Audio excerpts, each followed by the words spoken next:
Interchange before. On page 3, in the defendant's signature block in black ink by the X, at least on my copy.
To the use of these, it's akin to a mugshot.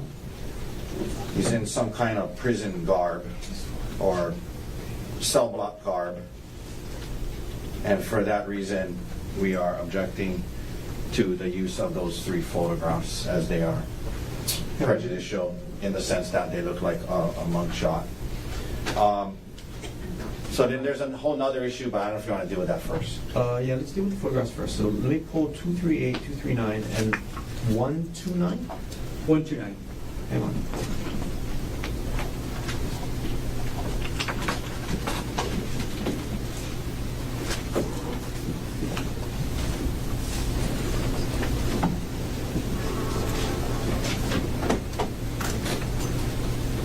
Well, they're all part of the same sequence. Yes. I believe so. The photos were taken by evidence specialist Mohammed Salame on March 25th, 2025 at around 5:40 p.m.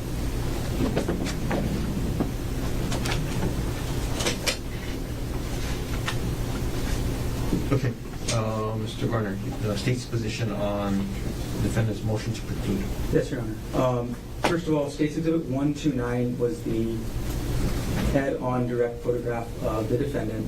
The original intention for this photo was just as a documentation of who Mr. Salame recovered the buccal swab from. That being said, so State's Exhibit 238 and 239 show the defendant's side profile from right and left views. As the trial and the evidence has developed, it has become clear that defense intends and is claiming self-defense in this case. These photos show the extent or the severity of the defendant's injuries on the date after the incident, and essentially show very, very minimal, if any, injuries to the defendant. So they're highly relevant to rebut the claim of self-defense. The level of potential prejudice is not high, as, well, it's been clear to the jury after the testimony of yesterday that the defendant was in custody. The risk of unfair prejudice does not substantially outweigh the high probative value. So these photos should be admitted. That's what I'm taking as well, Mr. Otake. I mean, the prejudice of the mugshot is to not indicate to the jury that the defendant is in custody, but that is not a danger at this point in time. Anything else you want to add, Mr. Otake? Not on that issue. I mean, Over defendant's objection, subject to laying a proper foundation, what is marked for identification as State's Exhibits 129, 238, and 239 can be proffered against if they're admitted into evidence. Mr. Otake, you had another issue you want to take up. yes, the other thing that was included on the state's new exhibit list is they have now have S2, State 242, State 243, and State 244. And this is what I was talking about the other day, which clearly now they're doing, right? So I was trying to address this thing without now them strategically using things and making like they're the ones giving it to the jury instead of us. But, you know, whatever. You want to play those games, that's fine. But to take our exhibits, the clips that we made, and now relabel them as state's exhibits, I mean, that's ridiculous. So if they want to use it, it remains as Defense Exhibit 179, 180, and 182. If they want to use it, they can use it. But that's not how we do it. In the middle of a trial, you take the defense exhibits that we made and gave, and now try to make like it's your exhibits. And there's no need to do that except trying to mislead the jury. I've never seen it before. So they should remain as Defense Exhibit 179, 180, and 182, and they're free to use it. Just like we've used state's exhibits. I mean, this is... And not to mention, like, if that's the case, then they've never produced those things to us. So, and there was deadlines for discovery, there's deadlines for exhibits. So you don't just take our exhibits that we made and relabel it to make it like you're not trying to hide something from the jury. Go ahead and use it, but leave it marked as the way it was. These are clips of how long? Of what length? Short clips. And the original body cam video for Officer Chung was how long? Very long. I don't know, 20 minutes. 20 minutes-ish. I'm sorry? 20 minutes? Yeah. I don't know. I think it's around 27, Yeah, but it's fairly long. 20 to 30 minutes. So we took the time to make these clips, produce it, label it as defense exhibits for parts that we believe, were relevant.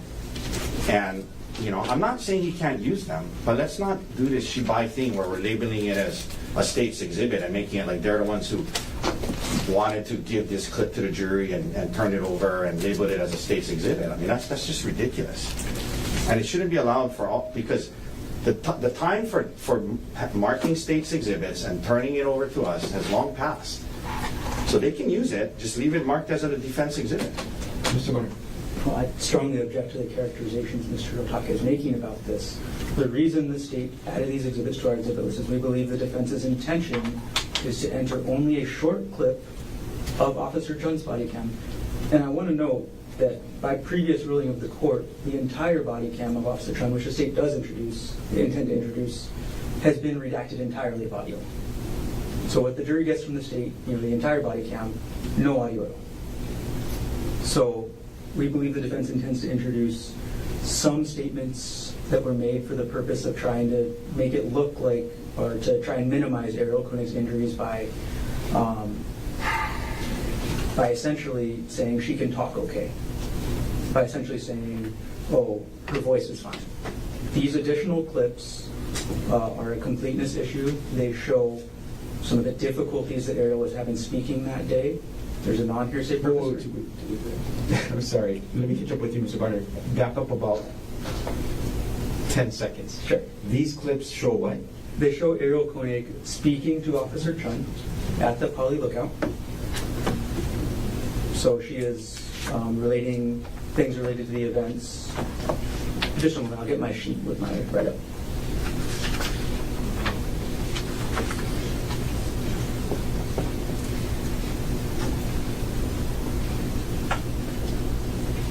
And while you're looking, I'm sorry, Mr. Dirks, I have a question for you. Court asked defense to provide a clip that the defendant wanted to introduce via cross-examination of Officer Chun. I did have a chance to review it. Was that just one exhibit, or is that the entirety of the 3 clips that the defendant had marked? That's exhibit 182, and that's just one exhibit. Understood. Okay, Yeah. thank you. And if I can just quickly clarify, just so we don't waste more time. So 179, 180, and 182, we did produce. Okay. Now, what I'm saying is, anything that is admissible, and these may or may not be, he can try to admit them if they're admissible. We can talk about that, but they don't need to relabel them. Is my point. Number one. Number two, 182, these other 179, 180, they may go beyond the non-hearsay purpose that we're planning to use, and it may be a problem for other reasons. Because if she's describing the incident and what happened, that's hearsay, right? So my first issue is I have no idea why we need to relabel anything to make it look like it's their clips. Number two, some of these clips may or may not go beyond what the court may allow as it relates to body cam because of hearsay issues. 179 and 181 is what you're talking about. 179 and 180. Because I don't see the state having relabeled 180. We did not. Yeah, they only have 179 and 181. I don't know. What I'm looking at here, what was handed to me, S243 says Defense Exhibit 180. Oh, I apologize. So I don't know. I might have mislabeled that on the... I think it's 181. Well, I don't know. I mean, what makes you think that? Because it says 180 on the thing they gave us. The exhibit by electronic Oh, copy that I have says 181. And I'll double check it myself as well. But is there a 180? There must be a one. There's no 180? So what I have in the exhibit folder is State's Exhibit 242, which purports to be Defendant's 179. I see. In terms of what they gave you this morning. Correct. Got it.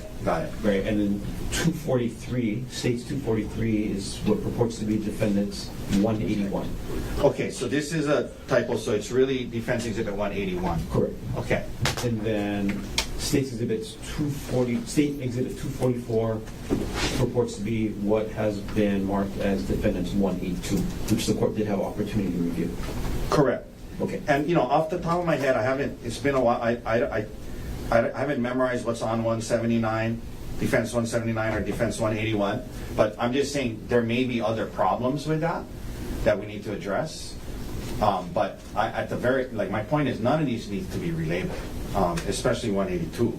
But I would need a minute to go back and watch 179 and 181 to make other objections as far as, you know, hearsay, talking about the incident and things like that. Okay, you want to do that now? Because it's going to come up with Officer Chun, right? Or Corporal Chun? Yes, I think if we have a second to look at it now, that would be helpful. It would be helpful for the court too, because I did view 182 defendants. It's probably best for me to review 179, 181. Sure. Do you need me to speak about the relabeling thing that's been brought up? Okay, I'm sorry? Do I need to speak about the relabeling issue that's been brought up? Because, look, if I want to enter the exhibit, I need to be ready to enter the exhibit. I don't need to go ask defense counsel for their exhibit. That's just normal. So I don't see any problem with relabeling it, just to make sure that the exhibits I want to introduce, I have available to me. I know what the officer has reviewed, what he's signed David on the disc. So that's the purpose in relabeling. It's not to hide anything. But I do want to add that, you know, it also avoids that risk of, by defense's motion, or by defense's request to the court, the entire clip has been audio redacted, right? And then suddenly defense is now introducing audio, and that makes, you know, the state look like we're hiding things, which is not the purpose. We're just trying to follow the court's order with the audio. Right? So it cuts both ways here. There's nothing wrong with labeling these exhibits as the state's if we want to introduce them. Just a couple comments on that. I don't know what he's talking about. The court ordered us to turn over electronic copies of our exhibits to each other, which we did.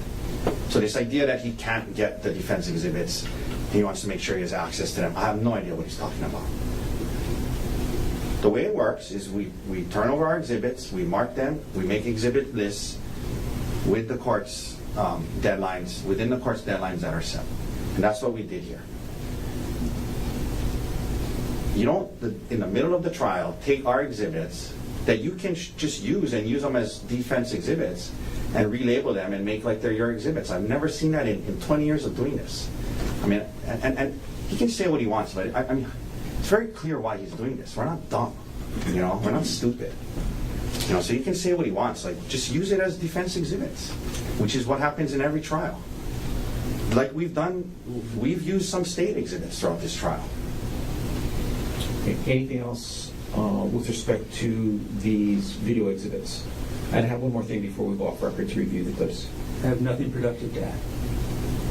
Then with respect to my last thing on my checklist before we recess, the live coverage, which you're welcome to have, and to members of the media, you're welcome to continue to live stream the proceedings. I would ask, though, that when we are not on record, that both audio and visual not be broadcasted. And the reason is this.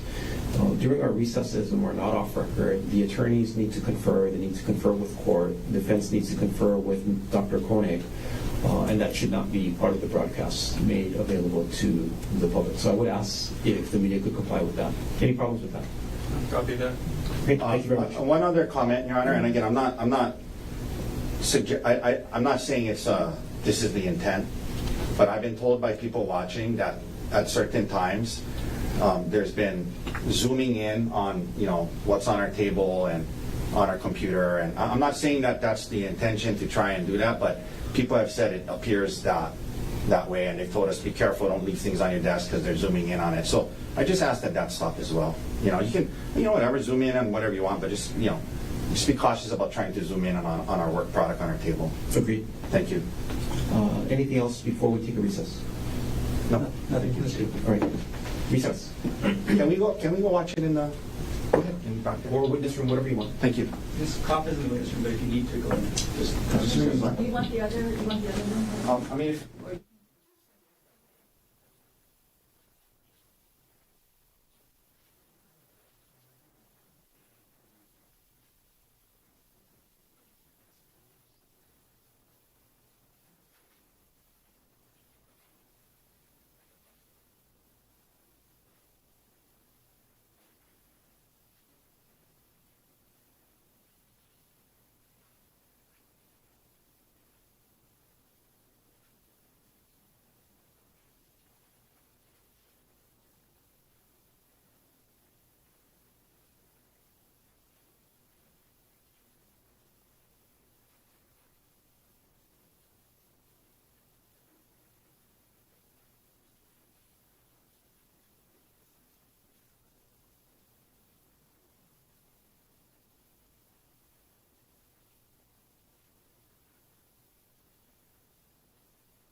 we're offering it not for the truth of the matter asserted. In other words, we're not offering it to show what she's saying is true.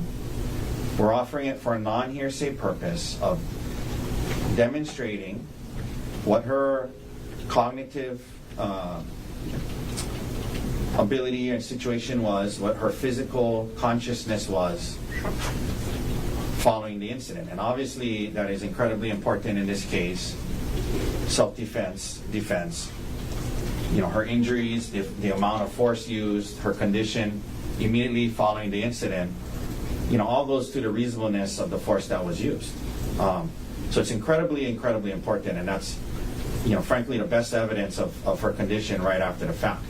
We purposefully chose 182 because the questions she's answering during that clip is non-substantive as to what happened up on the mountain, okay? She's in 182, defense 182, he's asking her about what kind of clothing Gerhardt was wearing, his height, his weight, I think where he works is asked, his hair color, and the type of, potentially the type of car that's, I think, I can't remember, the car that they drove to there. So, nothing to do with the incident up on the mountain, all about just non-substantive things that demonstrate how she was cognitively, how she was physically, how she was in terms of her level of consciousness. All proper non-hearsay reasons. And we were going to suggest that the court give a limiting instruction that it's only being offered not for the truth of the matter asserted if the state wants a limiting instruction on that. It's not being offered for the truth of the matter asserted. There's very little danger of the jury using that in improper ways because, again, it has nothing to do with anything she's already said or anything about what happened on the mountain. It is incredibly, incredibly important exhibit to our defense because it is the best evidence right down there, right after, of her consciousness, of her condition. Now, if the state now wants to use defense 179 and defense 181, the difference is 179 and 181, and just so the court is aware, we made those exhibits in case we needed to impeach her with it. In case she said something different. We weren't using those exhibits to show this issue of consciousness and physical whatever. Because it's very, very substantive what she's saying in 179 and 181. So we made those exhibits for the purpose of if she said something different, we could impeach her with those exhibits, right? So it was not going to be admitted unless it became impeachment. 179, she's, you can hear her saying, he said, you lying bitch, you whore, I can't do this anymore. Things that she frankly didn't even say on the stand, number one. 181, even more so. She's saying, I told him don't leave our kids without parents. He was bashing my head with a rock 10 times. So she's getting into the substance of what happened. And now we're getting into, if rules related to prior inconsistent statement and the foundation for that, or prior consistent statement and the foundation for that, which has not been laid. And there's a much greater risk that the jury is going to hear these things and not be able to consider it, for anything other than not factor it into their their decision about what happened up on the mountain in terms of, what is substantively being reported about it. So those are very, very different in that regard. So we are objecting to 179 and 181 coming in. And frankly, if you compare 179, 181 to our 182, she's got essentially the same demeanor. She doesn't seem any better or worse on those than she does in 182. And so this idea that we're going to put that in to show that she was worse or whatever, again, I think that's a farce. I think they want to get in these substantive statements, and there's rules related to that.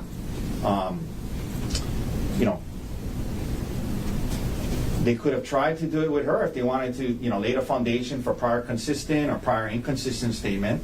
They could have tried to do that. They didn't.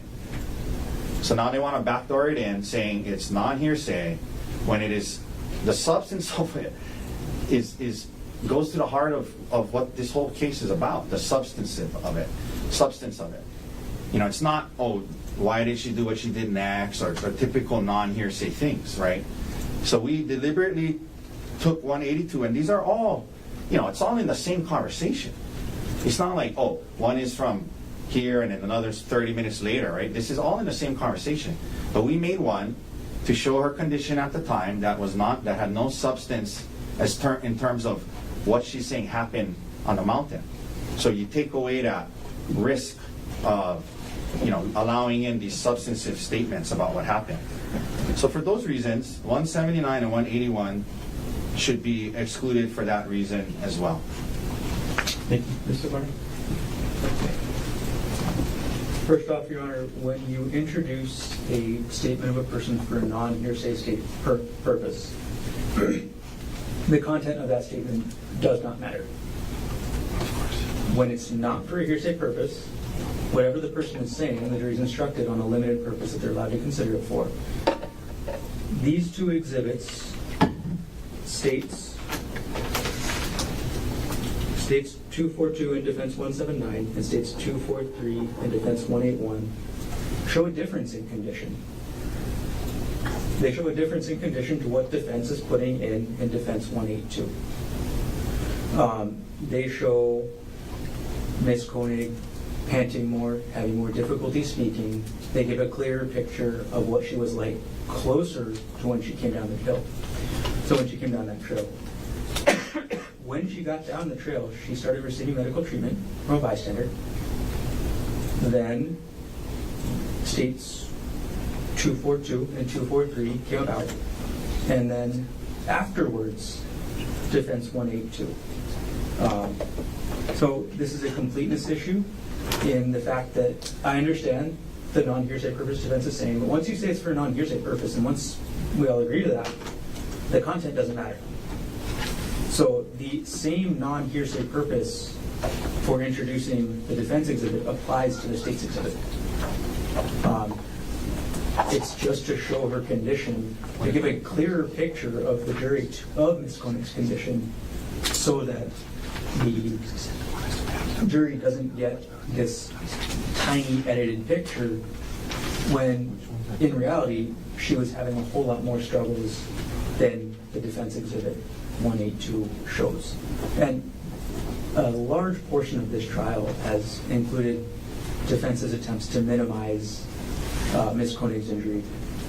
This is just another way they're doing it, and this is just a response to that attempt to minimize the injury. The same instruction should be given for each of them, if the court allows them, of the purpose that they are able to consider the exhibit for. The juror is going to be presumed to follow that instruction, and it should be gone that way. Lastly, prior consistent statement. The defense did impeach Ms. Konig with a motive that defense alleged occurred after Ms. Konig made this consistent statement. So as long as the officer can lay the proper foundation that this is true and accurate video, this would also fit the prior consistent statement hearsay rule as well. So there's even a hearsay exception for this statement. But there's also excited utterance if you really want to continue going down the hearsay exception rule. This is made at or near after a startling event. It's very clear from all the evidence in this case that this, calling it a startling event is, well, a complete minimization, but that's what the hearsay rule says. So there is clear hearsay exceptions for excited utterance and a statement of recent perception as well. So there's multiple different avenues of hearsay. This could be admissible. Regardless, there's a non-hearsay purpose. There's a purpose in responding to the exhibits the defense is putting in for their non-hearsay purpose. So for all of those reasons combined, these exhibits should be admissible. Just address a couple of things. So Go ahead. first of all, this, again, we should, Exhibit 180, 181. well, no, I'm sorry, Exhibit 181 and 182 are, I believe, if I'm doing the math correctly, less than 30 seconds apart from one another.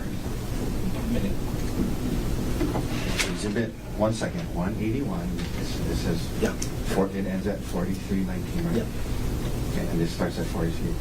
Yeah. Okay. So, Exhibit 181 and 182 is 24,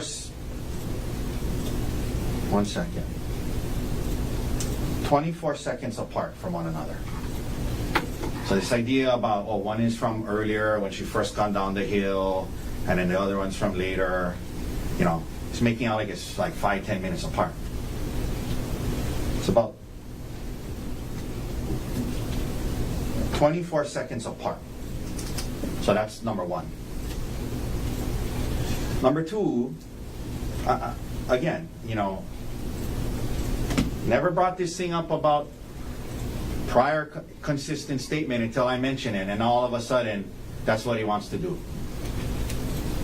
Well, you don't lay foundation for a prior inconsistent statement. Prior consistent statement. I'm sorry, you don't lay foundation for a prior consistent statement with a police officer a day after the person testified. If he wanted to do that, he could have tried with her. So that's that. And so that's not how this works. And that's, again, that's not what he was earlier saying he was even using this for. So, Your Honor, these things should stay out. I mean, like you said in the beginning, what's at the beginning of this trial, when we talked about body cam, you basically said anything audio on the body cam, it's hearsay. It's not coming in. And so, unless there's a viable non-hearsay purpose for it. Well, unless there's an exception. It's hearsay, but if there's an exception. Right? Hearsay normally doesn't come in unless there's an exception. I understand that. But, again, now that's what he's saying it's for?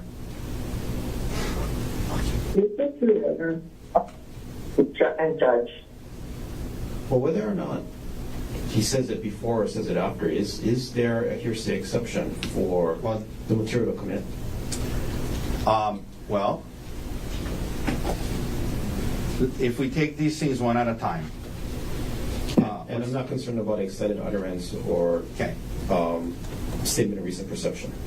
I'm focused on So one consistent statement. Okay, so 179, you lying bitch, you whore, I can't do this anymore. She never said that on the stand. So it's not consistent with anything. That's a brand new statement. She never said that on the stand. She said on the stand, he said, I'm sick of this shit, get over here. So I don't know what that's consistent with. Now that this is the new theory we're trying to use. Fair argument. As to 181, please. he was saying, don't leave our kids without parents.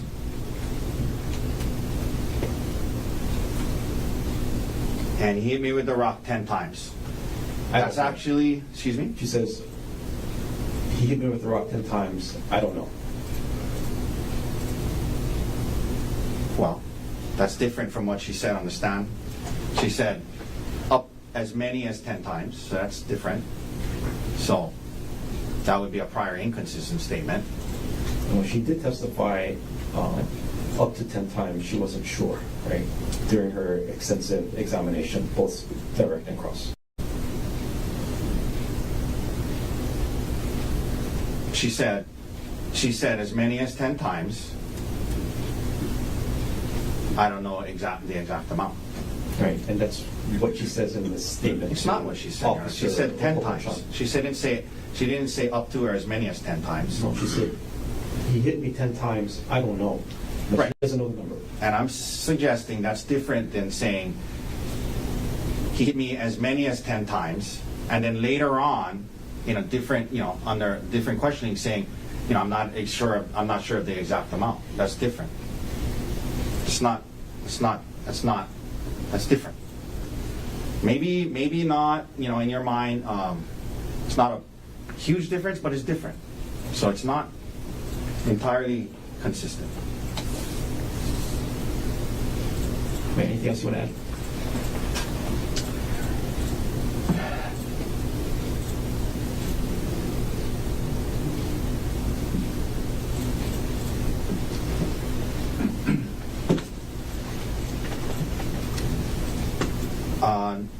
No. Counsel, I appreciate your thoughts. We might have to refine this further as well. With respect to what has been marked for identification as Defendant's Exhibit 182, again, subject to the laying of proper foundation through Corporal Chan, the clip can come in with the audio. It is for a non-hearsay purpose, and it will remain as Defendant's Exhibit 182. With respect to State's Exhibit 242, I'm sorry, which is Defense Exhibit 179. yes. The objection is granted in part, denied in part. It is for a non-hearsay purpose, as we discussed in Defendant's Exhibit 182. The first portion of the clip, before she's describing the incident, when she's giving her name, her condition is different than what's displayed in Defendant's 182. And it indicates the condition that Dr. Groschine was talking about when she first entered into the ER, when her respiration was 23 as opposed to 18 when she was examined by the medical professionals. Non-hearsay purpose, the first, I think, 10 or 11 seconds of the clip can come in. Again, it's not hearsay. The remainder of the clip, the objection is sustained, not a prior consistent statement, and will sustain the objection. So that exhibit needs to get recrafted and shortened, and it can be State's Exhibit 242. What has been marked for State's Exhibit 243 and is Defendant's 181, it's this court's position that there are portions of it that are admissible as prior inconsistent statements under Hawaii Rule of Evidence 802.1 sub 2, and that is offered pursuant to 613C. And what I'm talking about, it's the number of times that she's hit by the rock, and she says, I don't know. I'll have to go back again to see how we can splice the clip so that it only allows in what's an exception to the hearsay rule under what the court just cited as a prior consistent statement. There are other portions that are not consistent that we're going to have to excise out as well. Counsel? I'm sorry, Your Honor. Yeah. I'm just looking up the rule on my phone. I apologize. I'm not texting anyone. Go ahead. But just for clarification, I'm a little confused. So for Defense 181, I'm sorry, maybe I misunderstood, but you're saying that the part about how many times with the rock is consistent or inconsistent? Consistent. It's a Okay, prior so you're consistent saying statement. that it should come in under, it can possibly come in as a prior consistent statement? Yes. Okay, but, and the rest of it, so you just, so, I'm not sure, so I want to go back and listen to it. It's a short clip. But there are other things, and I understand the argument that you make, Mr. Talkin, and I agree with that. There are some things that are consistent. There are some things that are not. There are some things that cannot be consistent if she never testified to it previously. And that's what's driving the court's ruling. okay. Okay, So this is kind of what I'm talking about the foundation. Okay. My understanding under HRE rule, 613C is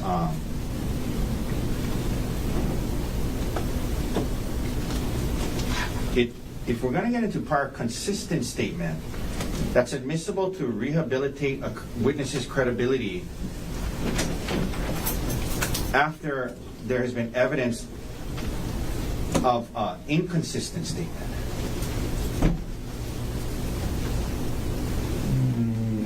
I'm looking at C2, and the rule states that evidence of a statement previously made by a witness that is consistent with the witness's testimony at trial is admissible to support the witness's credibility only if it is offered after an express or implied charge that has been made that the witness's testimony at trial has been recently fabricated or influenced by bias or other improper motive. Right? And the implication is she made this up to bolster the claims in the motion to set in the divorce case. No, but this is we embrace that she's always said that it's been 10 hits. We're not saying that she's never said that. That's not what she said, though. We're not trying. She's always said it's been as many as 10 hits or up to 10 hits. She's always said that. We're not saying that. That's something. That's not what she's saying. Right? She says up to 10. That's what I just said. We embrace that she always has said, it's been up to 10 hits. Right? She's been challenged on the number of hits. Is the trial examination both on direct and cross? Okay, but I'm just trying to. Okay, so your ruling is that portion can be played, or Yes. just the part about the hits? And whatever is, that's what I'm clear about is a prior consistent statement. I'm not sure about the rest of she describes the incident as well, right? Right. Right, and I'm not sure it's consistent, so I have to go back and listen to it again. It's a short clip. But the number of hits, to me, I'm clear and conclude that it is a prior consistent statement that's admissible. Under 613. And 802.1.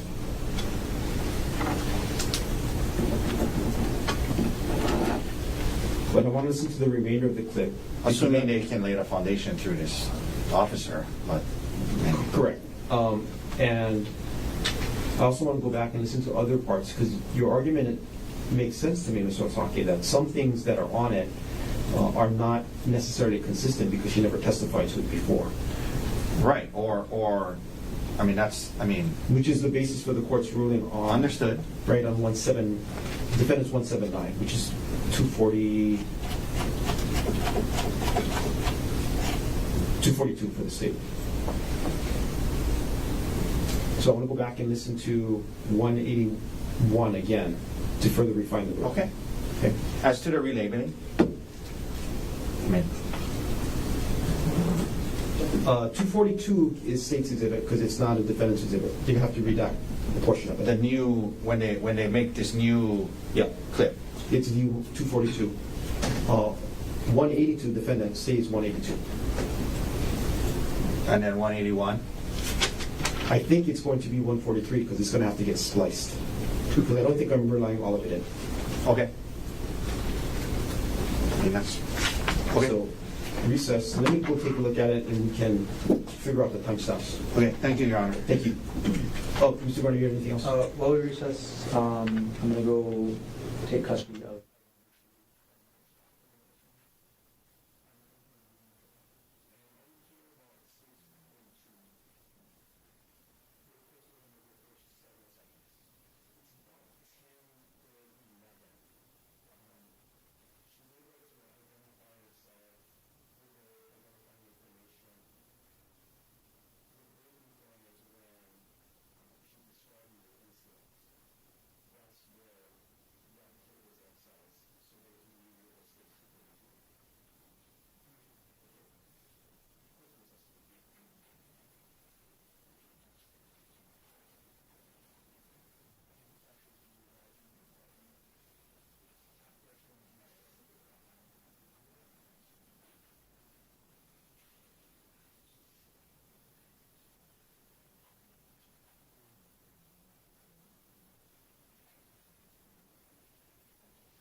CPC-25-373.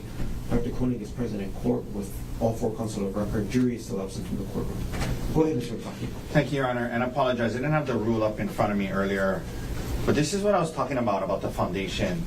I know where you're going. 802.1 reference you to 613.2, right? Yes. And 613.2 says an express or implied charge has been made that the witness's testimony at the trial is recently fabricated or is influenced by bias or other improper statements. And this is the part.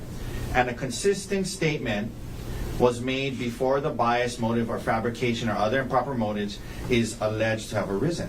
If you listen, I'm sure you did, when you heard my opening statement, what we've said is, we talked about unfaithful, unwilling, untrue, and we said that after she started this incident on the mountain, realizing a divorce was coming, she said many untrue things to the police to get the upper hand in the divorce. So this statement that they want to introduce is not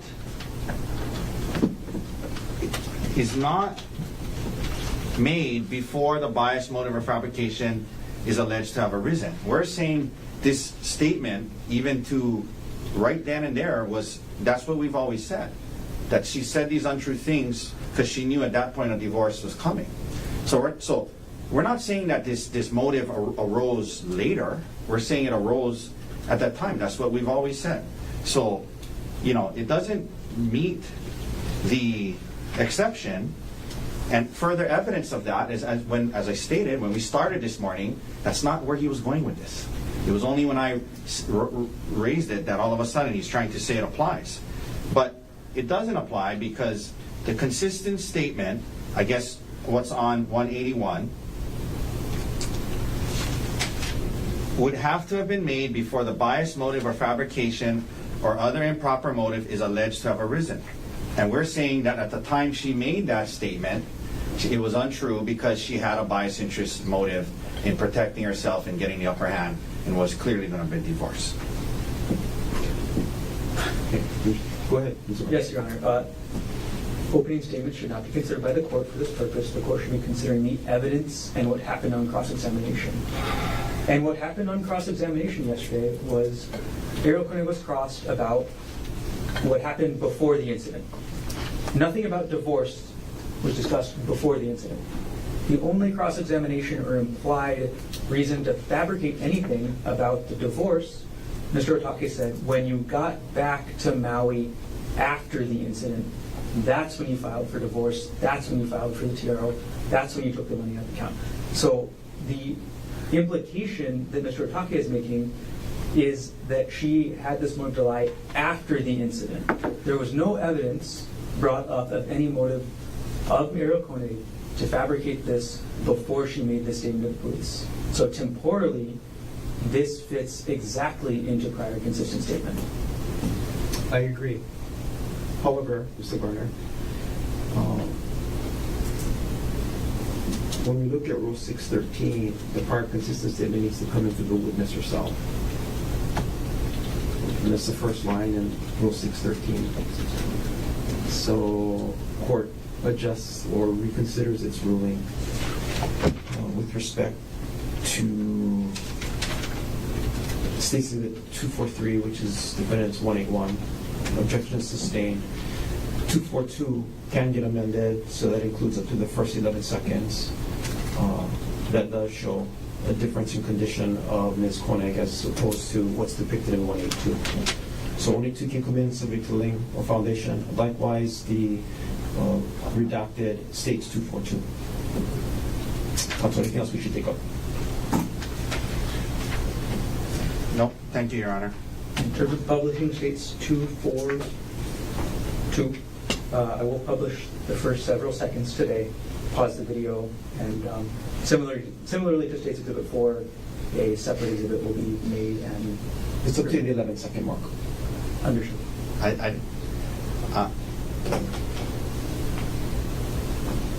That's a little dicey in case we don't pause it at the right time and the rest, you know what I mean? Like, it's right after. So, I mean, I understand we don't want to take a break, but I'm just, I just, if we're going to do that, we got to make sure that it's... You want to say the 10-second mark just to be safe?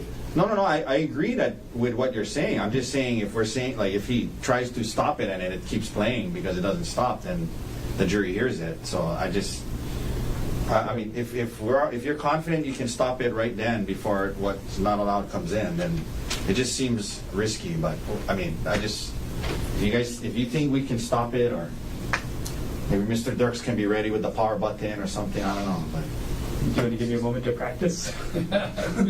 Why don't you? I think we should be safe. I mean, I understand the concern. Okay, it is going to be on the screen up there because I'm currently filming. So State's Exhibit 242, publishing from the beginning.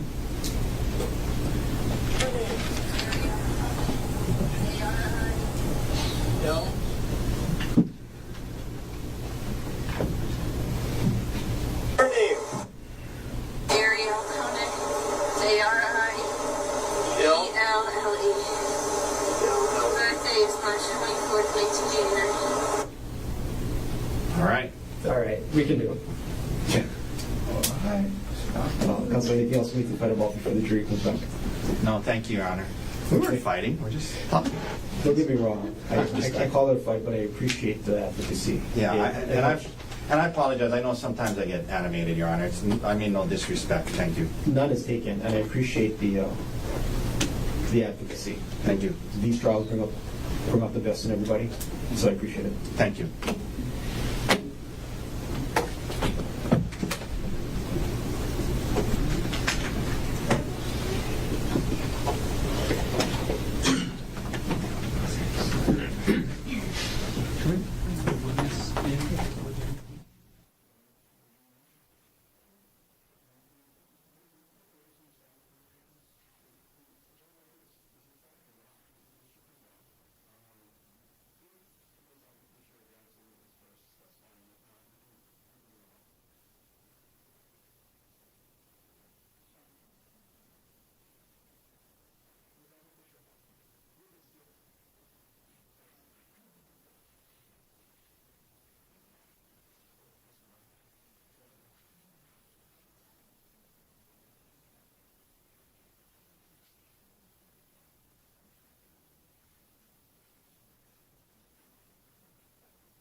Recalls case number 13, State of Hawaii versus Gerhardt Konig, 1 CPC-25-373 for further jury trial. Counsel, can I have your appearances, please? Good morning, Your Honor. Good morning, ladies and gentlemen. Deputy Prosecuting Attorney Joel Garner for the state. Also present is Deputy Prosecuting Attorney Franklin Don Picaro, Jr. Good morning again, Mr. Garner. Good morning again, Mr. Picaro. Good morning, Judge. Good morning, Your Honor. Good morning, ladies and gentlemen. Good morning, Corporal. Thomas Otake on behalf of Gerhardt Konig, also present on his behalf is Mr. Manta Dirks. Good morning again, Mr. Otake. Good morning again, Mr. Dirks, and you as well, Dr. Konig. Good morning again. Good morning, Your Honor. Gentlemen, all of you can be seated. Ladies and gentlemen of the jury, good morning to all of you. Welcome back to courtroom 15. I apologize for the wait. I think you know by now, lawyers are terrible keepers of time. I apologize for that. I should have shared with you the analogy I share with other jurors about jury trials and delays, especially now when you have to travel by air. Jury service is very much like air travel. Right? You fight traffic in the morning, you get to the parking lot, you got to fight for a parking space. When you finally get your parking space, you stand in this long line for security. And then when you finally get through security, you rush to the gate and you wait. sorry. Jury service is very much like that. I apologize. The silver lining, though, in the wait this morning is I did have very good discussions with the lawyers, and they have even further streamlined the case. So even though you were left waiting outside, we did make progress, and we are still on schedule. So thank you very much for your flexibility and your patience. Corporal Kevin Chun is on the stand. Corporal, good morning to you. Morning. Welcome back, and you are still under oath. Yes, sir. And Mr. Garner, whenever you're ready, you may continue on with your direct examination. Good morning, Corporal. Good morning. Okay, welcome back. Hi. Okay, Corporal, we're going to jump in kind of where we jumped off yesterday as we ended. So, were you wearing a body-worn camera on March 24th, 2025? Yes. Okay. And I'm going to approach you now with what's marked as State's Exhibit 232.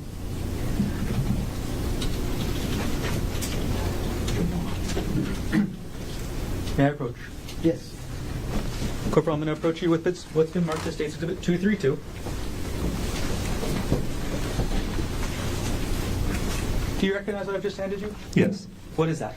This is a DVD with my name, signature, and the date. Okay. And what is contained on that DVD? Some of my body-worn camera footage. And before you testified today, did you review what was on that DVD? Yes. And is what's on that DVD a true and accurate representation of what your body-worn camera saw, or what you saw on March 24, 2025? Yes. Beyond any redactions for audio, is the body-worn camera on that disc the entire body-worn camera from that time you turned it on? Yes. Okay.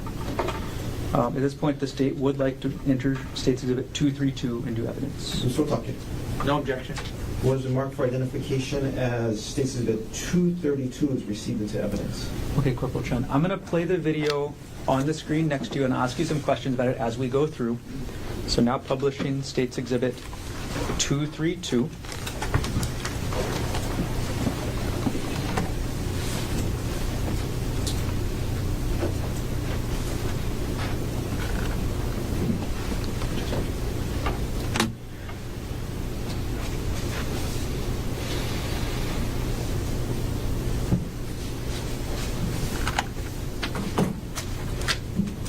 Okay, Corporal, what are we seeing right at the start of this camera? This is me driving to the scene. Okay, I'm going to fast forward a little bit until you get there. So fast forwarding to timestamp on the video of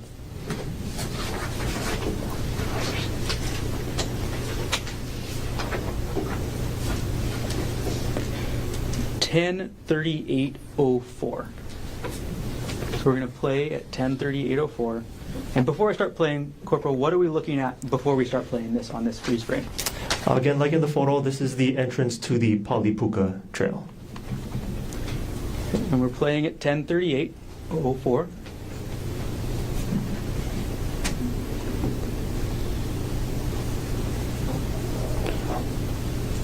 We're pausing at 10:38:16. Corporal, what are you doing in this part of the clip?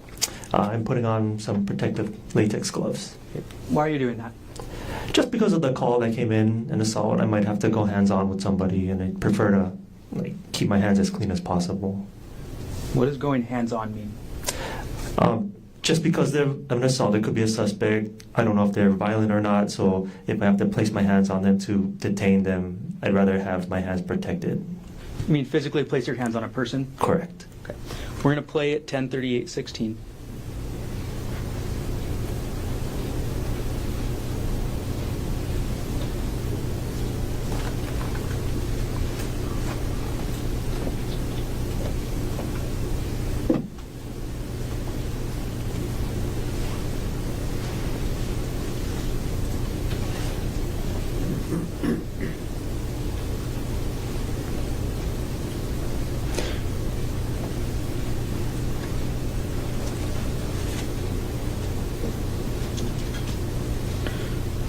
Corporal Chun, I'm pausing at 10:38:50.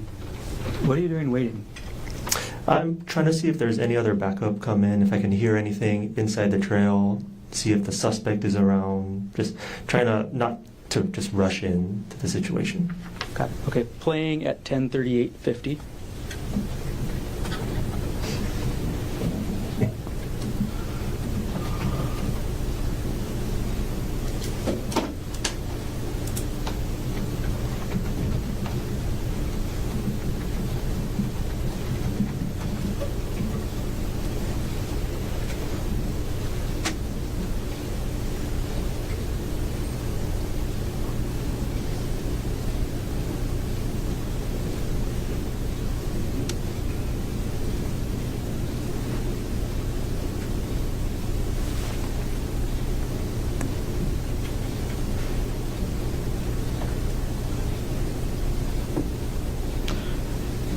Corporal, what are we seeing at, I'm pausing at 10:39:33.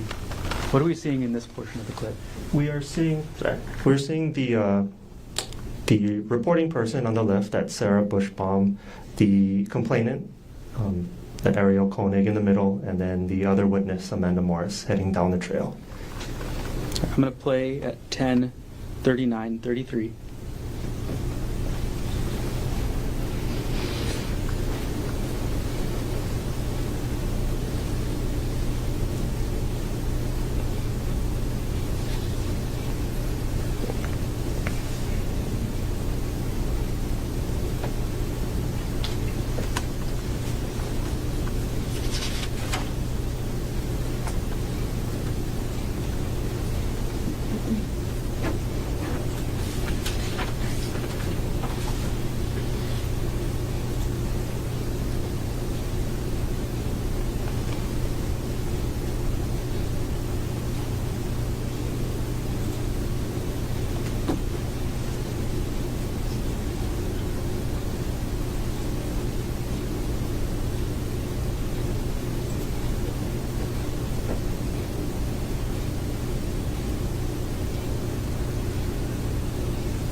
Corporal, I'm pausing at 10:40:54. What are you doing at this point? So right now I'm trying to determine if a crime had occurred. If a crime did occur, I'm trying to find out. Pause you right there. I'm sorry. What are you physically doing? I saw your phone in your hand just a moment ago. What are you doing with your phone? I'm about ready to take a picture and then see if I could locate the suspect as well, because that's my work phone, so we're able to search up people. Okay. Is that the same picture that you showed us yesterday? Yes. Okay. Playing at 10:40:54.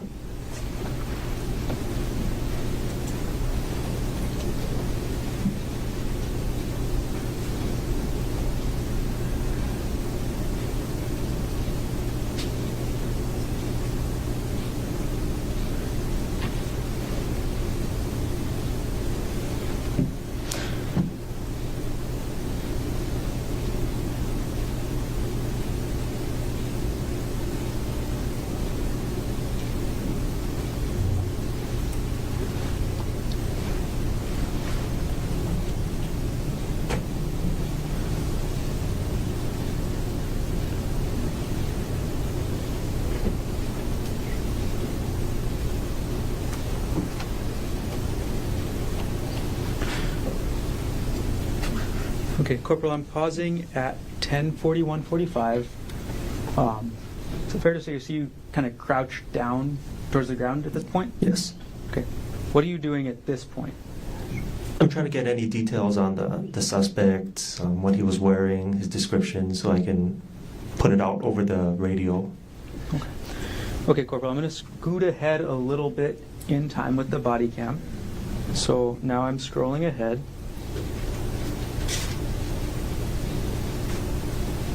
And I'm pausing at 10:43:07.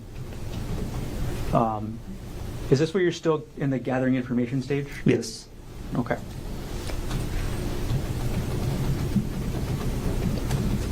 I'm going to play at 10:43:07.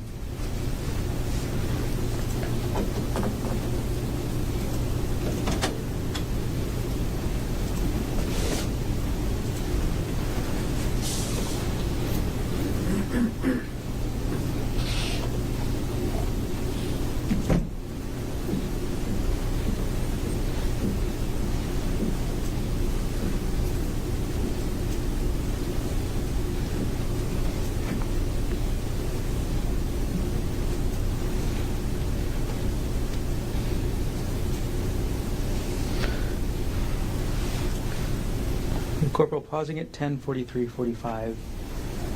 Were you able to speak to Miss Konig at this time? Yes. Okay. Without getting into what was said, and before I ask that question, had you ever met Ariel Konig before March 24, 2025? No. Okay. So do you know what her voice was normally like? No. Despite that, did you make any observations regarding her voice as you spoke to her that day? It sounded weak and kind of, she took a lot of pauses, out of breath, understandable. Okay. Playing at 10:43:45.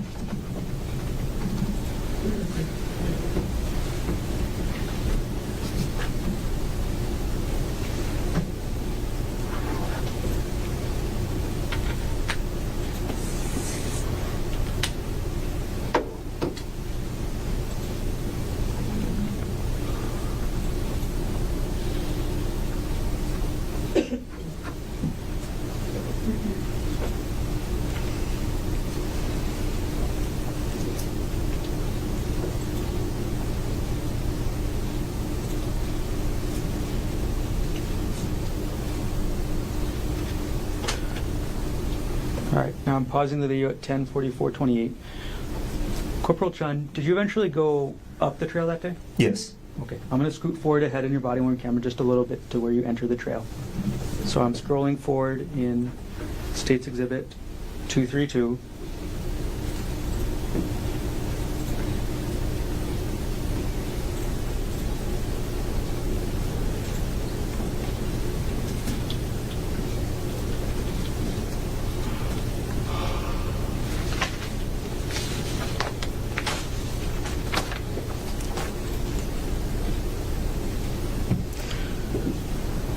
All right, and starting to play at 10:50:07, times down.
Sorry, Corporal Chun, I'm going to pause here at 10:51:39. Where's your hand right now? I believe it's on the ground. On the ground or your knee? I have no idea. I think I was just trying not to pass out. Corporal Chun, are you a hiker? No, no. Okay, sorry for that pause. I'll move on. We'll play at 10:51:39.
Corporal Chun, I'm pausing now at 10:53:24.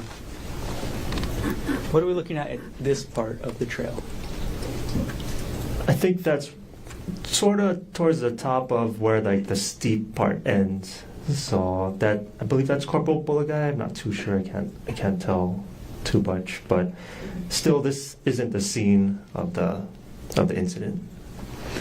We're going to play at 10:53:24. I'm going to probably pause again real quick.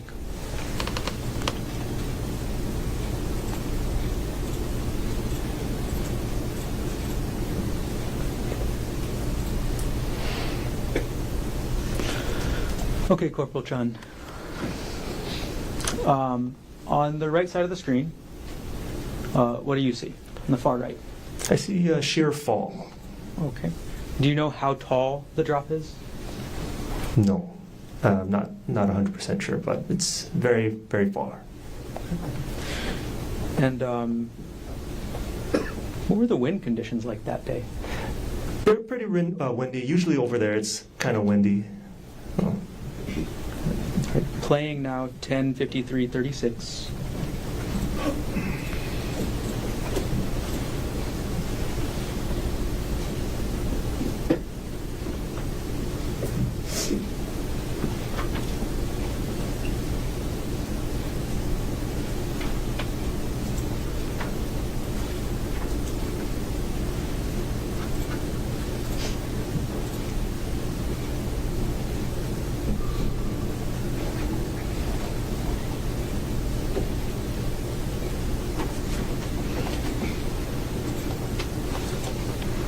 All right, and I'm going to go back just a couple frames here, Corporal. So I'm going to rewind 10 seconds and I'm going to play again. So we're starting again at 10:53:57.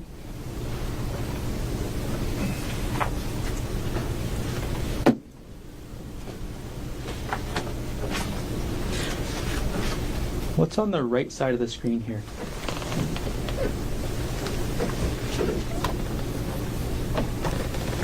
Just more, just another cliff. Yeah, we're still on the edge of the cliff, that's why. Okay. Playing at 10:54:06.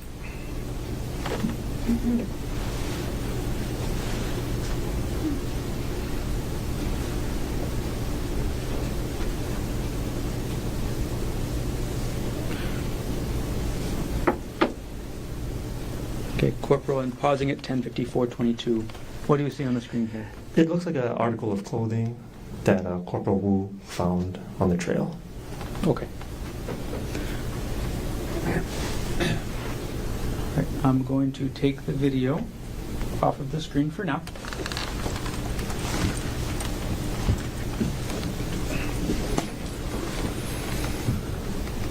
Okay, Corporal Chun. Almost there. I'm going to now approach you with what's been marked as State's Exhibit 242, previously shown to Defense Counsel.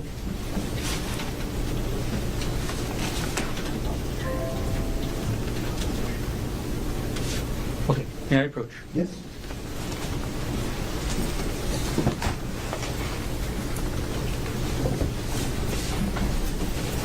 Okay, Corporal Chun, do you recognize what I've handed you there? Yes. Okay, and that's State's Exhibit 242. Oh, Can you check the back? yes. Okay.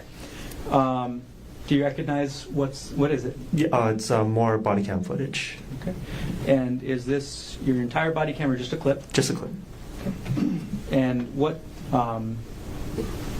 does this clip fairly and accurately depict a portion of the earlier body cam we watched with sound? Yes. Okay. Is it a fair and accurate depiction of what you observed on March 24th, 2025? Yes. Okay. At this point, the state will move Exhibit 232 into evidence. You're still talking. 232 or I'm sorry, 242. 242. No objection given. Subject to the record that we made this morning, would have been marked for identification as State's Exhibit 242, received into evidence. Okay. I'm going to reserve publishing for the moment. I'm going to collect both exhibits from the witness. Please.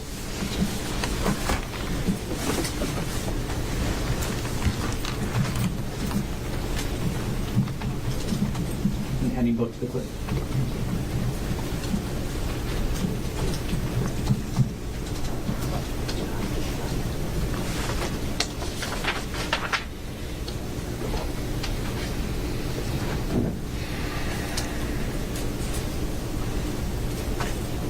Okay, Corporal Chun, did everything you testified to occur in the city and county of Honolulu, state of Hawaii? Yes.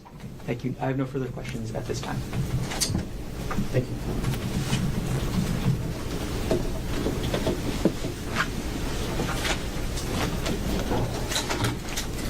Cross-examination, Mr. Otake.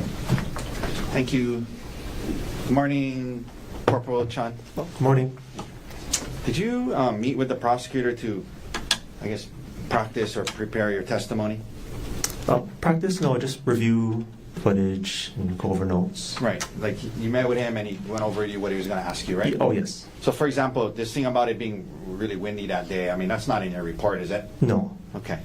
But I've hiked there before, and it's always pretty windy. No, I understand that. So I guess I'm just asking, like, it's often windy? You know that, right? Yes. Okay. But as far as that day, you didn't put in your report the weather conditions, correct? No, correct. Okay.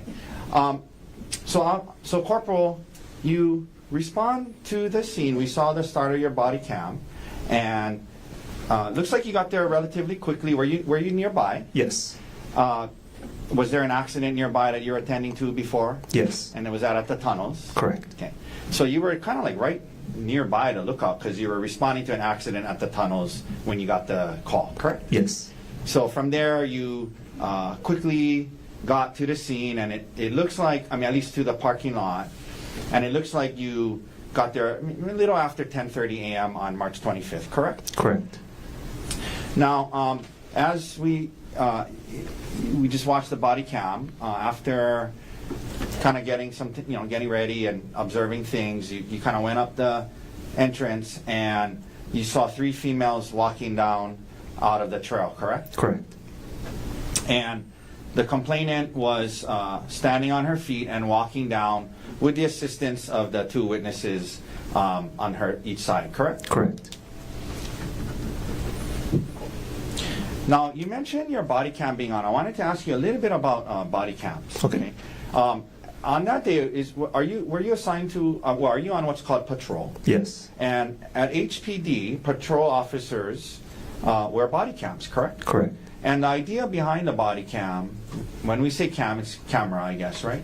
Is that the body camera allows you to record what you do, what other people do, that you're interacting with, what is said, what you say, that can be all recorded on a body camera, right? Correct. And HPD has patrol officers wear body cameras, correct? Yes. Okay.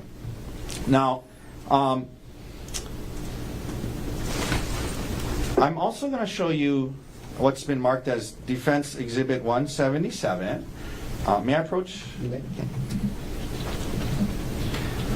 Officer, when you were here the other day, I had you watch a few clips, and then I had you initial the clip. Is that your initial? Yes. Okay, so this was a clip of your body cam showing the 3 individuals walking down the trail, correct? Yes. Okay.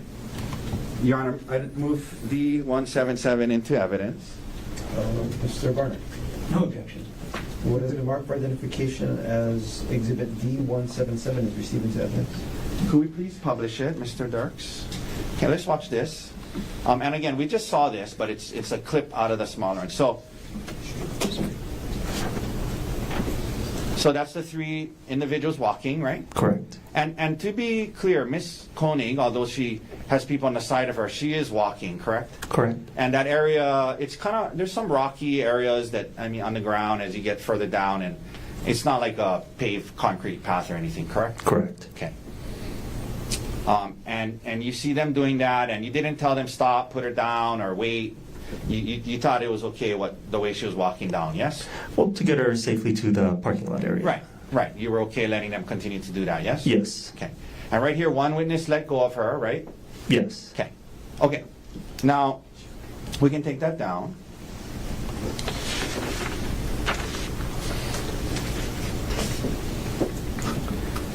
And at least from the time that you started dealing with Miss Konig, she was conscious, yes? Yes. You mentioned that you start to ask Ms. Konig some questions about what happened, correct? Correct. You mentioned part of it is you gather information to try to figure out what's going on, yes? Yes. Now, you said today that, her voice sounded, weak, but you never spoke to her before today, correct? Correct. Okay. But that being said, she was coherent, yes? Yes. Okay. And coherent means she was able to understand and answer your questions, yes? Correct. And again, you were right at the lookout, you get the call, you rush over there, and get there, and then you're interacting with her pretty quickly, yes? Yes. So coherent, able to answer questions, and your body cam recorded how she appeared physically, but also how coherent she was and how she was able to respond to your questions, correct? Correct. And you tried to collect some background information, ask her some things about, where her husband worked, what he was wearing, how they got there, things like that, yes? Correct. Now,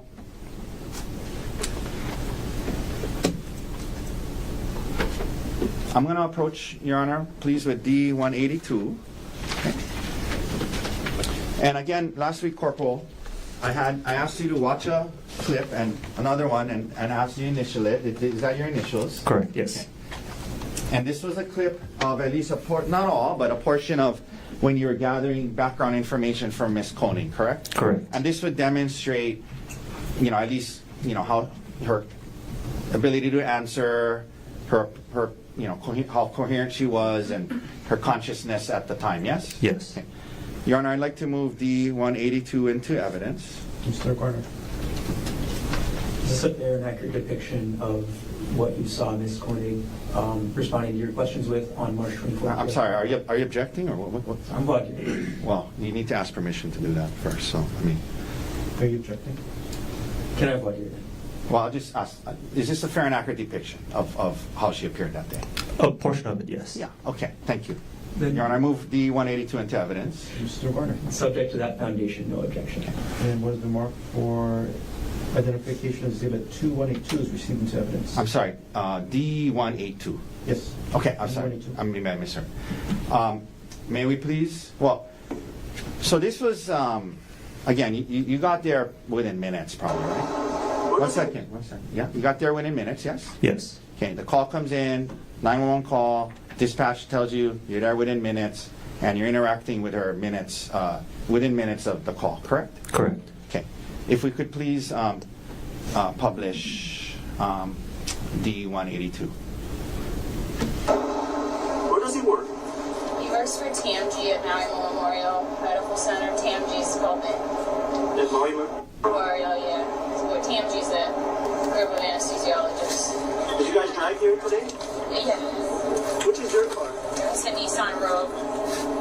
Do you remember the license plate? If not, that's okay. It's not our car. We live on Maui. What color is it? The Nissan? It's like black or it's gray. It's gray. Can somebody just wet my mouth? Like a wet paper towel turning my mouth filled with drugs. I don't have any more hearing, so sorry, I know. No, you're an angel. Trying to stop the bleeding until they get there. I know, I know. What was Gerhardt wearing today? He's wearing like a light gray shirt and like dark blue or light blue shorts, like athletic shorts. Thank you. Thank you. So that's all I needed. How tall is he? 5'9". Yes, sir. About how much does he weigh? 160. 60. What kind of hair does he have? Short or? Short brown. It's not super cropped. It's like a little longer on the top. No, he has a short brown. Yeah. Does he have facial hair? No. Husband, wife. Okay, we can take that down. Officer, that's a fair and accurate depiction of Ms. Konig's level of consciousness when you're interacting with her a few minutes after you got the call, yes? Yes. Fair and accurate depiction of how coherent she was a few minutes after you got the call, yes? Yes. She was able to articulate to you where her husband worked at TMG, correct? Correct. She was able to tell you the type and color of rental car that they had driven there in that morning, yes? Correct. She was able to tell you his height and weight, right? Correct. Which, by the way, she said 5'9", not 5'10", when she was talking to you, correct? Correct. Okay. And she knew what he was wearing and could describe what he was wearing, right? Yes. Okay. All several minutes after you got the 911 call, yes? Correct.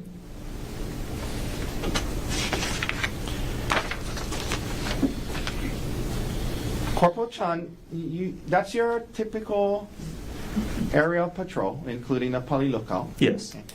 And so you've been in that parking lot many times, yes? Yes.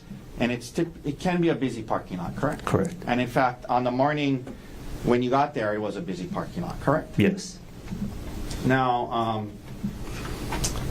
I'm going to show you what's marked as Exhibit D67.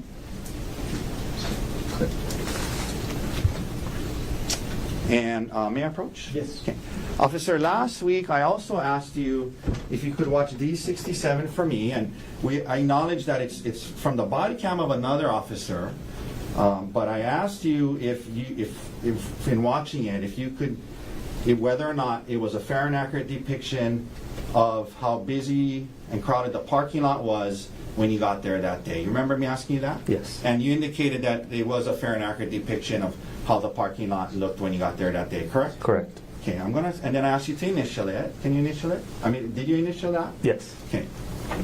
And this is a fair and accurate depiction of how crowded and busy the parking lot was on that morning, yes? Yes. Okay. Your Honor, I move D67 into evidence. Mr. Vernon? May I have voir dire, Your Honor? Yes. Okay. Just to clarify, whose body-worn camera is this exhibit? This was from my scene supervisor, Sergeant Ross Malloy. Okay. And do you remember what time this body cam is from? Sorry, I don't really know. Do you know if this body cam is from when the defendant and Gerhardt Konig actually arrived at the Poly Lookout on the morning of March 24, 2025? No. So this body cam is sometime after that, Correct. During the investigation. during the investigation, so sometime after 10:30 in the morning. Correct. But again, you don't know the exact timestamp? Correct. And what's shown in the video, is that something you actually observed yourself? No. Okay. Is it showing the area of the Poly Lookout where the Poly Puka Trail is? It's a little bit, if you're looking towards like the lookout area, it's a little bit to the right. Then, thank you. The state will object relevance and lack of foundation. Sustained. Officer Malloy got there, Sergeant Malloy got there shortly after you, correct? Correct. And the question I asked is, when you saw this clip of the parking lot, that's how the parking lot looked when you were there, yes? Correct. Okay. And it's a fair and accurate depiction of how the parking lot looked when you got there, correct? Correct. Okay, Your Honor, move to admit. Mr. Vernon? Same objection. Okay. Over state's objection, what's been marked as Exhibit D67 is received. And obviously, it was not taken at the time that Dr. Konig and the complainant got there, because you guys weren't there when that happened, correct? Correct. I'm just asking if this is how it looked when you got there, and it is, correct? Correct. And again, you got there shortly after the call, correct? Yes. Like within minutes, right? Correct. Okay. Could we please publish D67, Mr. Dirks? Let's watch this together. Can you make it bigger, or? That's it. Okay, no problem.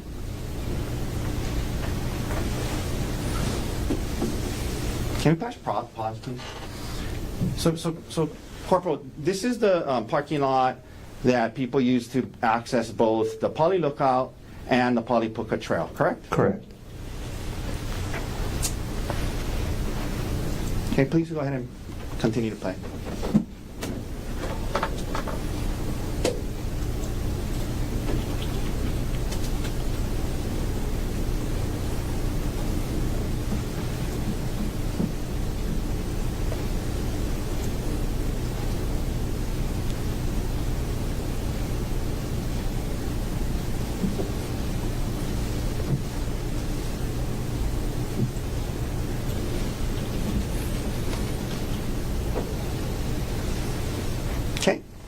can take that down.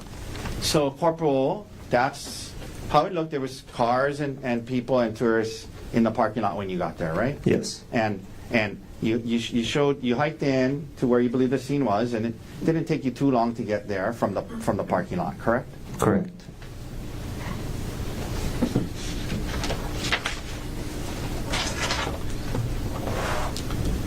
At least in the parking lot that morning, tourists, people, cars, busy place, yes?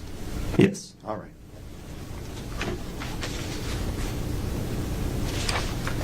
One second, Corporal.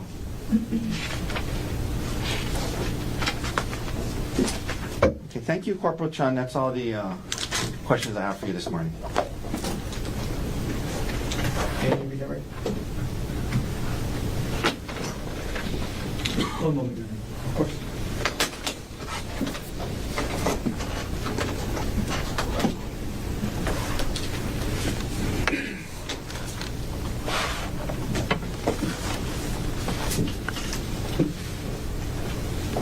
Okay, Corporal Chun, good morning again. Morning. I apologize if I misspoke and said the wrong name when I was speaking earlier. Oh. My bad. Follow up real quick. So you met with Mr. Otake last week as well? Yes. So you met with both sides before testifying? Correct. In the video clip of Ariel at the end of the trail, on the Polipuka Trail, to your observation, was she walking normally? No. And you discussed with these videos or with the video about, you were asked about Ariel's cognitive state, or the video that would show how she was talking. You said a portion. Does the rest of your body cam video have other indications of Ariel's condition? Well, when I was talking to her, getting the information, she was sitting down, so she didn't have to worry about standing up and talking to me. So I believe that's what kind of helped her kind of concentrate on giving me the information that I needed. Okay. And I'll follow up. You said something about her voice and her breathing. What was that like again? She was breathing heavy, and her voice was a little bit weak to me.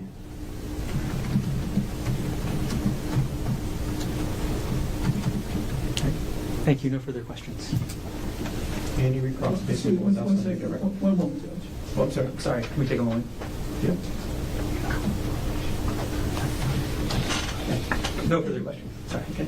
Mr. Otake, recross based on what was else on redirect. Just very briefly, Corporal Chun, this meeting you had with me last week when you were here to testify, to be able to admit these exhibits, I needed to show them to you ahead of time so you can say you initialed them and that this is what they reflected what they were, right? Correct. And we went out there for a few minutes and we watched the clips, right? Correct. And beyond that, I didn't ask you anything else about what I was going to ask you or go through questions. All I did was show you those clips as we need to do in order to admit it, correct? Correct. Okay. Now, the meeting you had with the prosecutors, did that take place in person or is that by Zoom or by phone? By phone. Okay. And in that meeting, you guys went into what happened and what he was going to go over with you and the questions and things like that, yes? Correct. All right. Thank you, Corporal. Any other questions for Corporal Chun? No further questions. Thank you. Corporal, thank you. Thank you. What's that first step? Mr. Warner, state's next witness. State's next witness will be Brittany Cobb.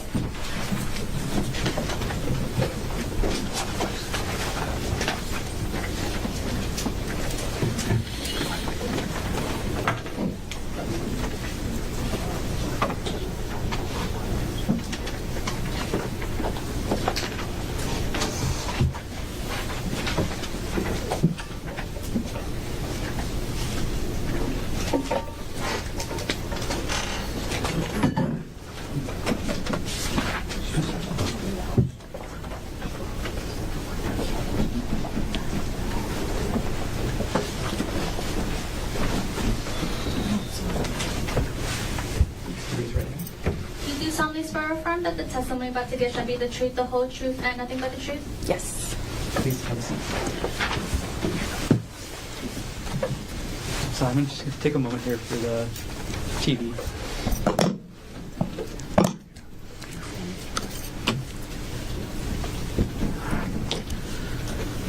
Good morning. Morning.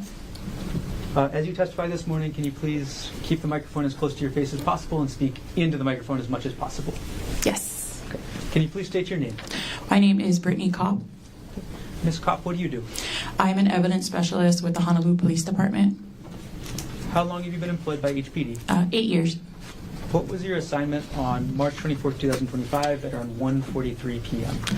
I was asked to report to the Pali Lookout to take photographs and possibly recover evidence.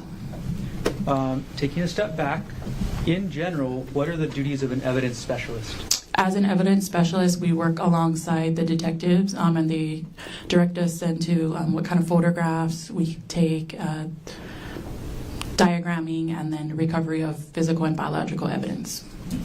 And one more time, on March 24, 2025, where were you dispatched to? The Pali Lookout. When you arrived at the Pali Lookout, where did you go? Once I got out of the car, I assumed that we would be going to the scenic route where what I know to be the scenic route, which is a flat ground, but we ended up taking a hike. So did you expect to be going on a hike on March 24th? No, I did not expect to be going on any type of hike that day. Okay. What was the hike that you actually ended up going on? People call it the Palipuka hike. Okay. And were you actually able to go on the hike yourself? I was with assistance. I had a camera bag, and at some of the points I had to have the officer carry it for me because I had to use 2 hands to climb up. What kind of shoes were you wearing? I was wearing Vans tennis shoes. The flat bottom kind? Yes. Did you actually eventually get up to the trail? Yes, I got to a part where some of the detectives were waiting. Okay. And when you got to that point, what were you directed to do? I was directed to take some photographs of that area, and the detectives also pointed out some red blood-like substances that were also on and near the trail. Let's start with the photographs.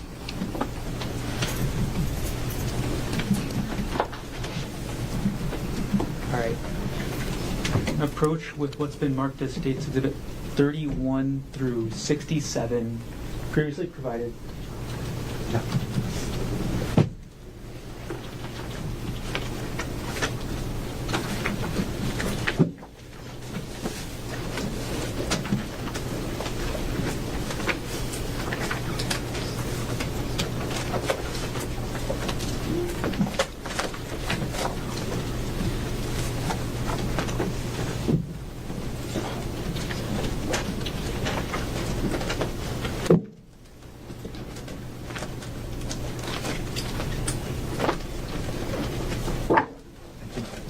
Your Honor, may I approach the witness? You may.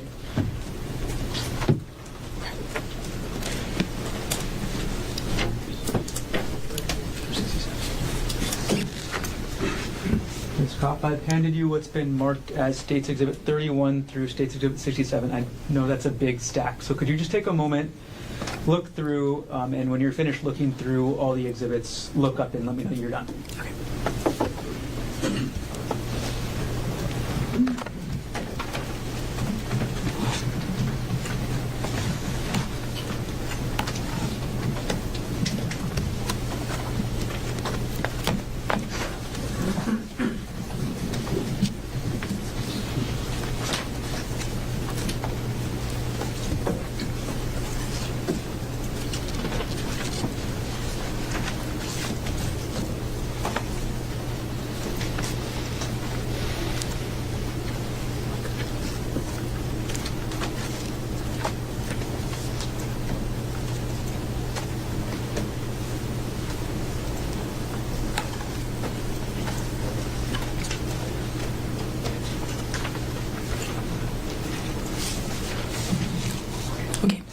Okay, so do you recognize that stack of exhibits? Yes, I do. Okay, what are they? These are the photographs that I took on March 24th. March 24th of 2025? Of 2025. And you said you were the one who took these photos? Yes. Do these photos fairly and accurately depict the Palipuka Trail as you were up there and as you observed it on March 24th, 2025? Yes. The state now moves State's Exhibit 31 through 67 into evidence. Okay. No objection. What has been marked for identification as State's Exhibits 31 through 67 inclusive will be received into evidence. Okay, Ms. Kopp, we're going to publish them one by one. So I'm going to publish State's 31 right now. And we've got that on the screen next to you. And just so you know, to your right-hand side on the witness stand, there's a pointer stick. But if you need to refer to anything on the TV screen, can you please use that? Okay. Okay, with State's Exhibit 31 on the screen now, first of all, can you tell us what is this photo showing? This is showing the main trail that I was on, and this is where I was instructed to start taking photographs. Okay, you say main trail. How many trails were you looking at up there? There was this main trail, and then there was an area to the right of us that looked like it was kind of like a side trail to go off to walk towards the cliff area. All right, and from this photograph, or Exhibit 31, you said you're looking at the main trail? That's correct. Are you looking up or down the main trail? Looking up the trail. And this side trail you mentioned, where would that be in orientation to State's Exhibit 31? It would be to the right. Is it actually pictured in this photo? No. All right, we're going to now publish State's Exhibit 32. Okay, Ms. Kopp, we have State's Exhibit 32 on the screen. What is this photo showing us? So this is a view of the right of where I was standing. So where the pointer is pointed, this is a hole in the bush that we're looking at, and then here is kind of where you can see impressions in the leaves, kind of like the side trail that I'm talking about. Okay. So the impressions that you were pointing out in the bottom of the screen was the side trail. That's correct. And what's on the far right of this photo? The far right, that's going to be the cliff area.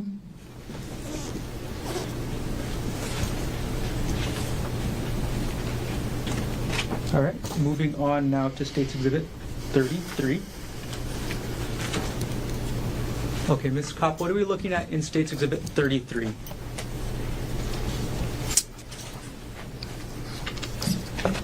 This is a view of the hole in the bush here, and then here is to the left is the main trail, and then you can see this is the side trail. Got it. Okay. So the main trail is on The left of the picture. left side of this photo. And when you say the hole in the bush, is that the term you're going to use throughout the rest of your testimony? Yes. Okay. All right, publishing now State's Exhibit 34.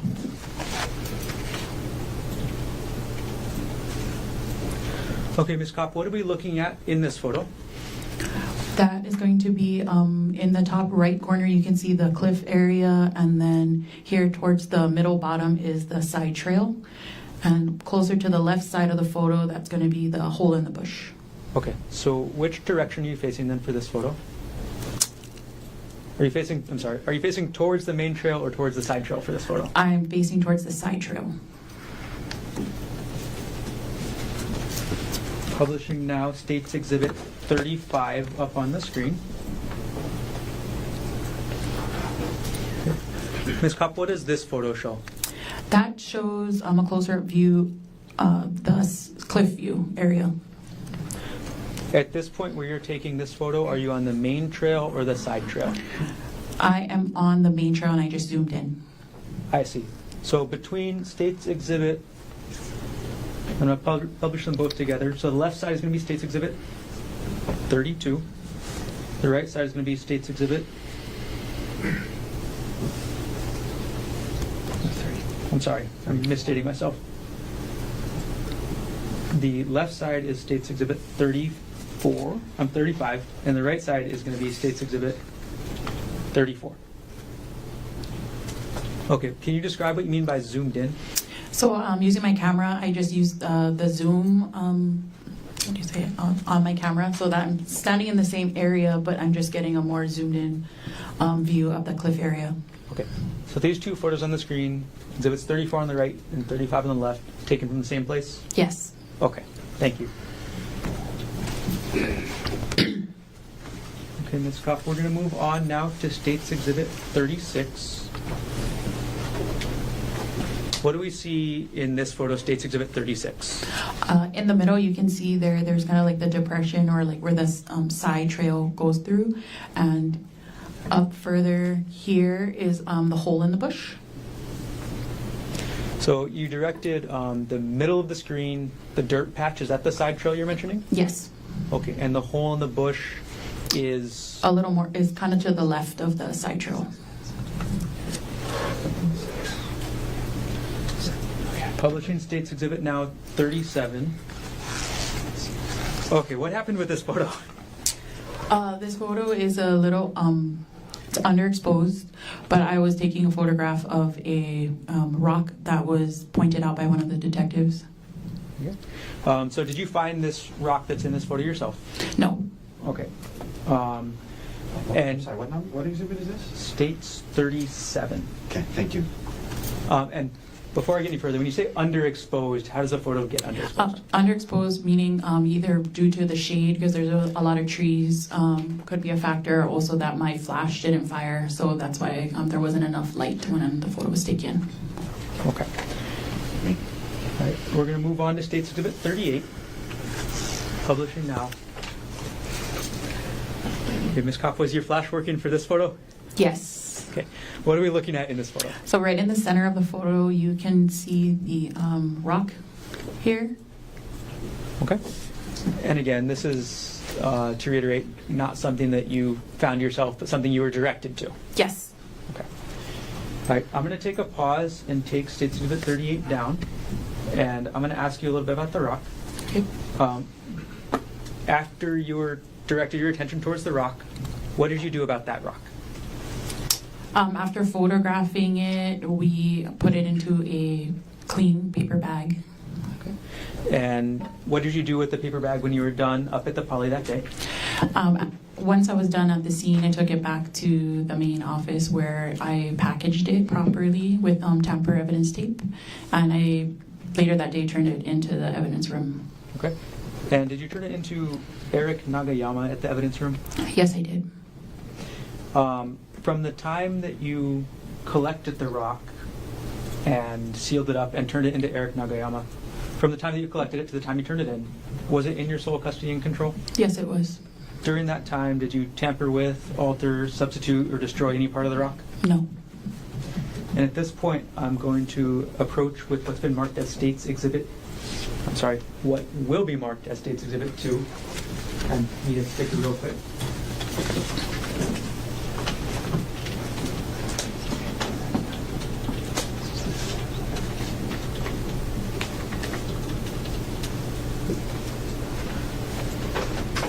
All right, and this has previously been shown to defense counsel. Thank you.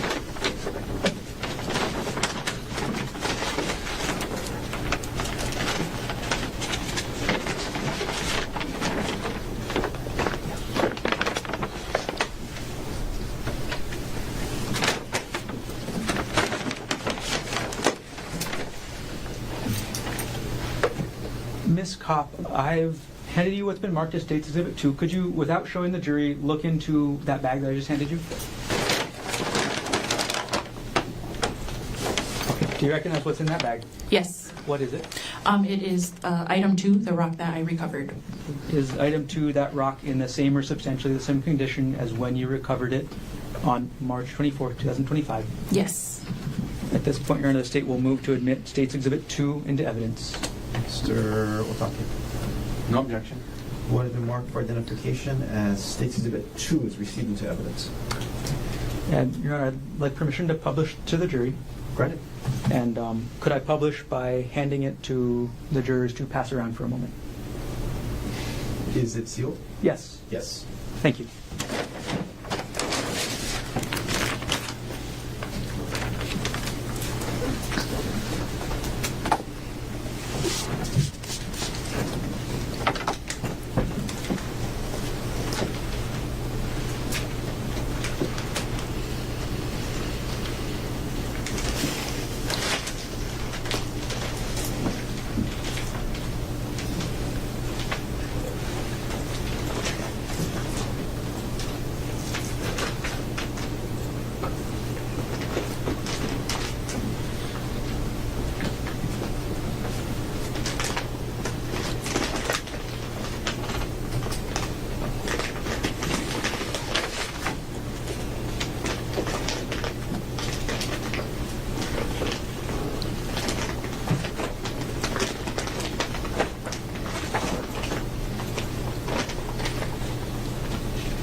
Now retrieve the exhibit from the jury. Thank you.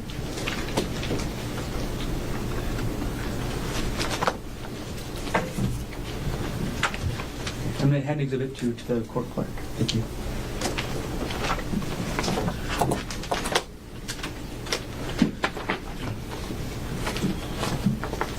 Okay, Ms. Kopp.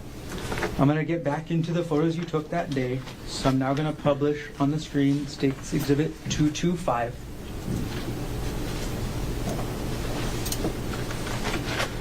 What does this photo show? That is another view of the rock. Publishing now State's Exhibit 40, and I misspoke. The last exhibit was 39. Thank you. So now publishing State's Exhibit 40. Ms. Kopp, what are we looking at in State's Exhibit 40? I am standing in the side trail and I am looking up to the main trail. And I think due to the lighting of the way it's projecting on the TV, the branches here have blood-like stains on them. Okay. And you directed the attention to the branches in the middle of the side trail. Yes. I'm going to zoom in to State's Exhibit 40.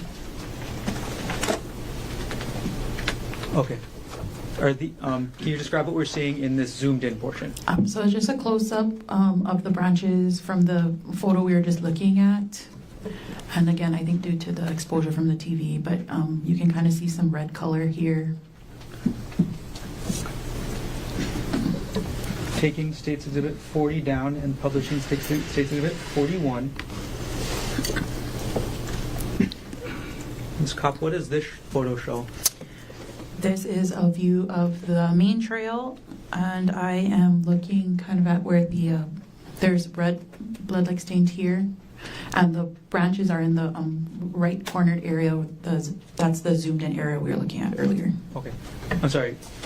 Main trail or side trail? This is the main trail. Okay. Have you moved from where the last photo was taken? I believe I'm now standing in the main trail so that I can take a photo of the blood-like stains here. Okay. And you're directing to the bottom middle left portion of the screen? Yes. Zoom in. Okay. And what are you seeing in this zoomed-in portion from the bottom middle left part of the screen?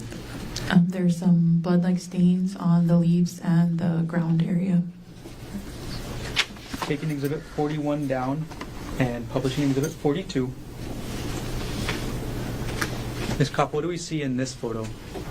This is another view of the ground area, and I am trying to get a close-up view of the leaf here, which has red blood-like stains on it. Okay. And is that in the center of the photo? Yes.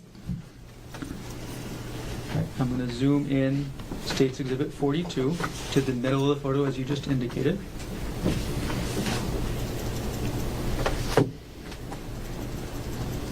Okay. Can you describe for us what we see in this zoomed-in portion of the middle? There are some red blood-like stains on the leaves there.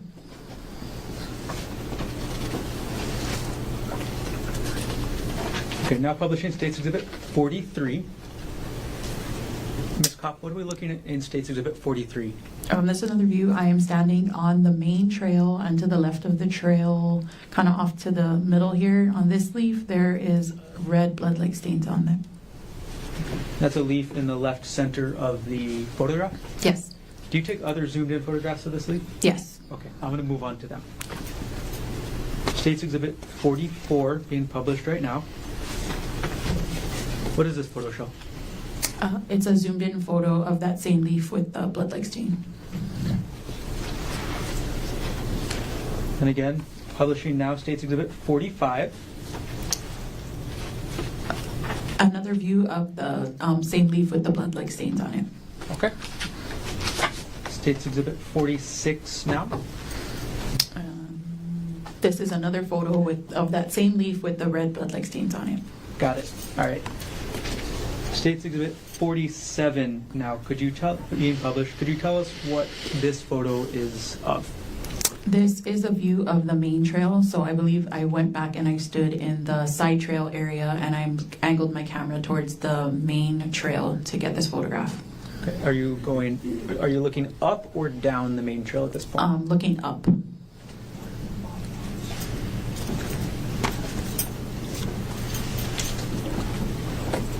Now publishing States Exhibit 48. This is another, I'm standing in the side trail still, and I took another photo looking up at the main trail.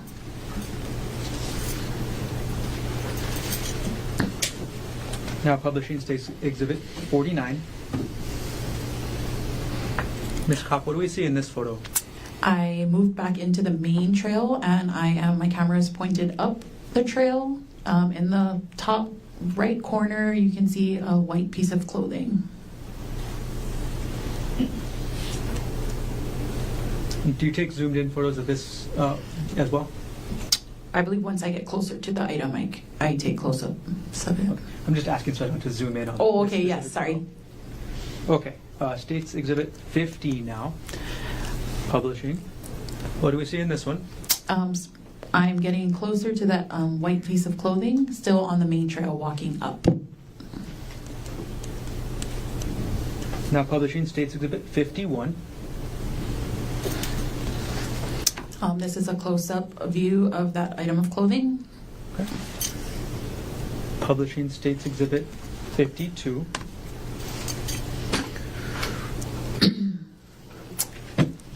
Could you tell us what's in this one? I'm sorry.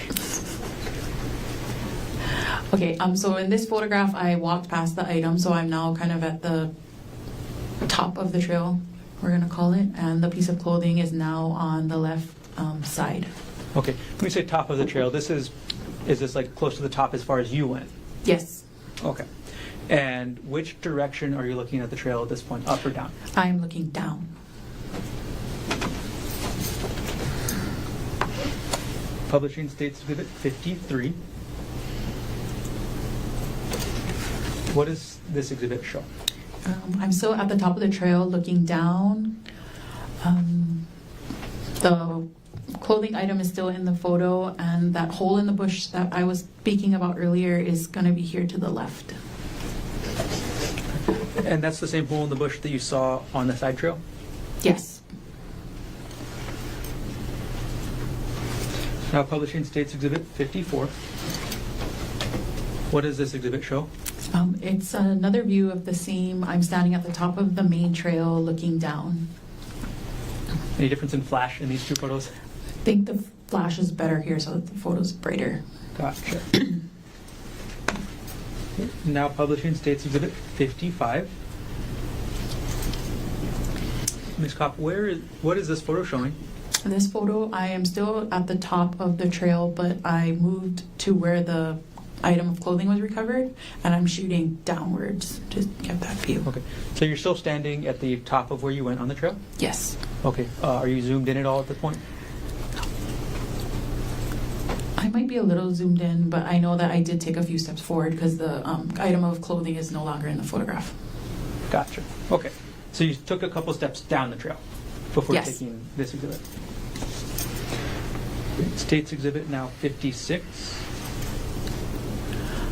I walked further a few more steps down from the previous photo, and I'm still shooting down the trail. And I know this because some of the detectives were waiting for me to finish photographs, and there you can see feet at the top center here. In the top center of the photograph, that's somebody's Yes. legs and shoes? Yes. Got it. Where's the side trail in proportion to this? The side trail is going to be to the left side. Is it to the left side of where you're standing? I would see it would be a little bit more up, but it's before the detectives that were waiting, so it's like here, the side trail. Got it. Okay. States Exhibit now 57. What are we looking at in this exhibit? There is some blood-like stains again to the right on some of the right greenage leaf area there. So here. Okay, and you've directed the pointer probably as far as you can reach, but to the middle of the screen right now. Yes. And what you're referencing is just to a little bit to the right middle. Yes. I'm going to zoom in to the right middle portion of the screen. Is this what you are referencing as blood-like stains? Yes. Publishing now, States Exhibit 58. Ms. Kopp, what does States Exhibit 58 show? This is a close-up view of the branches from the previous image. Okay. And I got to ask, I see something in the top right corner. What is that? A shoe. Is that one of the police officers you mentioned earlier?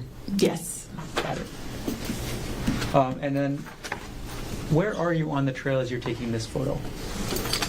I'm standing on the main trail, and I believe I'm still coming down the trail. Okay. Where are you in relation to the side trail? The side trail is still going to be to the left. Got it.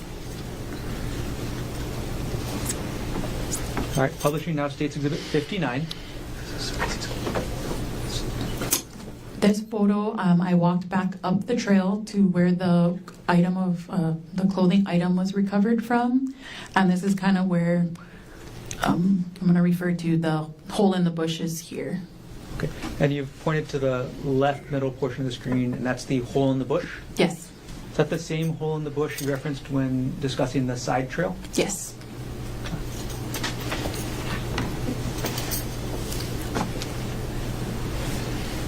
Does that hole in the bush go all the way from the side trail through to the main trail? I believe it did. I did not walk through myself, but I know that the hole that we were talking about earlier and this hole is coming from that same bush. Got it. Publishing now, States Exhibit 60. What does this photo show? This is, I'm still standing at the top of the trail looking in through that hole in the bush, and I'm kneeling now so that I can get a photo of the blood-like stains here that are on the ground. Okay. And did you take any close-up photos of those blood-like stains? I think I have one more photograph. Publishing now, States Exhibit 61. What does this photograph show? So this is another photo, kind of a zoomed-in photo of the blood-like stains seen in the previous photograph. Okay, and can you direct us to where those blood-like stains are on this exhibit? Going to be in the center of the photo. And is there, how many stains are there that you can see? I see two. So there's one in the center and then one more towards the bottom center. Okay, now moving on to Publishing States Exhibit 62. Ms. Kopp, what does States Exhibit 62 show? This is the cliff area. So the detective wanted me to, using the side trail, to go and take a photograph of that cliff area. Okay. So this is a different, are you taking this photo in the same place as the last photo or a different place? A different place. Okay. So at this point, have you walked to the end of the side trail? Yes.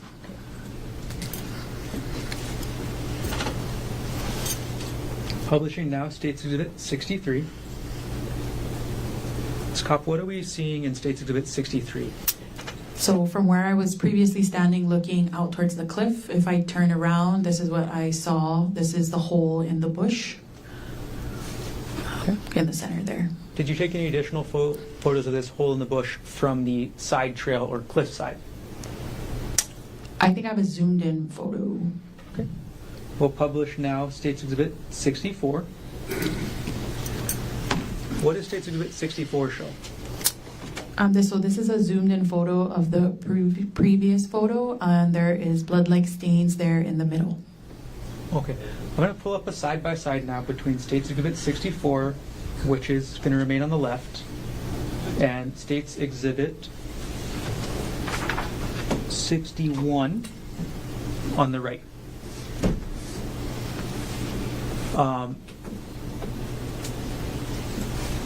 So States Exhibit 64, where was those stains located? Those are from the front view. That makes sense. Sorry, are these different stains or the same? I believe they're different stains.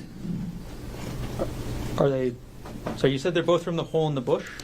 Yes, so they're, like I said, off of the main trail where I previously was taking that first pull under the bush, that it was a little further up.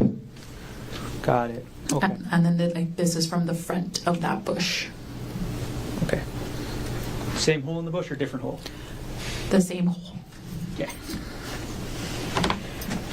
All right, now publishing State's Exhibit 65. What do we see in State's Exhibit 65, Ms. Kopp? 65, I am now back at the top of the trail, and here to the left middle, that is going to be the hole in the bush.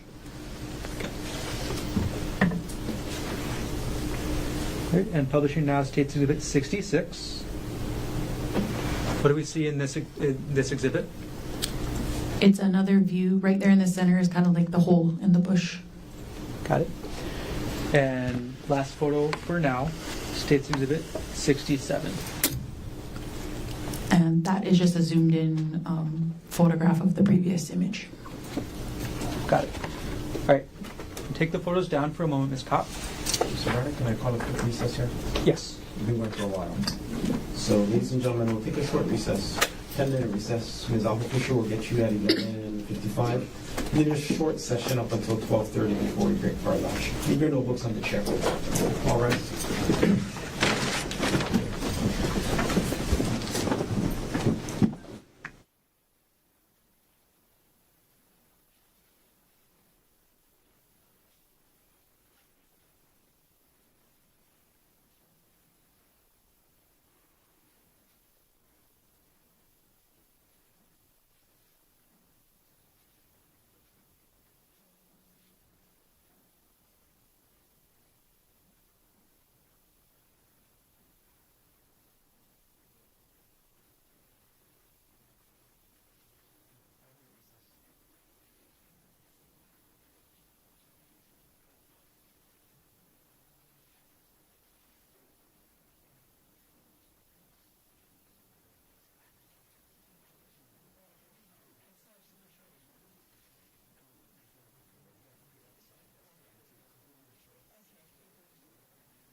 Ms. Kopp is on the stand, still under oath. And Mr. Gardner, you may continue on with your direct examination.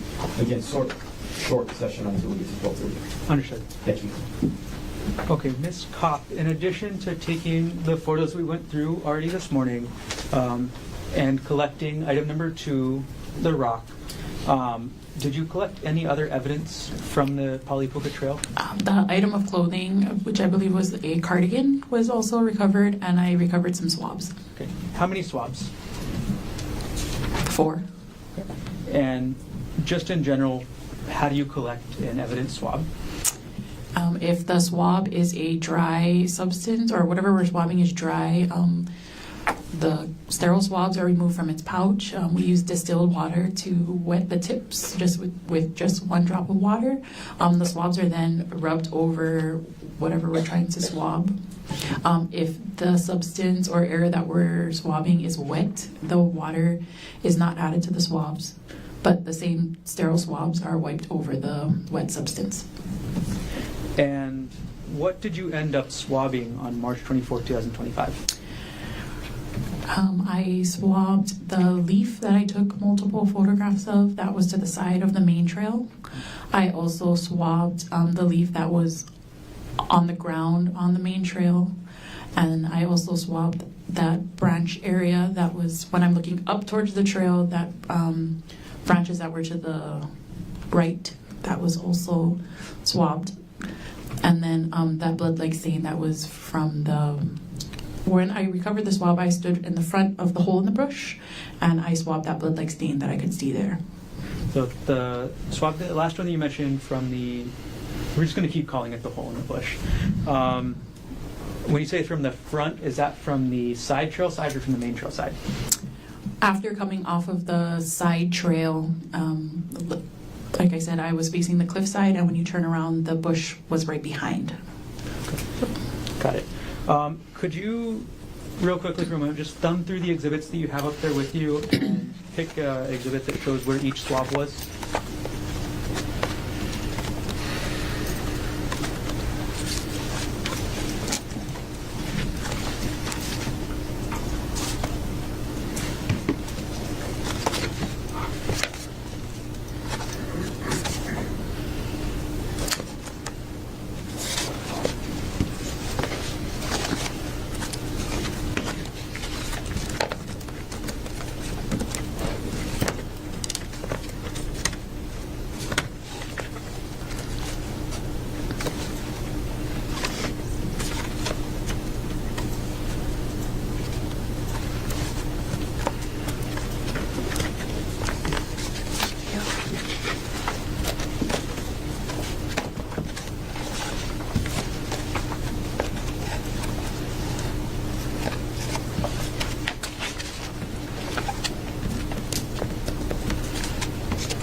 Already?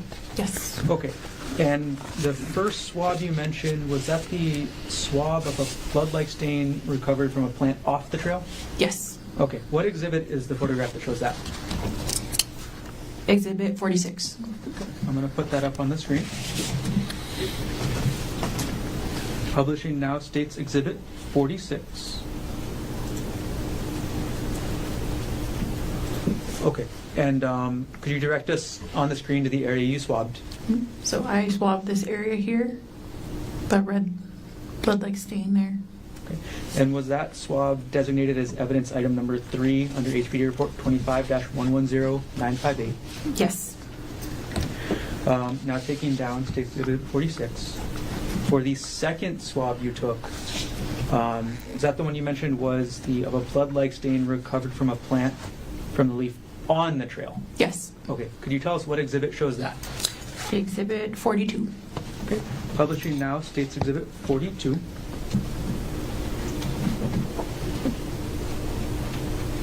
Okay. And which area of this photo did you take that swab from? In the middle here, the leaf that's on the ground there. Okay. I'm going to zoom into this exhibit. Okay. Could you point us now to the leaf that you swabbed? Sorry, it's kind of blown out here, but right here you can kind of see the red color. And was this submitted as evidence item number 4 under HPD report 25-110958? Yes.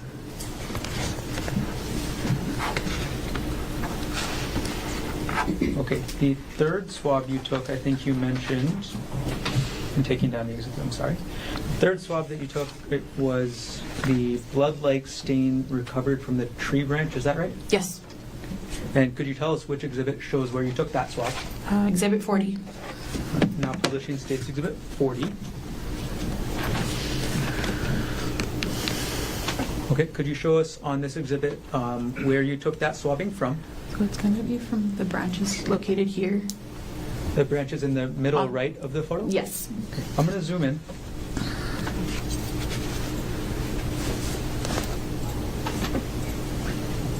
Okay. Could you point us out to where the blood-like substance that you swabbed was? That would be here, this area here. Okay. And you're directing us to the left side of those branches? Yes. And was this swab of the branches from right next to the trail, was that designated as item number 5 under HPD report 25-110958? Yes. Okay. And the last swab you mentioned, where was that from? I recovered it standing from the front of the, so using the side trail and then viewing the hole in the bush from that side, from the front of it. I swabbed the blood-like stain that was located where I could see from there. Okay. And what exhibit shows that best? 40, exhibit 64. 64. Publishing states exhibit 64.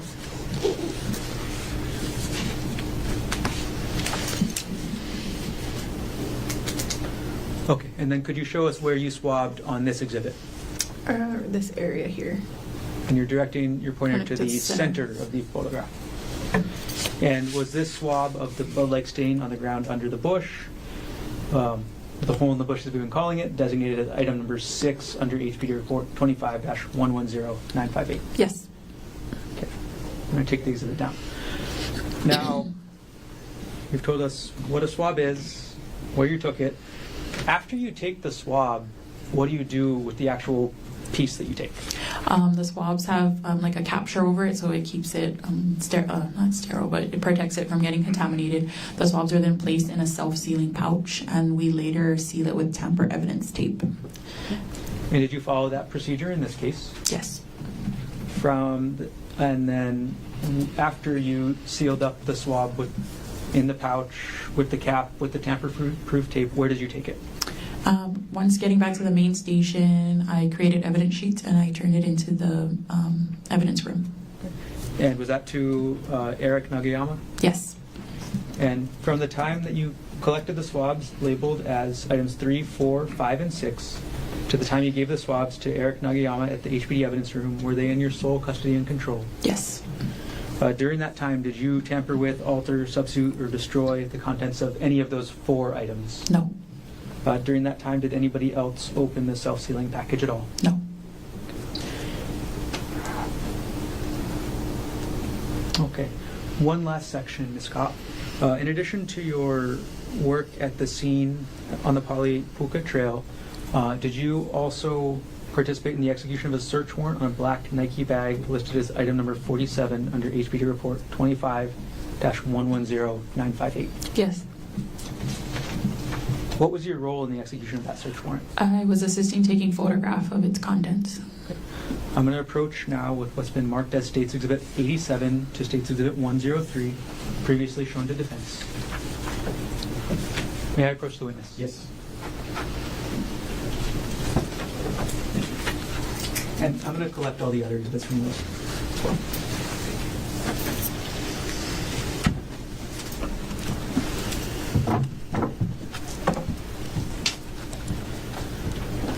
Okay, Ms. Kopp, could you take a look through what I've just handed you, and when you're done, look up?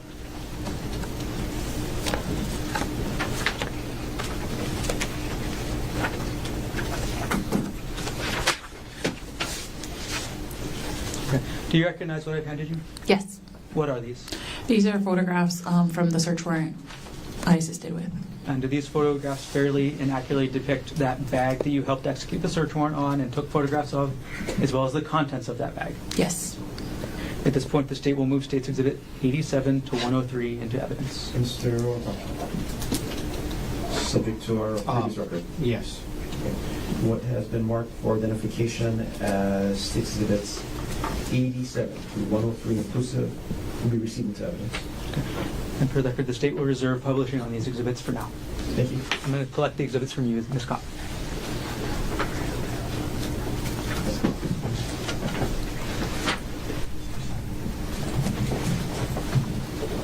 Okay. Ms. Kopp, did everything you testified to occur in the city and county of Honolulu, state of Hawaii? Yes. Thank you. I have no further questions at this time. Thank you. I'm going to hand the exhibits to the clerk. Please. I'm going to hand exhibit to the clerk as well. Thank you.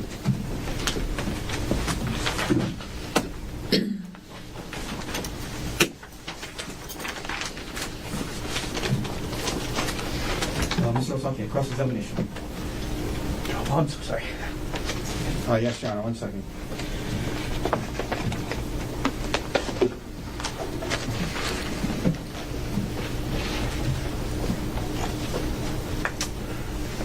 Good afternoon, ma'am. Hello.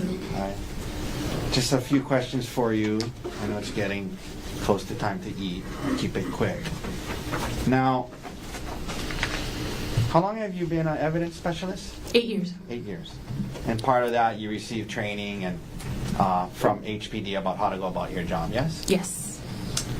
And on the date of this incident when you went there and took these photographs that we've been discussing, you were not that morning, you didn't know you were going to have to go on a hike that morning, correct? That's correct. And so you were in, I think you said Vans, tennis shoes. Yes. And you walked up the hike. Yes. Now,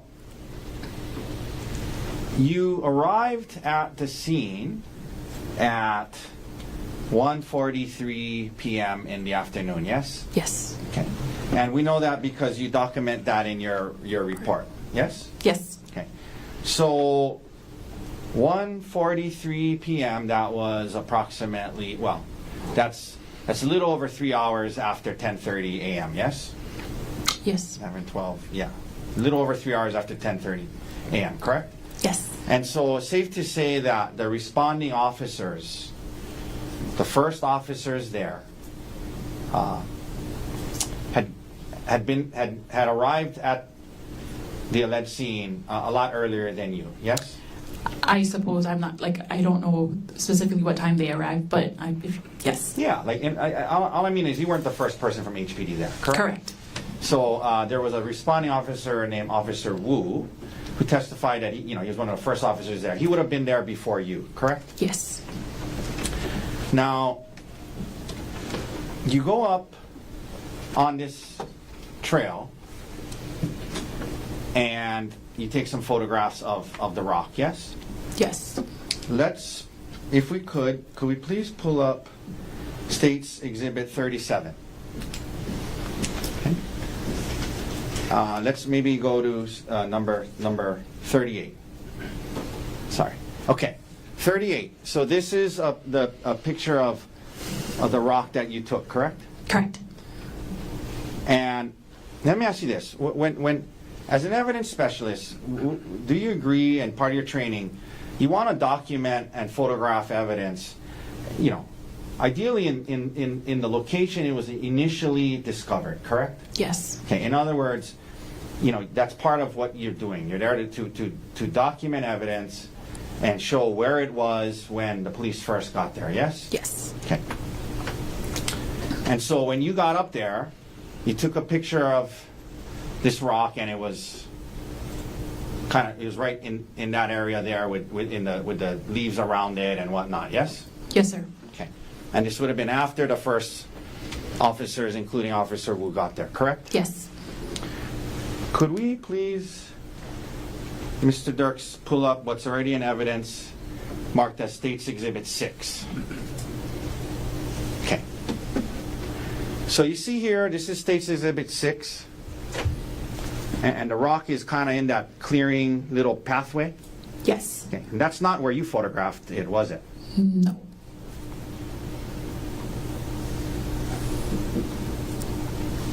Can we put Exhibit 6, this was introduced to Officer Wu. Can we put Exhibit 6 next to Exhibit 34 if that's possible, Mr. Dirks? If possible. If not, it's okay. Exhibit 6 and 38. Okay. So, when you got there, you took a photo of it on the right, this one on the right, correct? Yes. That's the rock there, yes? Correct. Exhibit 6 shows it in the middle of the walkway, yes? Yes. Okay, we can take that down.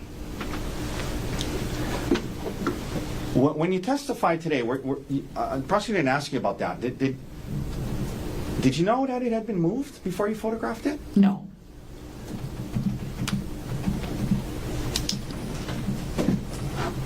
You thought you were photographing it where it was initially discovered, correct? Yes. And that's kind of an important piece of information, isn't it, ma'am? In terms of, as an evidence specialist, if you're going to photograph something and kind of represent that's where it was found, it's kind of important. And I'm not blaming you, right? Obviously, nobody told you, but it's important. It's important. You know, if you're photographing something where it had been moved and not where it was initially found, that's kind of an important thing to maybe note in your report or know as an evidence specialist, correct? Correct. Okay. And in fact, had you been told that by the officers that it had been moved, you probably would have documented that, yes? Yes. Thank you, ma'am. No further questions. Thank you. Any reader? No, thank you. Let's go. Thank you very much. Thank you.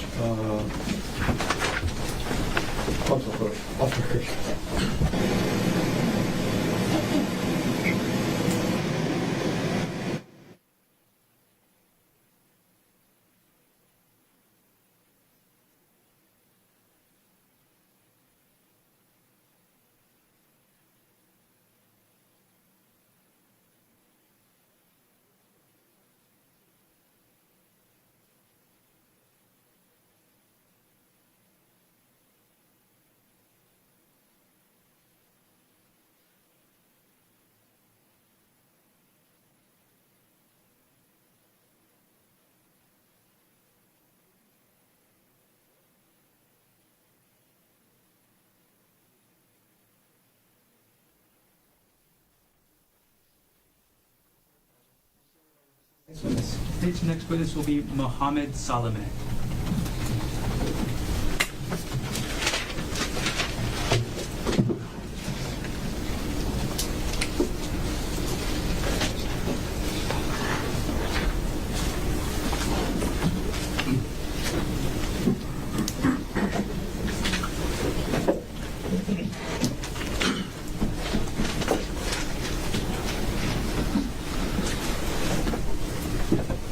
Raise your right hand, please. You do solemnly swear affirm that the testimony about to give shall be the truth, the whole truth, and nothing but the truth? I do. Please have a seat. Thank you. Good afternoon. And before you start testifying, could you just take the microphone as close to you as possible and speak into the microphone as much as possible, okay? All right, can you please state your name? My name is Mohammed Salame. And what is your occupation? I'm a police evidence specialist with the Honolulu Police Department. How long you've been employed by HPD? About 3 years. What was your assignment on March 25th, 2025 at around 5:40 p.m.? To take photographs and collect evidence, DNA reference sample. In taking a step back, in general, what are the duties of an evidence specialist? To process and document crime scenes, including individuals, through the use of photography, diagramming, and evidence collection. And on that date at 5:40 p.m., what type of evidence were you assigned to collect under HPD report 25-110958? A DNA reference sample or a buccal swab. And what is a buccal swab? Buccal swab is a swab sample used to reference a known DNA sample. And where would you collect a buccal swab from? The interior cheek area of the mouth of an individual. And who did you collect a buccal swab from in this case? Mr. Gerhardt Konig. And before you collect the buccal swab, do you document or photograph the person you're collecting the swab from? I do. Mm-hmm. At this point, Your Honor, I'm going to ask to approach with what's been marked as State's Exhibit 129, States 238, and States 239. Yes. Previously shown.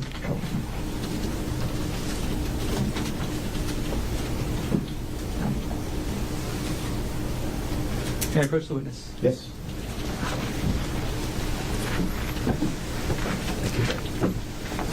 Mr. Salome, I've handed you what's been marked as State's Exhibit 129, 238, and 239. Could you take a look at those three exhibits, and when you're done, look up? Do you recognize what I've handed you? Yes. Okay. What are these? These are photographs of Mr. Konig. And you took these photographs? I did. And again, was that on March 25th, 2025 at around 5:40 p.m.? Yes. Do these photographs fairly and accurately depict Gerhardt Konig on that date and time? Yes. At this point, the state will move States Exhibit 129, 238, and 239 into evidence. Mr. Otake is subject to our previous record. No objection, thank you. Okay, what has been marked for identification as State's Exhibits 129, 238, and 239 will be received into evidence. Thank you. I'm going to retrieve the exhibits from you, Mr. Salome. Okay. And again, we will reserve publishing for the moment.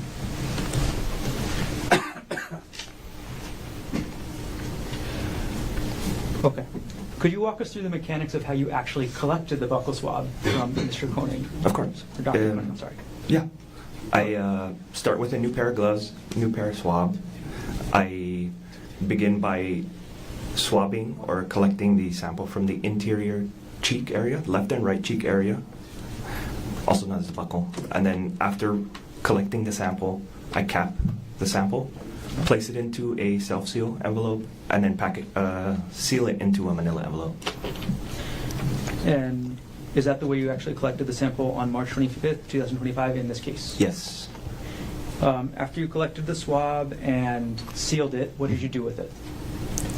I submitted it to the evidence room. Okay. And who did you give it to at the HPD evidence room? Ms. Jeanette Moses. Okay. And did you do that on March 26, 2025? I did. From the time that you collected the buccal swab from Gerhardt Konig on March 25th, 2025, to the time that you submitted it to Ms. Moses on March 26, 2025, was the swab in your sole custody and control? It was, yes.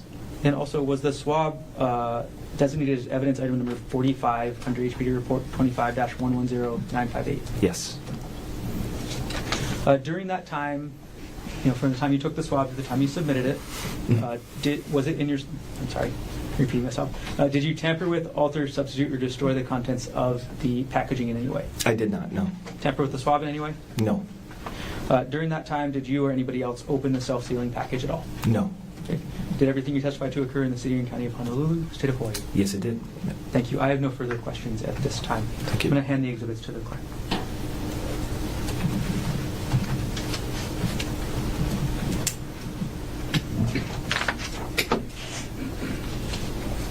Thank you. Cross-examination. Very briefly, thank you, Your Honor. Good morning, Mr. Solomon. Good morning, sir. Is I saying that right? That's Solomon? correct. Thank you for being here. I just had a couple of questions. The photographs that you just, you were just shown, 238, 239, and 129. Did you take those at the same time that you were doing the buccal swab? Yes. Okay, so you indicated that on March 25th, 2025, the buccal swab you took at 5:40 p.m. roughly, yes? Yes. And you would have done the photographs roughly at that same time, correct? Yes, prior to collection. Right before. Okay. Yes. So 5:40 p.m. on the 25th of March is 10:30 a.m. on the 24th of March. 5:40 p.m. is about 31 hours later, correct? I wouldn't be able to. Yeah. So if we go 10:30 a.m. on the 24th, Okay. then we go to 10:30 a.m. on the 25th. That's 25 hours, right? Okay. And then from 10:30 on the 25th to 5:30, that's 7 hours, right? 10:30 to 5:30, right? 10:30 to 5:30. Yeah. Okay. So you took these photographs, 24 hours plus 7, 31. You took these photographs 31 hours after 10:30 a.m. on the 24th, correct? Sorry, 25 plus 7 is 32. 24 plus 7. 24 plus Yeah. 7, 31. Yes. Yeah, Okay. Yeah, 31 hours after 10:30 a.m. on the 24th, Okay, correct? yes. Okay, and let's publish it. Let's publish these now, since they're in evidence. Okay. So if we could, Exhibit 238, it's going to be on the screen here. Okay. So that's a photograph you took when you were doing the buccal swabs of Dr. Konig, yes? Yes. And this was at the Honolulu Police Department The central receiving desk. Central Receiving, correct? Yes. Okay, 31 hours later. Let's go to 239. Okay. Can we zoom in on his ear and his cheek? Is that possible? Okay. Okay. So that's his ear and his cheek, 31 hours later. And then if we could go with 129.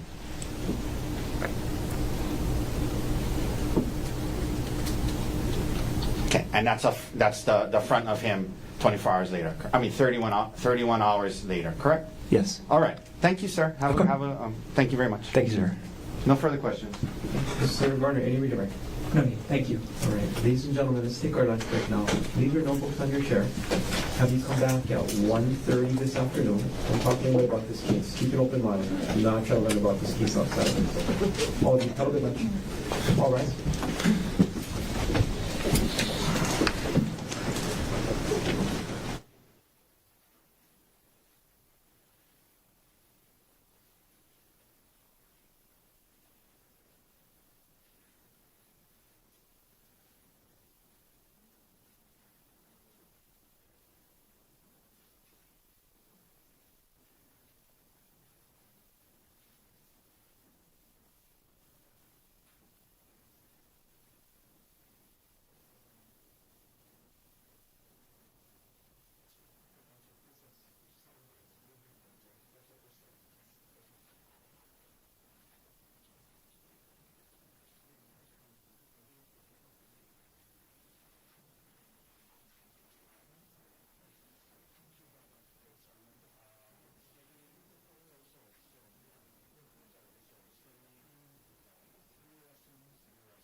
number 13, City of Hawaii versus Gerhardt Konig, 1 CPC-25-373. Dr. Konig is present in court with all 4 counsel of record. All jurors are back in the courtroom. Good afternoon, ladies and gentlemen. We'll continue on with the presentation of the evidence. Mr. Garner, State's next witness. The state calls Chauncey Nicola.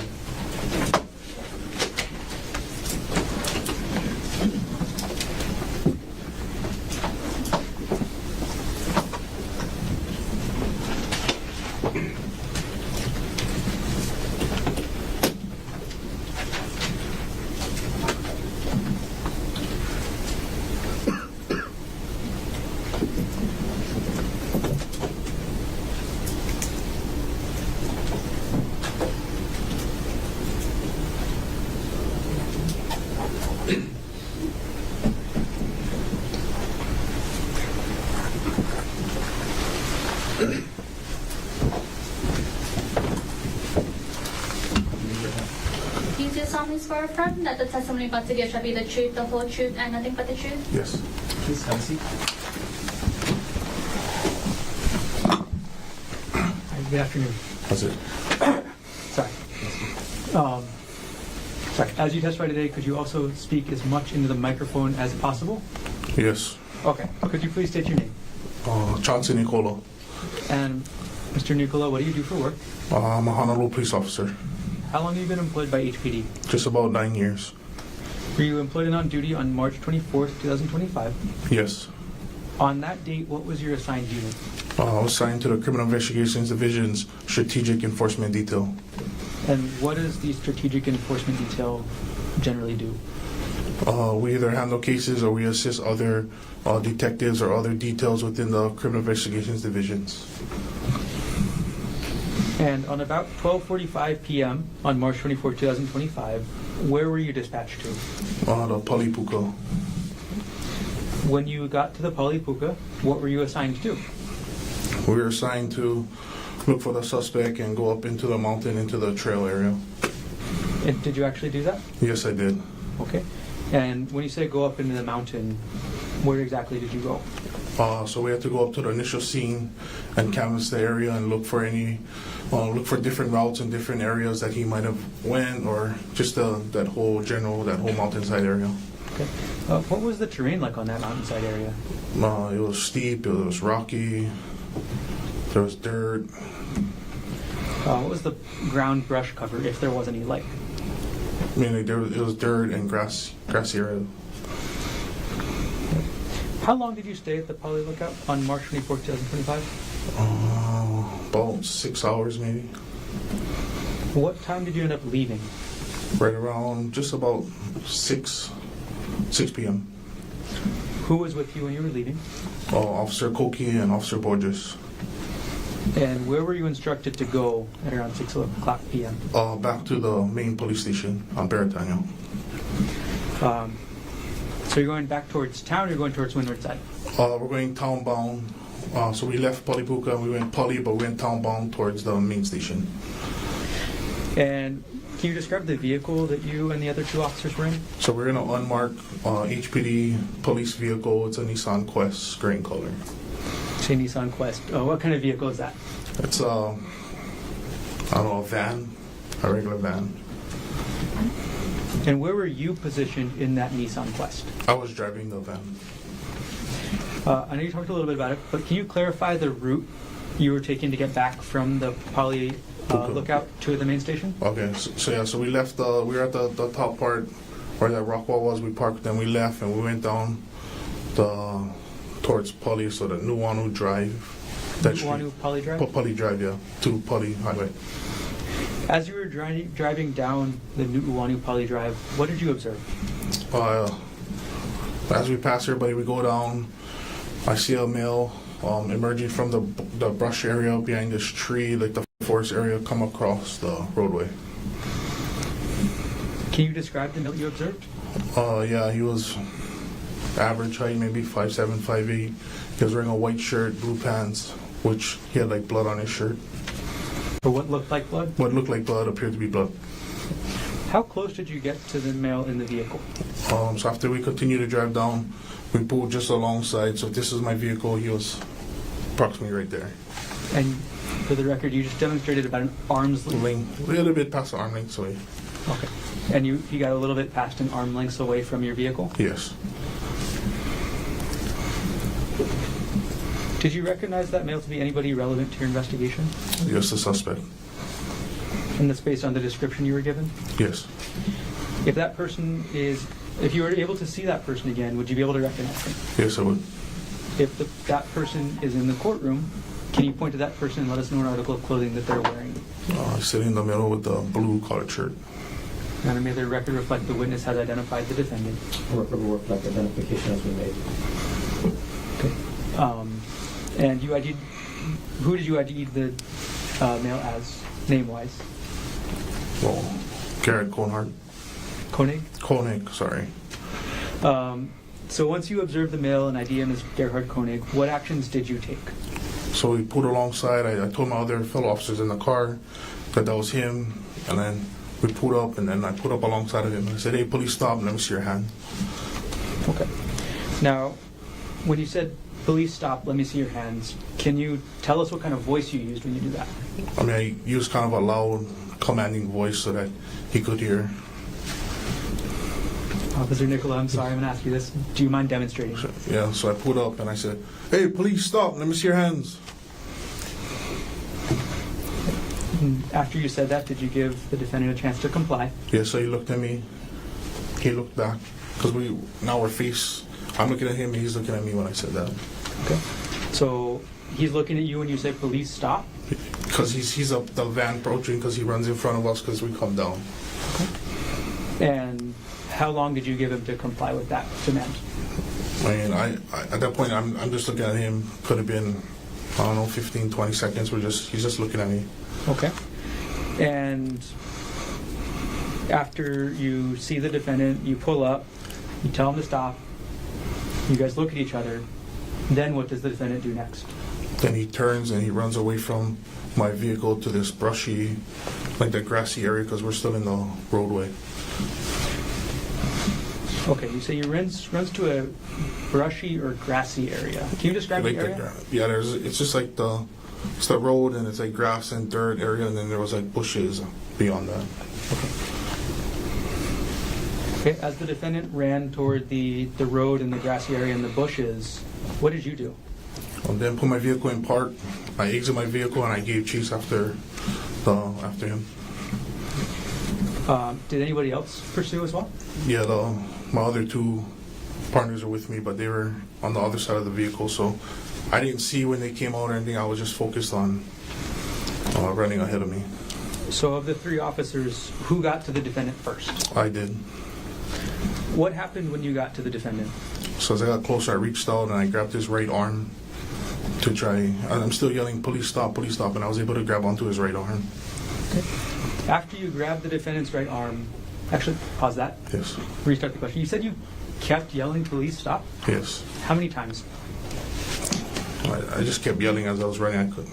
Multiple times I just was yelling, "Police." Okay. And going forward again now, Yes. After you grabbed the defendant's arm, what did the defendant do?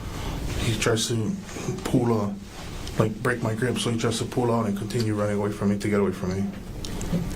And as the defendant's pulling away from you, Right. when you're grabbing his right arm, what happens with you and the defendant? We're in this like grassy, like muddy area, so I lose my balance and he loses balance, so we both fall on and I fall on top of him. Right, who falls on top of who? I fell on top of him. Okay, so now at this point, you and the defendant have both fallen, and you fall on top of him.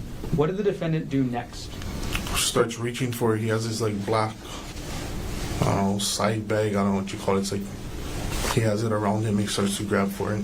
Okay. And once you see the defendant reaching for this bag, what do you do next? I'm trying to use my physical strength to pull the bag away from him, which I was able to, and I'm able to pull it off of him and get it away from him. And so were you actually able to get the bag away from him? Yes, I did.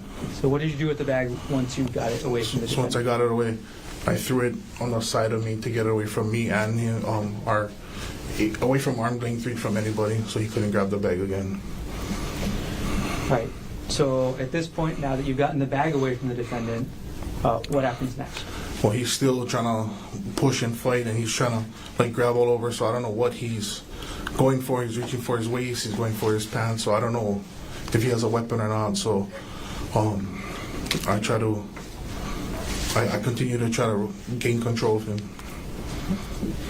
And as defendant's doing this, as he's reaching for his waist and all this, how do you attempt to gain control of the defendant? So I give him some distractionary strikes to his large muscle tube area. Okay. And when you say distractionary strikes, could you explain for us what that means? Well, I give him close fist strikes. And when you say large muscle groups, what do you mean by that? I'm trying to hit his arm areas and his legs. And how many distractionary strikes did you do? About 6 of them.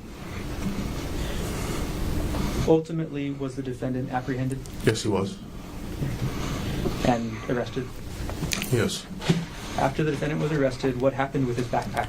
So then, after he was arrested, I went back and grabbed the bag. I put it in a brown paper bag and I secured it until the detective came. Okay. And once the detective came, what did you do with the backpack? I then transferred custody and gave him the bag. Did you take any photographs of the defendant and his physical condition on March 24th, 2025? Yes, I did. Your Honor, may I approach with what's been marked as States Exhibit 132, 235, and 237? Yes. I'm sorry, 236. 132, 235, and 236, or what was the wrong one? 237 or 2? I apologize. There's 4 photographs, and I missed one. So we have 132, Okay. 235, 236, and 237. Thank you. Thank you. All right, may I approach?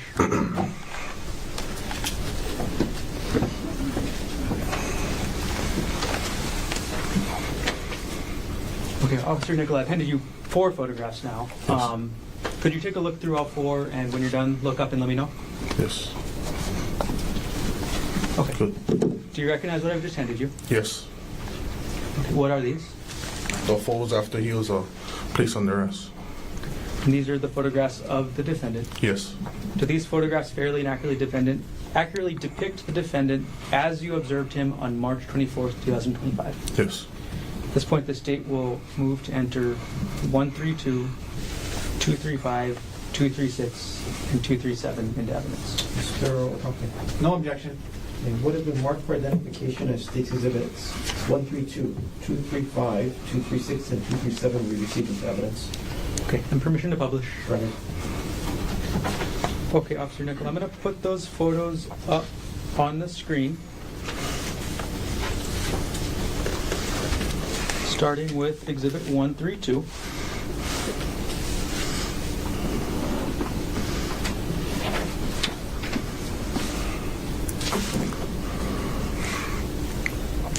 And now rotated correctly. Officer Nicola, what does this photograph show? A full body picture of the suspect. And what's that in the background of this photo? Just the kind of grassy area that he ran into, or we ran to. And how big are the trees back there? Oh, very big. Publishing now States Exhibit 235.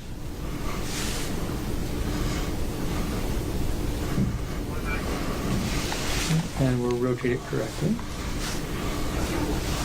Okay, Officer Nicola, what does this photo show us? A closer view of his kind of upper chest area. And now publishing States Exhibit 236. And apologies, I might have to rotate it again. Okay, what does this photo show? This is a left profile. And lastly, Exhibit 237. And again, we'll rotate it upright. What does this photo show? This is right profile.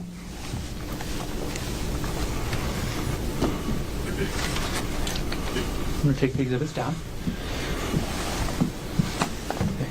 After you arrested the defendant, Officer Nicola, where did you take him? Took him to Straub Hospital. Why did you take the defendant to the hospital?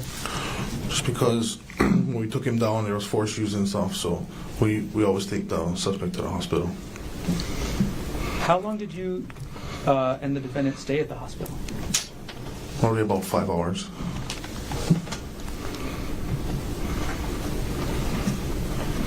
A couple more questions. What were you wearing that day, Officer Nicola? I was in a plainclothes attire, so I had a t-shirt, pants, and I had my badge from my neckline, and then I had my gun belt underneath my shirt and stuff. Sorry, where was your badge actually displayed on your body? It was on my chest area. And last couple of questions. Officer Nicola, how tall are you? About 6 feet, And approximately how much did you weigh on March 24th, 2025? 300 pounds. Did everything you testified to occur in the city and county of Honolulu, state of Hawaii? Yes. Thank you. No further questions at this time.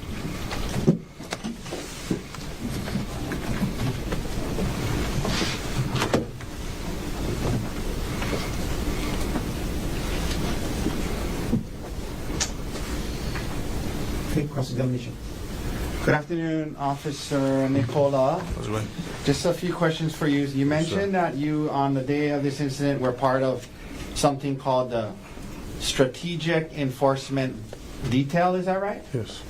And it's true that the Strategic Enforcement Detail is a plain clothes detail. In other words, you're not wearing what you're wearing today, your uniform you're wearing today, correct? Yes. Patrol officers who are on patrol, they wear the uniform you're wearing today, correct? Yes. Patrol officers on patrol also wear body cameras, yes? Yes, sir. But in the Strategic Enforcement Detail, HPD has it where you guys don't wear body cameras, correct? Yes.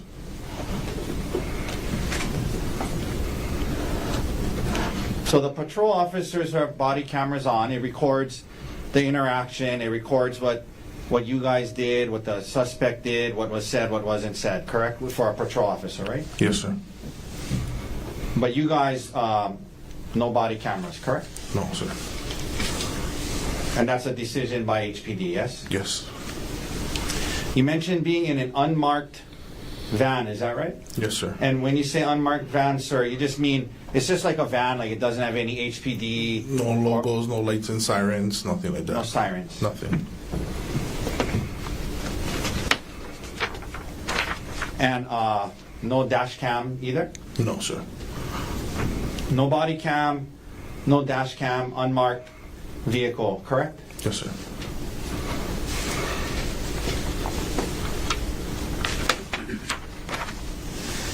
When you were coming down and you left the area, you're driving down, I guess you said New Honolulu Drive, is that right? Yes. So is that, just so we're all clear, so when you leave the lookout, you kind of, to come back to Pali Highway, you got to come down kind of like a... It's like a, I don't know how to explain it. Like a driveway, I mean not a driveway, but like a long off-ramp, kind of, on-ramp. Yeah, something. Okay. Like it's what people use to get back on Pali Highway from the lookout, right? Yes. Okay. And it's around 6 p.m., yes? Yes. And so this was about a year ago, so it's a similar time of year. So, you know, it's 6 p.m. this time of year. It's not dark yet, right? Not at all. It's still lit, yes? Yes, sir. Okay. So it's 6 p.m. It's still lit, and you see who you believe to be the suspect walking down the street in the light, correct? Yes.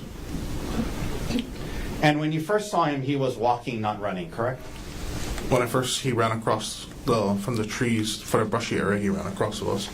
But when you first saw him, he was walking down Pali Drive, right? Well, he first ran across the out of the bushes. He runs across, and then we come up alongside of him, and then that's when he's walking. Okay.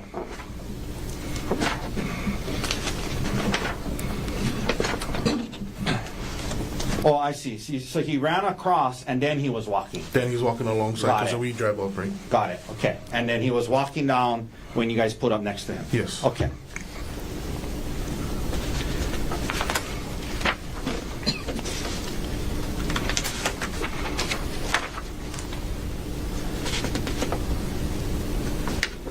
You mentioned some of the force that you used in apprehending Gerhardt, yes? Yes, sir. You mentioned that you, at the time, weighed about 300 pounds, is that right? Yes, sir. And you were with Officer Koki and Officer Borges? Yes, sir. And they're also pretty big guys, yes? Yes, sir.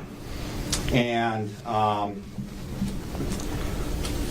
you mentioned some strikes to his large muscle area to get compliance. I think you said maybe about 6 strikes to his large muscle area, correct? Yep. And his muscle area you're talking about is like his arms, his legs, the core of his body, correct? Yes, sir. And you know, when you use force, officer, you have to fill out something called a use of force form after, correct? Yes, sir. And in this case, you did your best to fill that out accurately, yes? Yes, sir. So it's true then that in the process of apprehending him these strikes, you did not hit him in the face or head, correct? Yes. That's correct. Yep.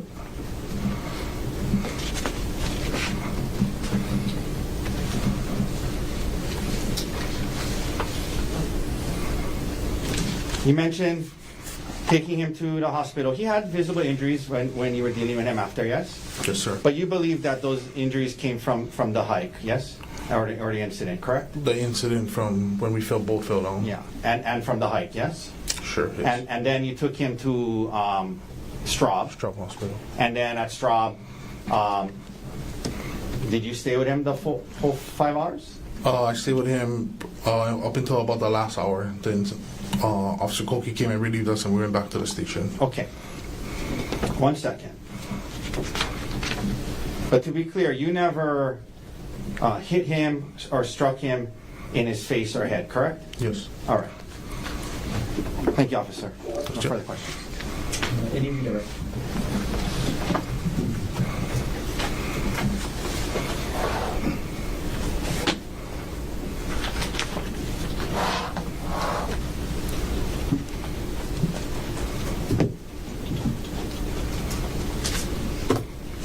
Officer Nicola, do you know what body part the defendant landed on when you fell on top of him? So we went forward, and he landed on his head area, like, because I went down and I was trying to grab him to stop, and we both just fell down. Thank you. No further questions. Any rebuttals? No. Thank you, officer. Officer, thank you. You can What sit about down. that? What did this over here? You can move out. You can stay. Watch that for a minute.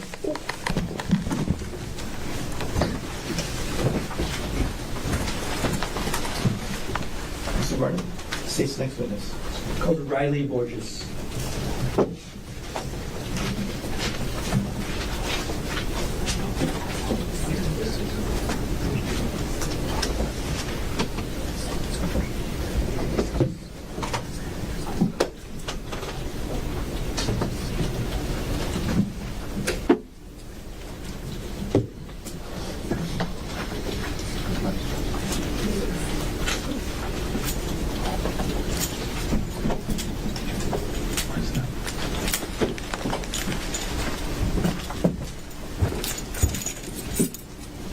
You do solemnly swear or affirm that the testimony about to give shall be the truth, the whole truth, and nothing but the truth? That's right. Please have a seat. Thank you, Your Honor.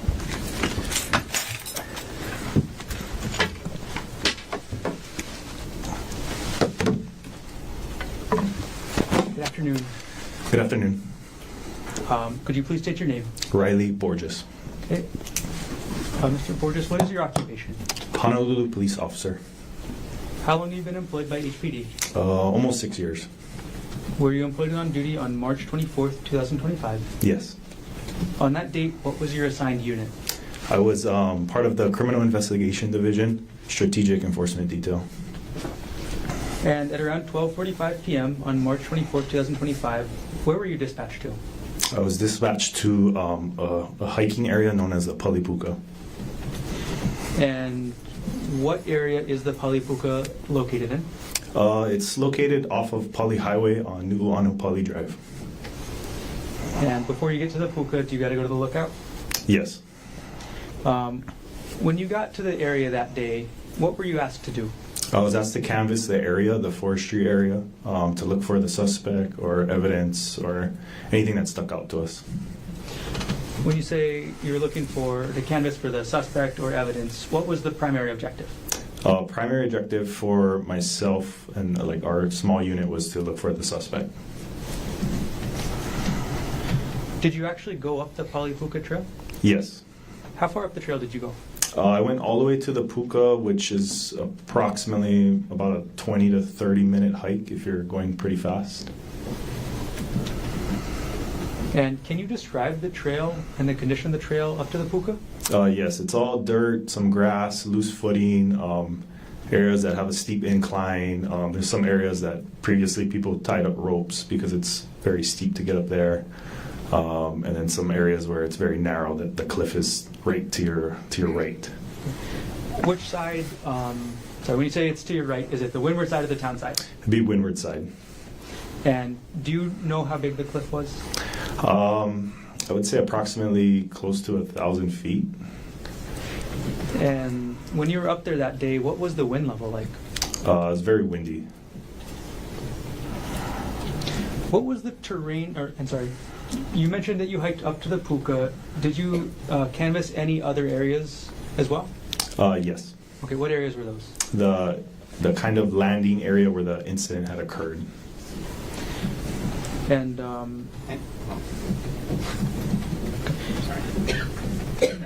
can you describe the terrain, the ground cover of that area? That area was like a small opening, relatively flat, and grass and some brush around there. And then can you describe the ground cover generally of the area you canvassed? Generally, the trail itself is kind of a beaten path. It's got some grass, but overall dirt and some rock. But as soon as you go off the trail, it gets to dense forest, dense bamboo, and other shrubs and bushes. Did you search the bottom of the cliff yourself? The windward side, you're asking? Yes. No, we weren't able to access that area. How long did you stay at the Polilukat area on March 24, 2025? Around 5 to 6 hours. And what time did you leave? Approximately 1800 hours, 6 p.m. Thank you. Who was with you? I was with Officer Nicola and Officer Koki. And where were you instructed to go? I was instructed to go back to the main police station. And that's 801 South Beretania Street? Yes. What was the route that you guys were taking? So we exited the parking lot of the lookout, and we're on New Honolulu Road, headed townbound towards Pali Highway. Can you describe the vehicle? We were in a Nissan Quest, gray. It's like a van. Is this a police car or no? It's an unmarked vehicle. No police lights or sirens. Where were you positioned in the vehicle? I was in the second row, and I was in the middle, so I could see like the windshield. Yeah. Sorry, could you describe a little bit about this type of van and what you mean by that? I guess the best way to describe it is like a soccer mom van. It's a passenger van. It can hold like 7 people. It's got the automatic sliding doors, that kind of stuff. Got it. Okay. And then, so second row, was there a row behind you? Yeah. And as you were driving down New Wanupali Drive in the middle seat, what did you observe? From about 100 yards away, I could see a male exit what appeared to look like he exited the brush area and onto the road. Okay. Can you describe the male that you observed? From about 100 yards away, I could just see that it was a male, lighter in skin color, and I saw like blue clothing of sort. How close did you get to him in that vehicle? From 100 yards, when we first saw him, we drove right up to him. And then once you drove right up to him, what window of the vehicle were you seeing him out of? The windshield, primarily.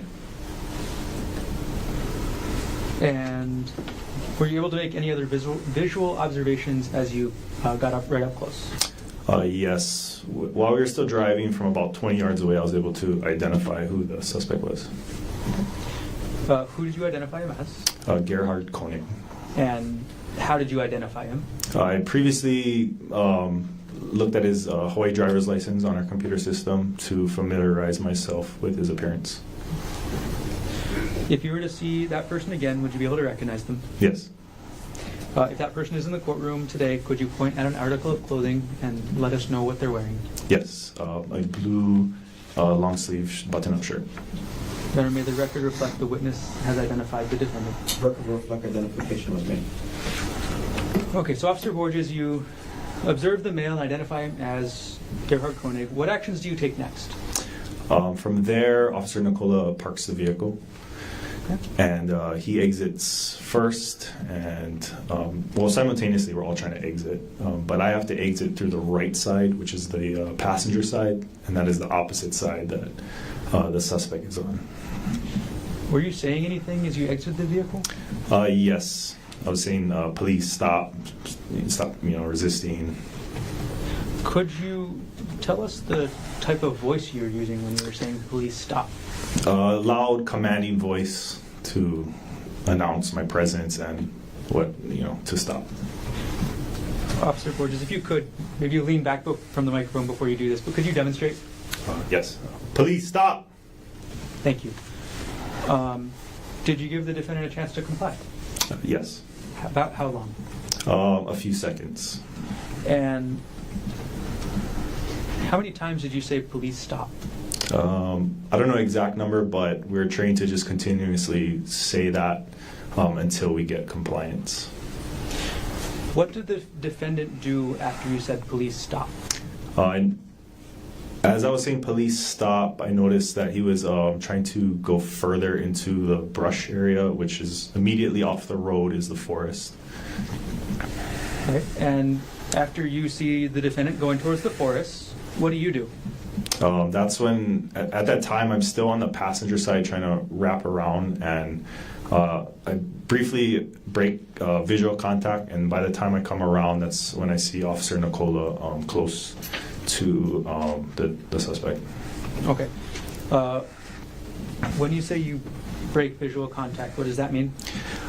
Just in the actions of me getting out of the van and having to run around I momentarily lost the visual of the suspect. Got it. So like as you were exiting at the passenger side, you couldn't see him? Yes. Okay. So you mentioned Officer Nicola. Was anybody else pursuing the defendant at that time? Yes, Officer Konig. Who got to the defendant first? Officer Nicola. Did you see Officer Nicola and the defendant's first contact together? Not the first contact. Okay. Can you describe what you saw as you came around the vehicle? As I came around the vehicle, Officer Nicola and the suspect, they were already on the ground, and Officer Nicola was attempting to detain or subdue the suspect. And what did you observe the defendant doing as Officer Nicola was trying to detain him? He was on the ground, flailing his arms, kicking his legs, trying to move his body. Was the defendant doing anything with his arms?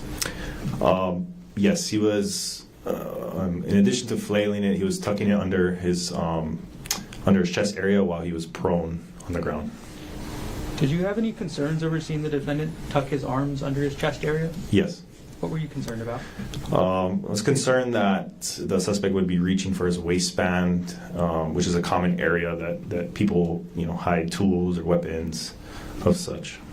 Okay, so after you see this, can you explain the steps that you took? Yes. So by that time, Officer Nicola, Officer Konig were trying to subdue the suspect. I went around to kind of his legs area and just tried to take a hold of his legs and hold it down. Okay. Was that able to work? Not initially. We were able to keep him on the ground, but we're still trying to restrain him. Okay. Sorry, maybe I should rephrase that. When you grabbed the defendant's legs, were you able to gain control immediately? No. Okay. What was the defendant doing at that point? At that point, you could still feel his body resisting our movements to get him into a handcuffing position. Can you explain then, after that point, the steps that you used to help detain the defendant? So I attempted to grab his arms, but because they were tucked, I wasn't able to grab it. So I delivered a few strikes to his right thigh. And did you refer to those strikes as muscle dysfunctional strikes? Yes. Okay. Can you explain what those words mean? Yes, a muscle dysfunctional strike is a strike used on a part of the body, on the muscle, so that it kind of gives the muscle a stun and you're not able to use it for a few seconds. And where did you deliver those muscle dysfunctional strikes? To his outer thigh area. As you were delivering these dysfunctional strikes, were you saying anything? Police, stop. Were you telling him anything else? Stop resisting. Did you tell the defendant what to do with his hands? Place them behind his back.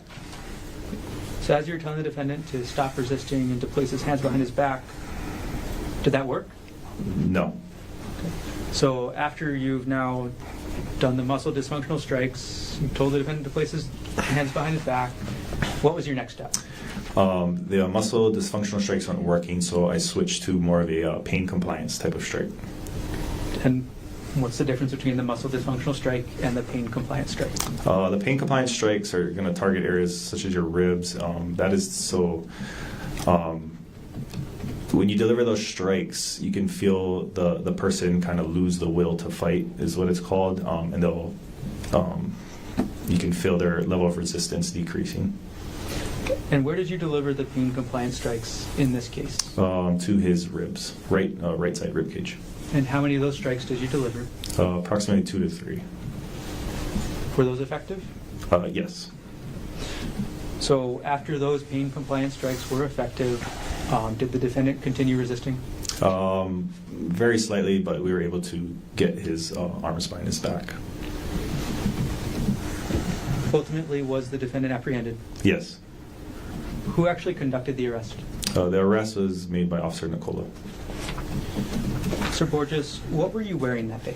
I was in plain clothes attire, which is sort of like a tactical long pants, a plain t-shirt, and a badge on a lanyard around my neck. When you say tactical, is that like military style? It's plain in color, but it's like a 5'11" type of pants, if you're familiar with that. Okay. Sir Borges, how tall are you? About 6'3". And on that date, March 24th, 2025, approximately how much did you weigh? 235 pounds. And did everything you testified to occur in the city and county of Honolulu, state of Hawaii? Yes. Thank you. I have no further questions at this time. Cross-examination. Thank you. Good afternoon. Good afternoon. Officer Borges, just a few questions. So you mentioned unmarked vehicle, correct? Yes. No sirens, no HPD, soccer mom type of van, yes? Correct. And also not in your uniform, plain clothes, yes? Yes. And as part of that, you were part of the strategic enforcement detail that day, yes? Yes. And so the strategic enforcement detail, HPD, you guys don't wear body cams, correct? Correct.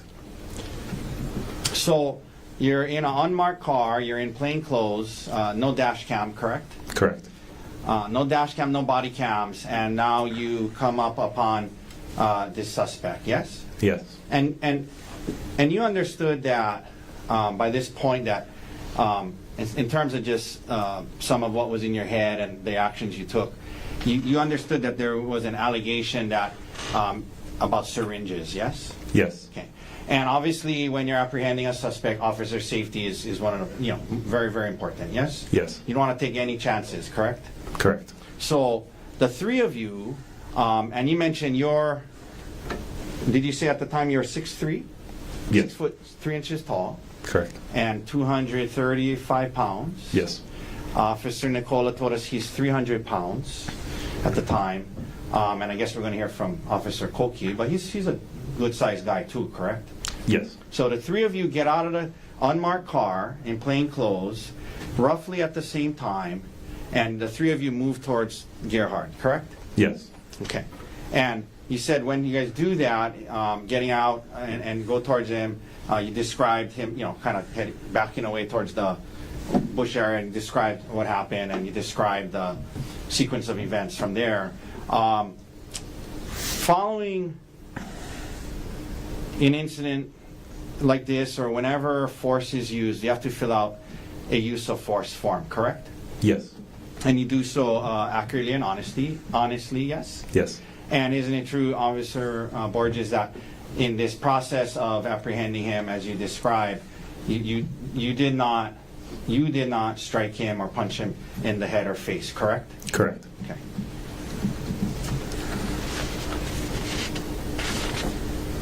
One second.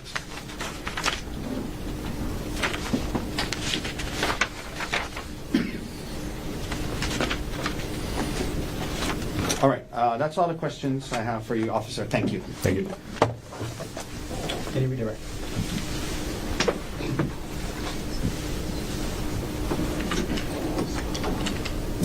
No, thank you. Officer Borges, thank you very much. Thank you, Your Honor. Watch that first step. Yes, thanks. Mr. Garner. Today's next witness, Ashton Kofi.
You do solemnly swear or affirm that the testimony about to give shall be the truth, the whole truth, and nothing but the truth? Yes. Hey, good afternoon. Afternoon. I guess I see you made it through the traffic. Yes. Okay, could you please state your name for us? Ashton Koki. And what's your occupation, Mr. Koki? I'm a police officer with the Honolulu Police Department. Okay, Officer Koki, how long have you been employed by HPD? A little over 7 years now. Were you so employed and on duty on March 24th, 2025? Yes. And on that date, what was your assignment? I was assigned to the Criminal Investigation Division, Strategic Enforcement Detail. Is that also known as SED? Yes, sir. What does SED do? SED is an investigative unit within the Criminal Investigation Division.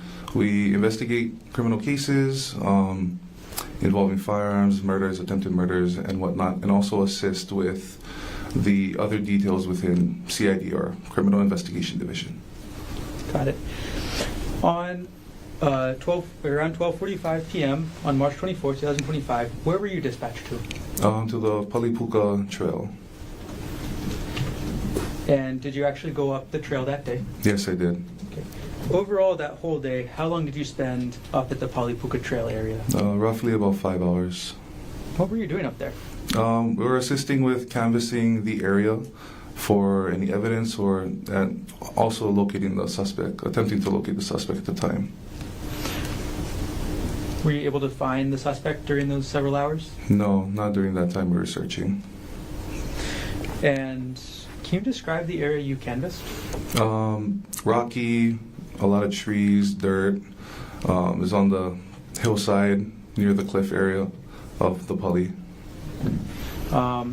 Which side was the cliff on, the town side or the windward side? The cliff was on the windward side, so the hillside would have been on our town side. And overall, how big was the cliff on the windward side? It was a big drop. And the hill or the mountain on the town side, could you describe that for us? It was very steep, filled with a lot of grassy brush area, trees. Okay. And all right, were you able to find any evidence as you canvassed the area? Not myself, no. Okay. So you yourself didn't find any evidence during those several hours of canvassing? No. And you said you stayed there for, I'm sorry again, about 6 hours? Roughly 5 to 6 hours. And what time were you leaving? I left at around 6 p.m. Who was with you? Officer Nicola and Officer Borges. And where at that point were the three of you guys instructed to go? We were instructed to go back to the main police station. The main police station meaning 801 South Beritani Street? Yes, correct. And can you describe the vehicle that you three were in? It was an unmarked city-owned police vehicle, described as a gray Nissan van.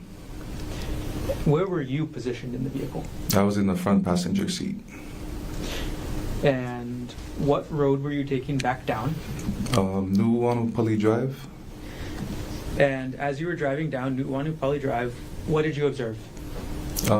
I saw about 100 yards away a male exit the brush area from the hillside, crossing over Nuuanu Drive, running across towards the Pali Highway. Can you describe the male you observed?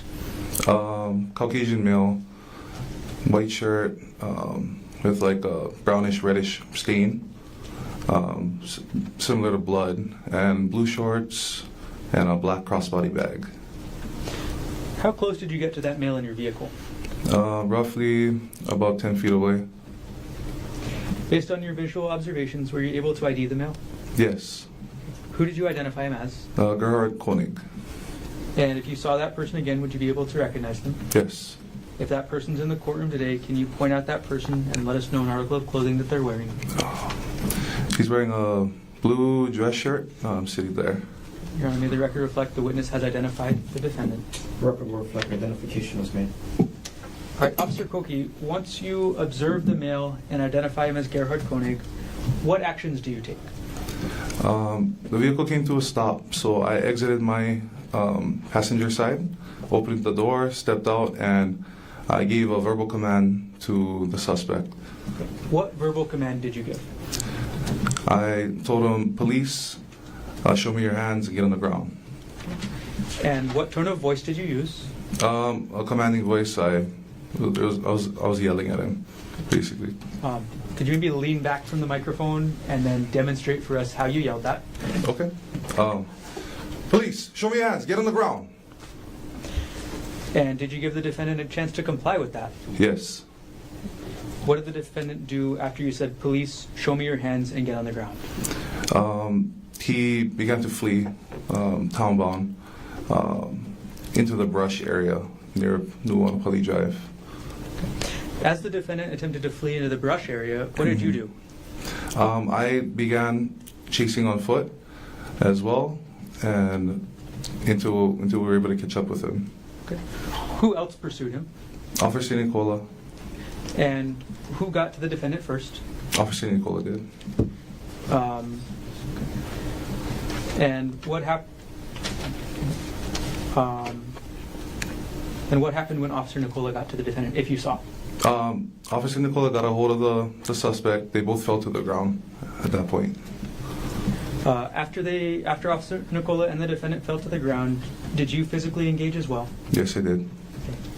Why did you decide to get involved? As Officer Nicola was on the floor with the suspect, I saw he was struggling a bit, so I intended to help by physically getting involved.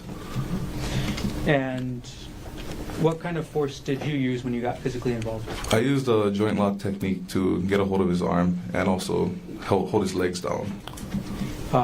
You said joint lock. Do you also mean wrist lock? Yep, wrist lock. Could you explain to us what a wrist lock is? Basically, gaining control of his hand, putting his wrist in a position where I could still withhold control of him without allowing him to move at that point. At the point that you were trying to do the wrist lock, and you also mentioned holding the defendant's legs down, were you in contact with anybody else? I was trying to get in contact with other officers that were in the area via our police radio. And ultimately, was the defendant apprehended? Yes. Okay. Who conducted the arrest? Officer Nicola. Okay. Officer Koki, how tall are you? I'm about 6'3". And as of March 24, 2025, how much did you weigh? 300 pounds. What were you wearing that day? I was in plain clothes, non-uniform. So I was wearing a t-shirt, long pants, covered shoes. I also had my firearm with me, extra magazines, handcuffs, and a police radio. And then, did you have a badge on you that day? Yes, I did. It was worn around my neck. And where was the badge actually on your body? It was in my chest area, openly displayed. I'm going to go back to something I meant to ask earlier, officer. Okay. Did you search the bottom of the cliff on the windward side? Like over the edge? Yeah. I couldn't really see down there. No problem. Did everything you testified to occur in the city and county of Honolulu, state of Hawaii? Yes. Okay. Thank you. No further questions.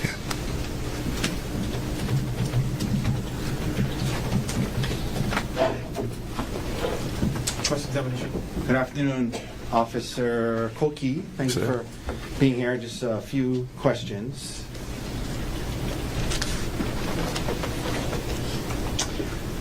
Officer, you indicated you were part of the strategic enforcement detail of the Honolulu Police Department on the date of this incident, correct? Correct.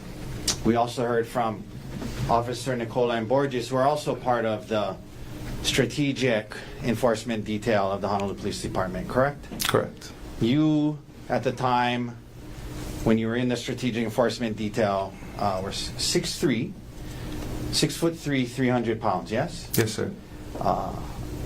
Officer Nicola, who was part of the strategic enforcement detail, testified today that he was 300 pounds. That's about right to you. He's 6 foot, 300 pounds, Officer Sure. Nicola? Yeah. Roughly? Roughly. Officer Borges testified today. That's your partners, right? You work with them, right? Yes, correct. Yeah. 6'3", 245 pounds. Sound about right? Yes. Okay, so three of you, 6 foot, 6'3", 6'3", 300 pounds, 245 pounds, 300 pounds, correct? Yes. All part of the strategic enforcement division, yes? Yes, sir. Okay. Your Honor, I'd like to ask if he could stand next to Dr. Konig. Okay. Officer, please come stand down here on this flat ground, please. Okay? So have this right here is fine. Good, thank you. Dr. Konig, please stand. Okay? So, okay. You're roughly the same height as Officer Koki? I'm Koki. I'm sorry, as Officer Borges? Yes. Okay. And 300 pounds, roughly the same weight as Officer Nicola? Yes. Okay. Go ahead. You can have a seat. Thank you. Now, your testimony is that the three of you had some struggles apprehending him, correct? Yes.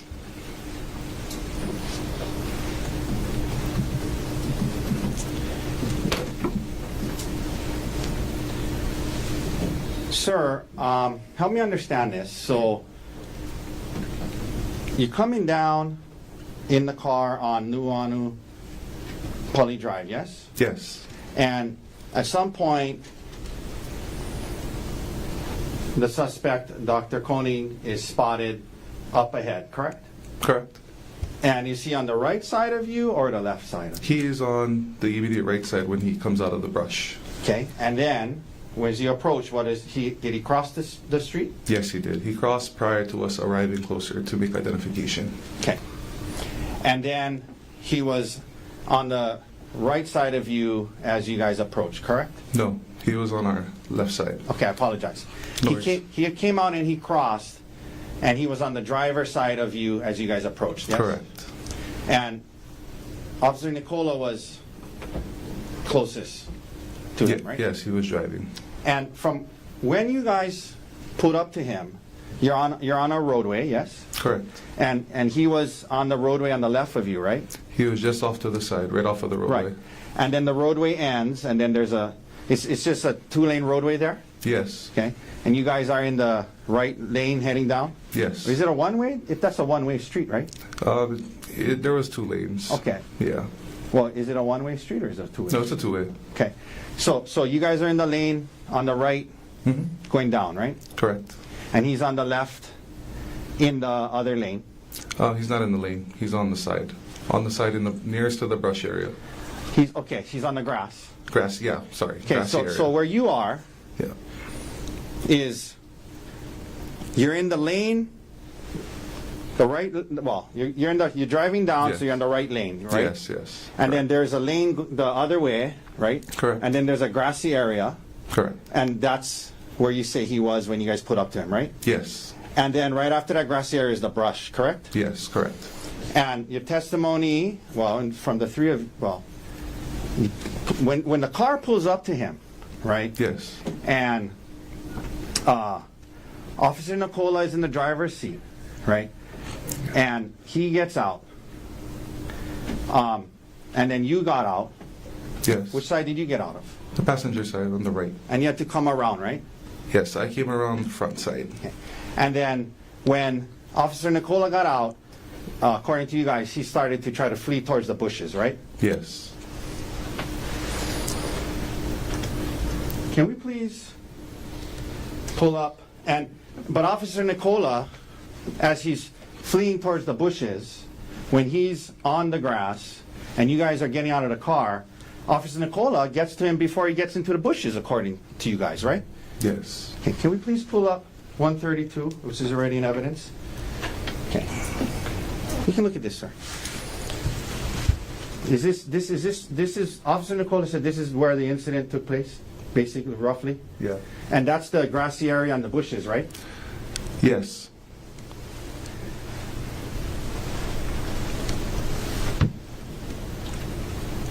And that's the grassy area he was in, you just said, as you guys approached, right? Yes. And your testimony is that he's in that grassy area, you guys are in the lane away, and you guys get out and he starts to flee, and Officer Nicola gets to him before he goes into the bushes? Yes. So Officer Nicola gets out, he's on that grass right there, you guys start trying to cross the lane to get to him as he's fleeing, and you get to him before he's in the bushes? Yes. He didn't make it to the bushes. But according to you, he was fleeing from the time you guys got out of the car, right? Yes. You see that grass area there from where the road ends into the bushes? You just want maybe what, 2 feet? I see that. No further questions. Thank you, officer. Any redirect?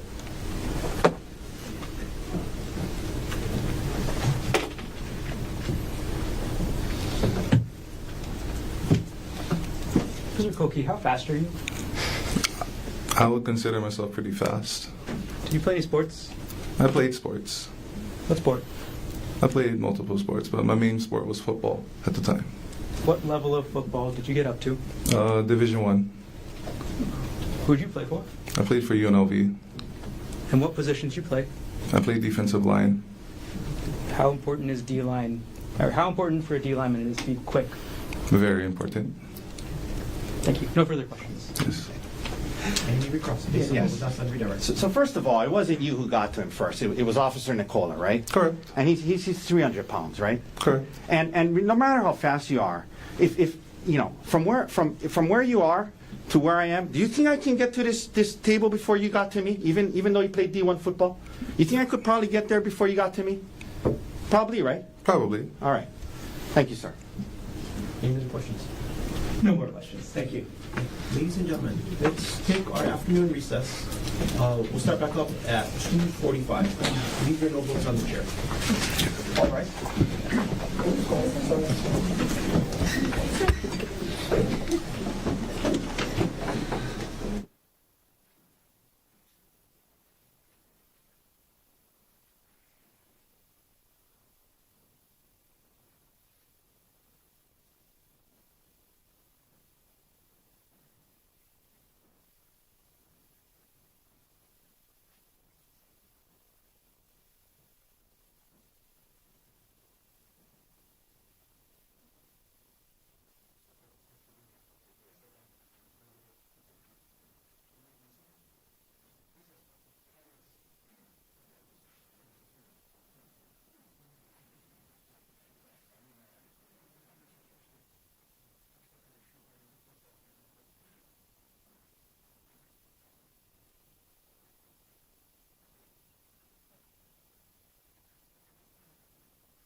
CPC-25-373. Dr. Konig is present in court with all four counsel of record. All jurors are back in the court. Mr. Garner, state's next witness. The state calls Tracy Spacek to the stand.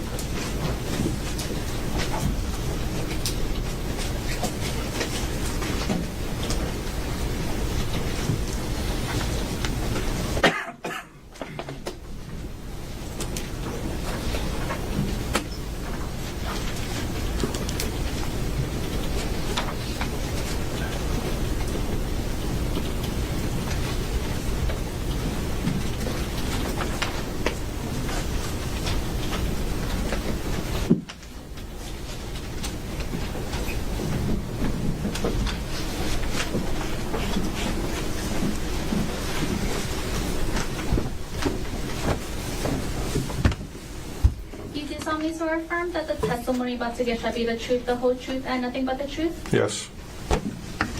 Proceed.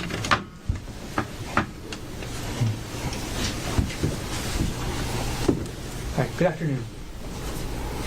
Before we start with your questions, can you pull the microphone close to yourself and then try to speak into the microphone as much as you can? Yes.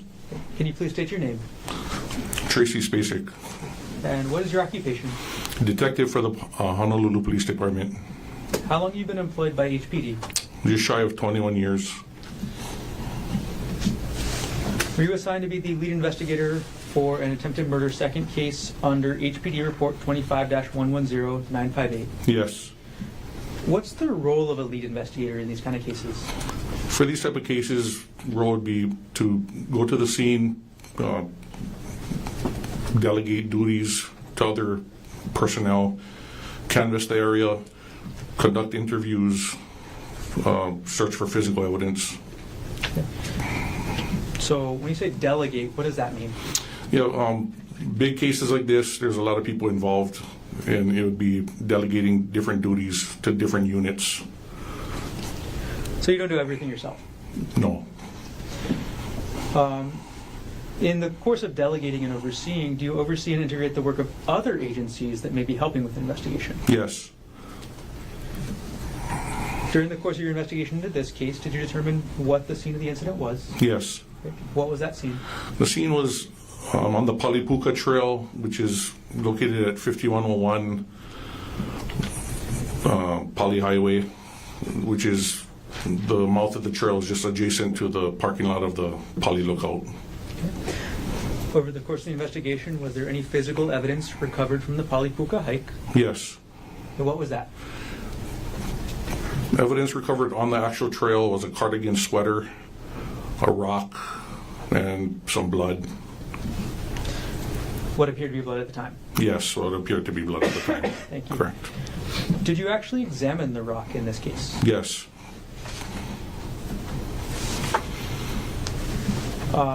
Was the rock smooth or jagged?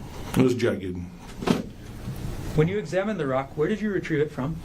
I retrieved it from HPD's evidence room. Okay. And as a detective, are you allowed to enter the HPD evidence room alone to retrieve evidence? No. Who is allowed to enter the HPD evidence room to retrieve evidence? Just the evidence specialists that are assigned there. And the custodians? And the custodians. Right. And was this rock listed as in the evidence room as item number 2 under HPD report 25-110958? Yes. What date and time did you retrieve the rock from the evidence room? I retrieved the rock from the evidence room on March 27, 2025, at about 14:57 hours. And what was your purpose in going to retrieve the rock? My purpose in retrieving the rock was to take photos of it, weigh it, and measure it. Right, and is that what you did? Yes. Detective, I'm going to show you what has been previously marked as State's Exhibit 68 through 71 inclusive. Previously shown to defense counsel, but showing one more time. May I approach the witness? Yes.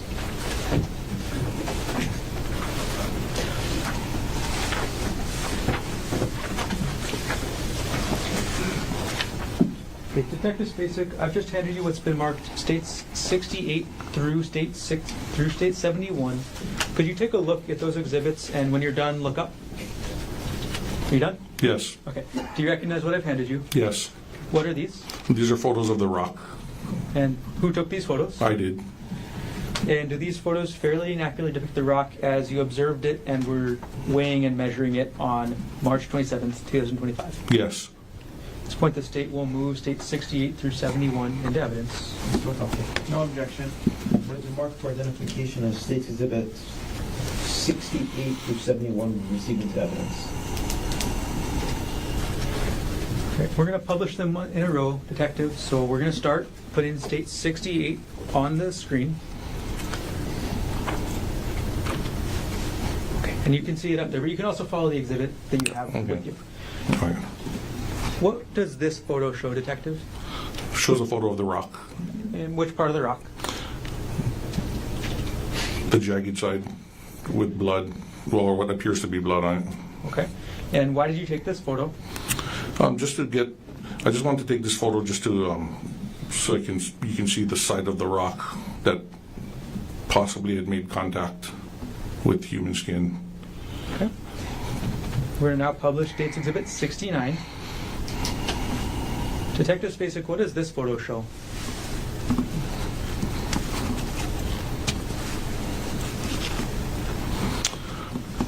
This photo shows, it depicts a close-up of the rock with strands of possible human hair stuck to it or attached to it. Okay. We're going to publish now States Exhibit 70. Okay, we've got States Exhibit 70 on the screen, Detective. What does this exhibit show?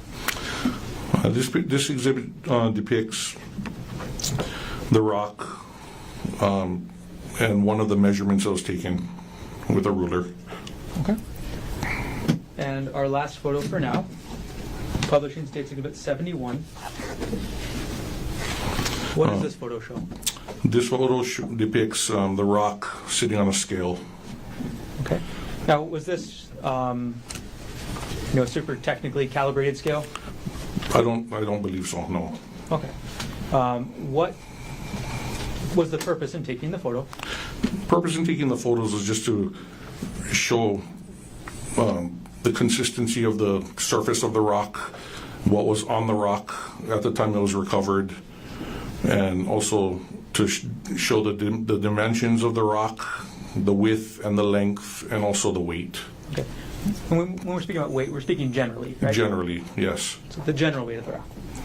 Okay. And what was the general weight of the rock? The general rate of the weight of the rock was a little over a pound, maybe like a pound, 1.2 pounds. Okay. I'm going to zoom in on the screen on the scale right there. Does that say, and you can look at the screen here, Detective, okay. Say 1 pound, 2 ounces? Yes. Okay. I'm going to take the exhibit down.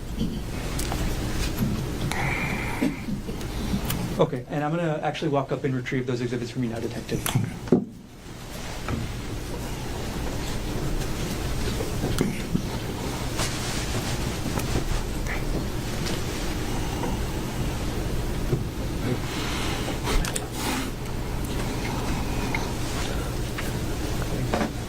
Okay, so after you took these photos of the rock on March 27th, 2025, what did you do with it? After taking photos, I put it back in the bag it was recovered in and resealed it and submitted it back into evidence. Okay.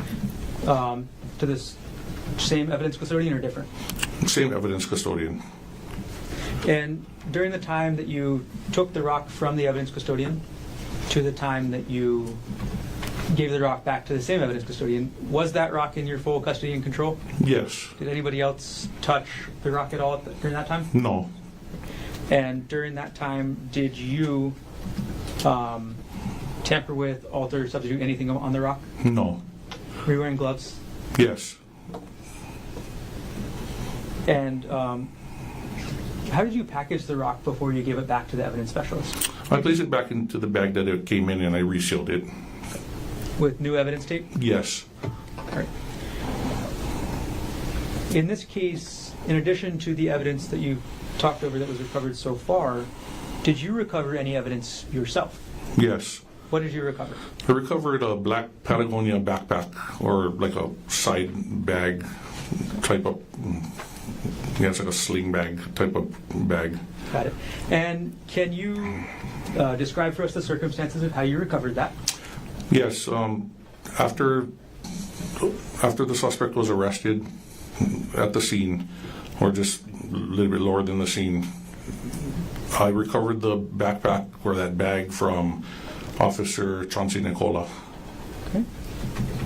After you recovered that bag from Officer Nicola, what did you do with it? When he handed it to me, it was already in a brown bag. I recovered the bag and took it back to when I went back to the station, I sealed up the bag, labeled it, and secured it in my drawer, my office drawer, that can be locked with a key. Got it.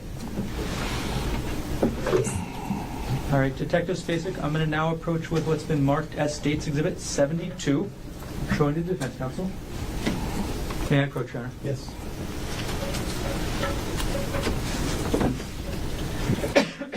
Okay, Detective, I've just handed you what's been marked as State's Exhibit 72. Do you recognize what I've just handed you? Yes. What is it?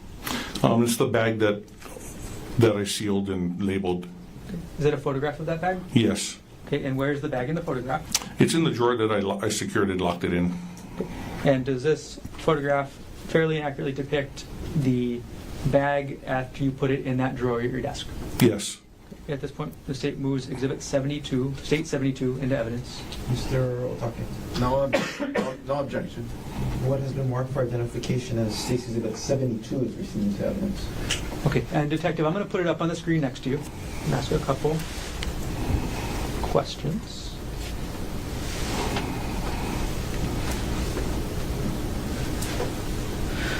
Okay, when you say you sealed the bag, where did you seal the bag?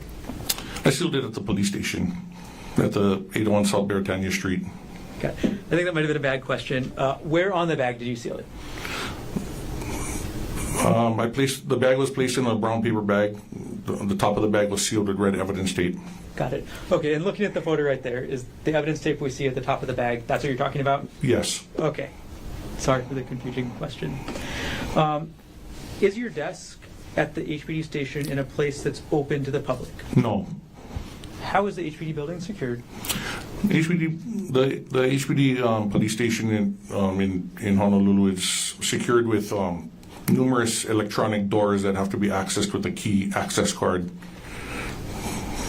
Do members of the public have those kind of key access cards? No. And from the time did you say you locked this drawer as well? Yes.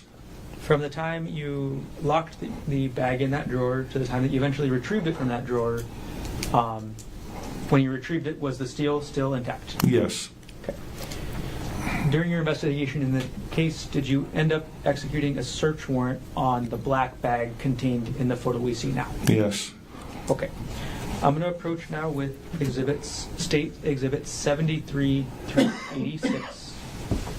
Show them to the Defense Counsel. Okay, previously shown to the Defense Counsel. May I approach? Yes. Excuse me. I'm going to retrieve 72. Thank you. Thank you.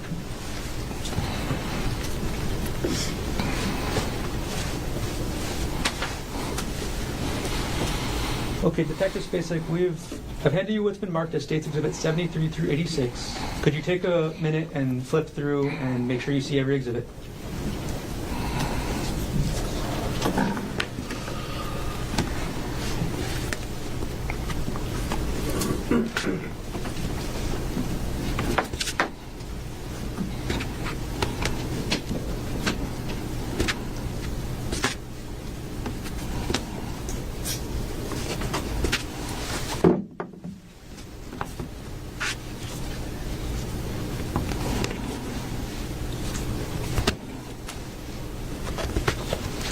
Okay, Detective Spacek. After reviewing all the exhibits, do you recognize what they are? Yes. What are these exhibits? These exhibits are pictures of the items that were recovered from within the Patagonia bag upon the execution of the search warrant. Okay. Do these photos fairly and accurately depict the bag, its contents, during your execution of the search warrant? Yes. At this point, the state moves exhibits 73 through 86 into evidence. No objection. And what has been marked for identification as State's Exhibits 73 through 86 inclusive are received into evidence? Okay, Detective Spacek, we're going to go through each photo one by one. I'm just going to ask you what is the photo showing, okay? Okay. Publishing now, State's Exhibit 73. What is that photo showing? Photo showing the backside of the bag, where if you were wearing it, that part would be touching your body. There's a big red stain that appears to be possibly blood, but we don't know that. Okay. And publishing now, State's Exhibit 74. This photo depicts the bag if you were wearing it, and that's the part you'd actually see that's on the outside. Again, red stains all over it, depicting possible biohazard blood, possibly. Okay. State's Exhibit 75. This picture depicts the bag laying on a desk with like a side view profile. Again, you can see red stains all over it. States, and I'm going to pause right here. Actually, I'm not. I'm going to keep moving, sorry. State's Exhibit 76. This picture depicts, this is the middle side pocket. Is this the middle side pocket or the strap pocket, Detective? Objection, leading. This is a strap pocket. Okay. No problem. Did you find anything in there? Yeah, no, nothing was in there. Sorry. Publishing now, State's Exhibit 77. This is the middle side pocket. Okay. And what can you see inside that middle side pocket? A black eyeglasses case. Okay. And now we're going to go to State's Exhibit 78. What does this photo show? It shows the black eyeglasses case with its contents. Okay. Same one from the middle pocket you were just talking about? Yes, the middle, the side middle pocket. Thank you. All right, publishing now, State's Exhibit 79. What does this exhibit show? This shows an orange whistle with the lanyard along with the sunglasses case. Okay. Which pocket did the orange whistle with the lanyard come from? Came from the middle side pocket. Same pocket or different pocket as the sunglasses case? The same pocket. Publishing now, State's Exhibit 80. What does this photo show? This photo depicts two sunglasses and lactase tablets in packets that came out of the sunglasses case. Okay. Next photo, State's Exhibit 81. What are we looking at in State's Exhibit 81, Detective? This photo depicts a large side pocket with contents in it. Okay. In terms of size of the pockets in the bag, could you rank the ones we've done so far? Yeah, so the first one was the strap pocket. The second one was the middle side pocket, and this one that we're currently looking at is the large side pocket. Okay. And, all right, do you later photograph the contents? Sorry. Did you later photograph the contents of this pocket? Yes. Okay. I'm going to publish now State's Exhibit 82. What does this photograph show? So this photograph depicts the contents that came out of the middle side pocket, or the large side pocket. Excuse me. Okay. Were there any other contents of the large side pocket other than these? No, just that. Publishing State's Exhibit 83. What does this photo show? This photo depicts an Apple iPhone. Okay. And from the same pocket we've just been seeing? Yes. Publishing now State's Exhibit 84. What does this photo show? This photo depicts the same Apple iPhone with the side of it with a little bit red stain on it, possibly from the same stain that was all over the bag, along with the empty SIM card slot. Okay. Could you use the pointer that's right next to you on the witness stand to direct everybody's attention to the SIM card slot you were just mentioning? Sorry. Okay. So that's in the direct center of the photo? Correct. I'm going to zoom in on that section. Okay. And now that we've seen the SIM card slot, is this a zoomed in photo? Yes. Detective Spacek, we're now publishing State's Exhibit 85. What does this photo show? This photo depicts the actual SIM card, a loose SIM card, and a SIM card holder. When you open this Patagonia backpack, where were the SIM card and the SIM card holder? They were just in the bag, in the actual pouch, the large side pocket, just loose, just lying there. Was there any SIM card or SIM card holder installed into the phone? No. Do you recall if the phone was on or off? It was off. All right, publishing now State's Exhibit 86. Detective Spacek, what does this exhibit show us? This picture depicts the cash that was found in there, along with various credit cards and Hawaii driver's license. This was all actually clipped to money clip, this carbon fiber money clip. Could you use that pointer and point to us where the money clip that this all came in Yes. is? All of these items were all bunched up and clipped into this money clip right here. Okay, and you're directing your pointer to the left side of the screen? Correct. Okay, thank you. Okay. I'm going to take the exhibit down. And I'm going to retrieve that stack of exhibits from you now, Detective.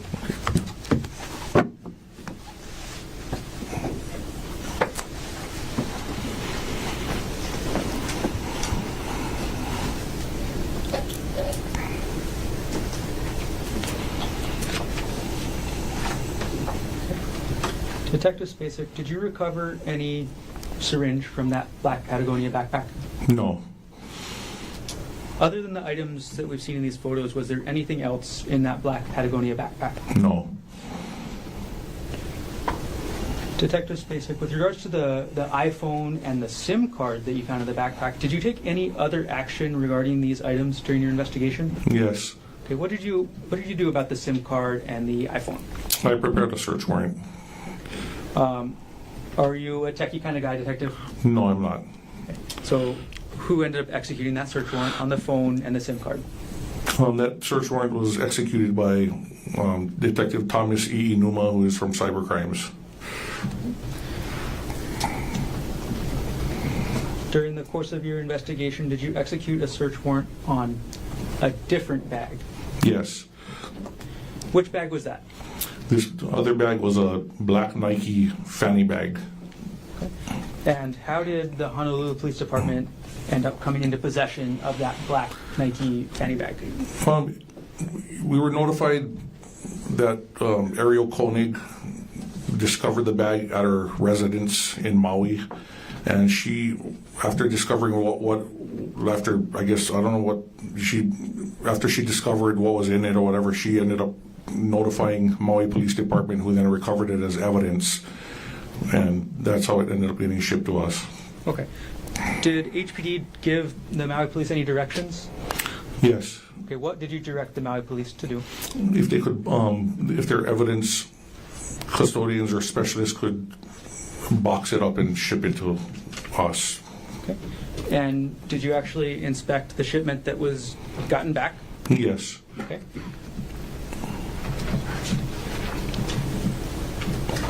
All right, I'm going to publish now what's already in evidence. State's Exhibit 87.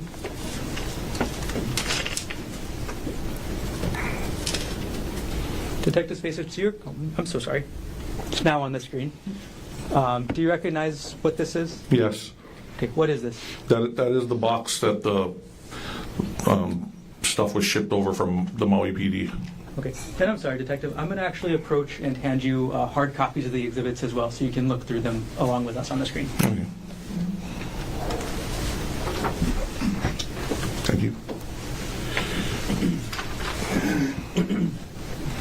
Detective Spacek, what are those blue things on the box? That's evidence tape. When you received the box, was any of the evidence tape broken? No, it wasn't. All right, I'm going to now publish State's Exhibit 88. What does this exhibit show? This photo depicts the actual Nike bag itself. Okay.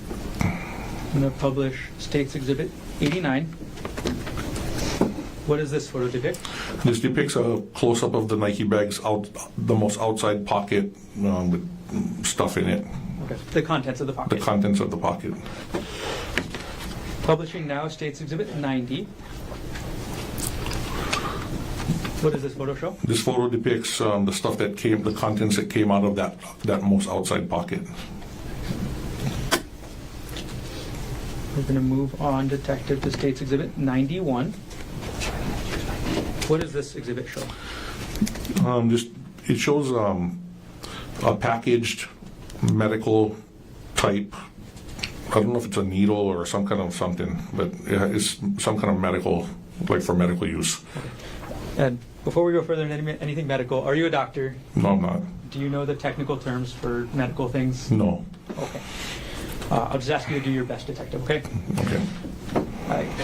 Publishing now State's Exhibit 92.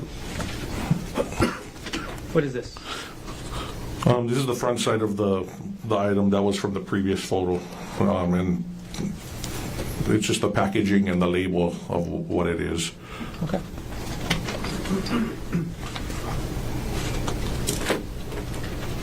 All right, I'm going to publish now State's Exhibit 93. Detective Spacek, what does State's Exhibit 93 show?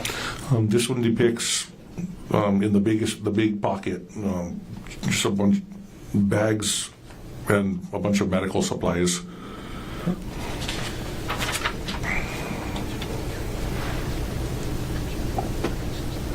I'm going to publish State's Exhibit 94. What does this exhibit show? This shows all the contents that was in that pocket of the bag. Okay. And although you may not be an expert, do you recognize any of the medical supplies? Yes, it looks like a stethoscope, syringes, a bunch of maybe medicine vials. Looks like IV bags, safety glasses. Publishing State's Exhibit 95. What does this exhibit show? This shows vials of medication, and I don't even know what that is. In the red, the top right. On the top right, you don't recognize what that is? No. It's okay. We'll publish now State's Exhibit 96. Do you know what these are, Detective Spacek? No, I don't. Okay. We'll move on. Publishing now State's Exhibit 97. Do you recognize what this is, Detective Spacek? Yes, it looks like a syringe and there's a liquid in it, but I don't know what that is.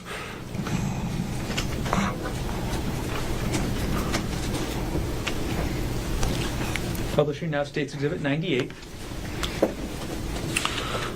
Could you tell us what this exhibit shows? Yeah, photo 90, exhibit 98, it depicts like a Ziploc type bag with like 3 syringes and 2 medicine vials in it. Publishing now State's Exhibit 99. What does this photo show? 99 shows, also shows like a Ziploc bag with different type of syringes and 2 medicine vials. Publishing State's Exhibit 100. What does this show? It also shows another like Ziploc with looks like big syringes, maybe some small ones, and a medicine vial. State's Exhibit 101. What does this exhibit show? This one depicts a Ziploc bag with a bunch of unopened syringes in packages.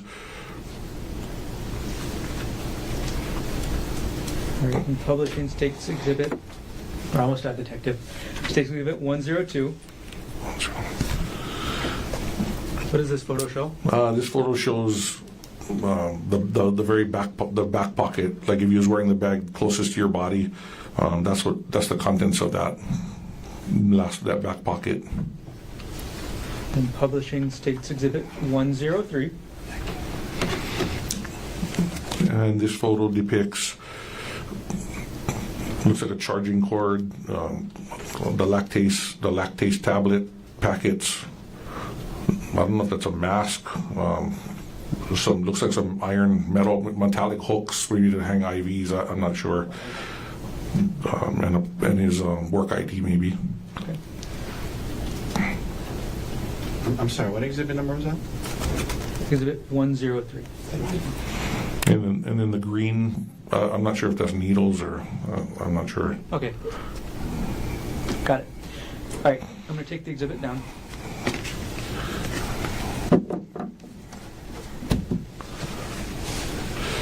Okay. In addition to this black Nike fanny bag that was shipped from Maui, was anything else shipped over? Yes, in the box was along with the bag was a laptop computer. Okay. And what actions did you take with regards to the laptop computer? I prepared another search warrant. Did you execute the search warrant on that laptop yourself? No. Okay. Do you know who did? Detective Thomas E. Numa from Cybercrimes.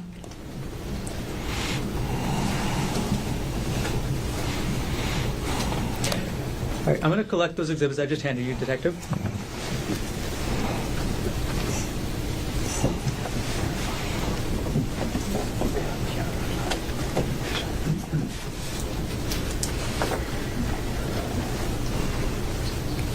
Okay, Detective Spacek, did you respond to the Poly Lookout on March 24, 2025? Yes. How many different HPD divisions responded? At least 13. I'm going to say, okay. Any other government agencies? Yes. We had DLNR out there also. Did HFD also respond? HFD also, yes. Did you direct officers to search for any evidence at the scene? Yes. What did you direct them to search for? Well, I directed them, all the units involved, to, of course, we were searching for the suspect, but at the same time we're looking for any type of evidence that may have been connected to the incident. Syringes, vials. Did you, as a result of all that search up at the Poly, were any syringes recovered? No. Were any vials recovered? No. Was a phone belonging to Ariel Konig ever recovered? No. Was a purse belonging to Ariel Konig ever recovered? No.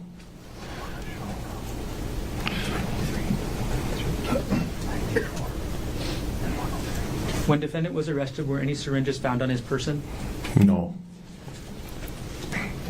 Did you order the officers to search the bottom of the cliff or the bottom of the Poly on the windward side? Yes.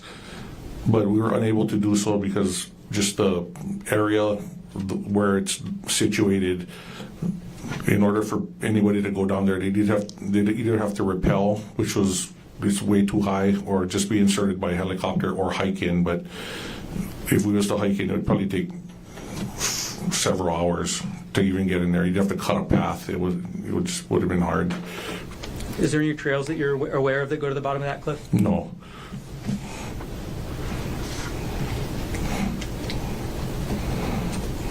Okay, Detective, you've talked about 4 search warrants so far in this case. Did you prepare any other search warrants? Yes. And what was that for? For buccal swab to recover from the suspect. And did you execute that search warrant yourself? No. Do you know who did? Yes, was Mohammed Salame. Right, Detective. Aside from what you testified about from the Maui police, did everything else you testified about occur in the city and county of Honolulu, state of Hawaii? Yes. Thank you. No further questions at this time.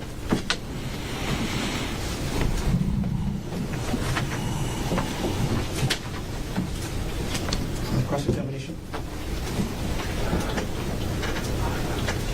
Good afternoon, Detective Spacek. Just a few questions. So were you the lead detective on the case? Yes. So part of your job was to kind of decide who to interview, and as part of it is you decide which witnesses we should follow up with an interview, correct? Yes. And then that way you establish contact with them, you have their contact information. If you need to subpoena them to come or testify, then at least you're in touch with them too, right? Yes. Did you interview a man in this case by the name of Jeff Miller? Yes. And you interviewed him, you had his cell phone, his address, and, yes. and you talked to him, yes? Yes. Okay. Now, you talked about collecting evidence and documenting it. Did you go hike up the trail that day? No. Okay.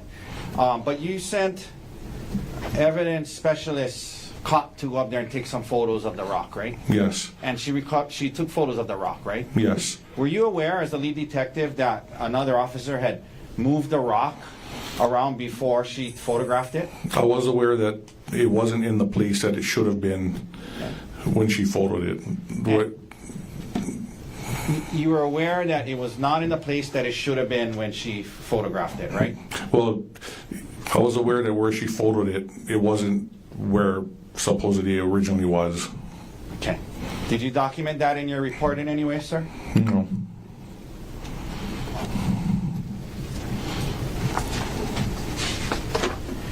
I want to just ask you briefly about this bag, the one from Maui, and then we'll be done, sir. First of all, just to be clear, Mr. Dirks, could we please pull up Exhibit 93? Sir, you can see this on the screen here. Yes. So just to be clear, just to be crystal clear, this bag was recovered on Maui, not on Oahu, correct? Correct. And then on Maui, it was recovered to your knowledge because when Ms. Konig says she discovered it, she actually contacted her attorney who then talked to the Maui police, correct? Correct. And then the way it got to Oahu and its contents got to Oahu is then the MPD, Maui police, sealed it up and mailed it to you at your request, yes? Correct. You were aware, in your investigation, you learned that Gerhardt Konig was a medical doctor and anesthesiologist, yes? Yes. And if we could please go, Mr. Dirks, to number 94. Okay, and you know, I know you're not a medical doctor, and neither am I, but certain things that were in the bag of this anesthesiologist was a stethoscope, yes? Yes. And some glasses, IV bags, yes? Yes. Okay. Have you ever heard, as you know, you're being a detective, well, or just generally, oftentimes doctors are on call. You heard about that? Doctors are on call, yes? Yes. Okay.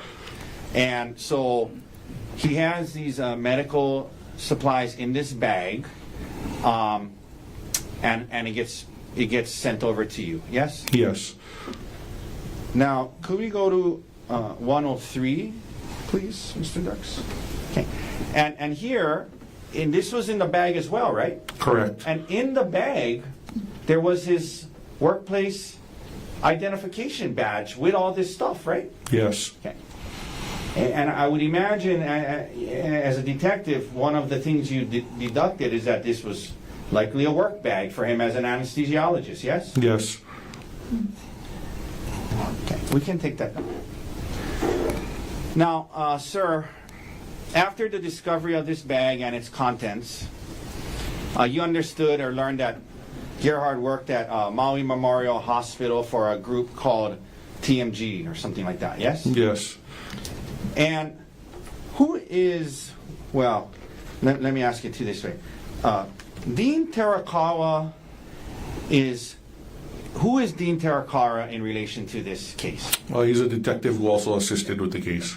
Okay, so you were the lead detective, yes? Yes. But Detective Terakawa was I guess a partner detective kind of helping you with the case. Just yes? assisting, yes. Assisting, yes? Yes. And so there'd be things you if you were busy or had other things, you would tell Detective Terakawa, hey, go follow up with this, and he would do it, yes? Yes. Yeah, and then you would review as the lead detective his work and his reports, yes? Yes. And one of the things that you, or I guess, well, either instructed Detective Terakawa to do, or he, did as part of it, is after this work bag with the ID was found, you asked him to contact someone from Maui Memorial Medical Center, yes? Yes. And that person's name was Amber Bartle, correct? Yes. And Amber Bartle was the executive director of compliance for the hospital, right? Correct. She's the person that deals with compliance with, everything, you guys wanted to talk to her about the appropriateness of him having these, vials and things like that at his house, correct? Yes. And you interviewed her, right? I didn't interview I'm sorry, her. and Detective Terakawa interviewed her about it, right? Yes. And you guys have her contact information, and you've been in touch with her. She was cooperative when you guys talked to her, yes? Yes.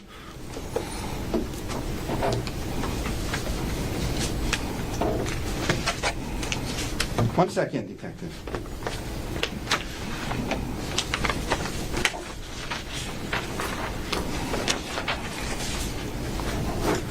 That's all the questions I have for you, sir. Thank you for your time. Any reader? No, Your Honor. Thank you. Ladies and gentlemen, we made good time today. I'm going to release you for the day. These are notebooks on the chair. No trial tomorrow, for sure. Today's the holiday. I will ask you to come back on Friday. So we'll continue on Friday, 9:30. Come up to the 4th floor. Between now and when you come back, don't talk to anybody about this case. Keep an open mind. Do not try to learn about this case outside of the courtroom. You see the cameras. Don't watch any media. There's reporting on it. Turn off the TV or walk out of the room if it starts to come onto the TV. I hope all of you have a safe drive home. I hope you enjoy and actually get some time off tomorrow. We'll see you all on Friday morning. All rise.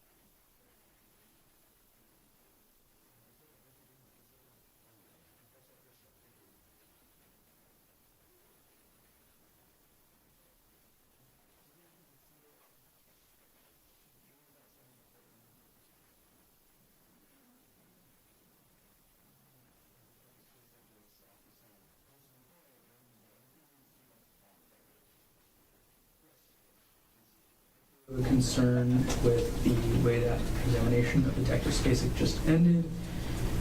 At the motion to eliminate hearing, Your Honor, the state was allowed to introduce the photos of the contents of Dr. Konig's bag, the Nike fanny pack from Maui, for the purpose of showing the defendant's actual possession of syringes and vials. At that hearing, the state did disclose to the court and argued, so the court should be aware, that Ms. Bartow did provide a statement about Maui Medical's their requirements for how anesthesiologists will get those syringes and vials for each case. And what Ms. Bartow told the police was not, it's okay for Dr. Konig to have those things. What she said is that each anesthesiologist will remove those items from what's called the Pyxis cart on a case-by-case basis. Now, the court excluded the state from getting into that, and I understand the court's reasoning. It was a prior bad act, right? Or could be conceived as a prior bad act. Yes. But now, with the examination and the way the questions came out, it was heavily implied to the jury that Ms. Bartow is cooperative and would somehow testify that the defendant had absolute permission from Maui Memorial Medical to have those items. So I am asking the court to revisit that issue. If I may, what was turned over in discovery is this, and I'll read it to you. Dear Detective Terracall, I'm following up regarding an organizational review you had requested regarding our facilities policies. There are barcodes on all medication that are still in their commercial vials. We have 2 policies that govern how drugs are stored and accessed. Automated dispensing cabinet and controlled substances. There is not a specific policy for anesthesiologists. Within the policies address authorized access, distribution and handling, and the audit reconciliation. Since anesthesiologists are normally accessing the anesthesia Pyxis cart, during a procedure, they log into the Pyxis using their bio ID and it unlocks. They input what they're taking out of the Pyxis, document Pyxis transaction, and document in the electronic health record what they're administering to the patient. All of the meds on the list provided are non-controlled. And then a list of meds. Please let me know if you also receive feedback on if the prosecutor, wants to do a search warrant for the locker in the facility. If you have clarifications, let me know. That's what we were provided. That there's no policy and that there was no policy violation, at least that she indicated. So simply asking him, he brought up what the detective did as part of this investigation.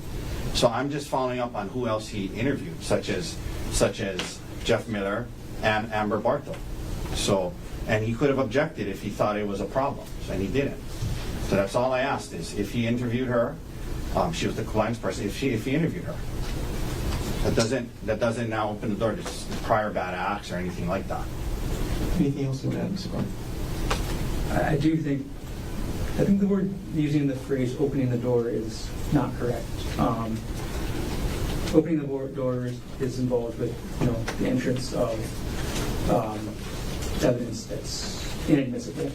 And I'm not saying that what Mr. Otake was asking is, I'm not arguing that what he was saying was inadmissible. What I'm saying is it does make relevant, and it's essentially using the motions in limine ruling of this court as a sword rather than a shield.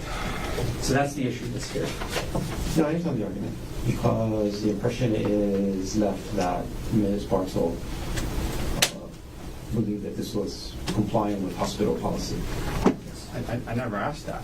I understand. But at this point in time, the court's not going to take any further action. If there is other evidence that makes possession of the vials or medication and compliance with hospital policy relevant, then we can revisit the issue at that point in time. I'm happy to revisit in the future if that happens. I'll also probably raise before closing an argument. I'm sorry? I'll also probably raise before closing whether this is something that should be argued at this point as well. Say that again, Mr. Martin. I'll raise before closing whether there should be any limitations on the type of argument with regards to that type of evidence. Well, I understand. Yes. Okay. Anything else you want to take up on record? Nothing else. How about you, Mr. Otake? On record before Friday.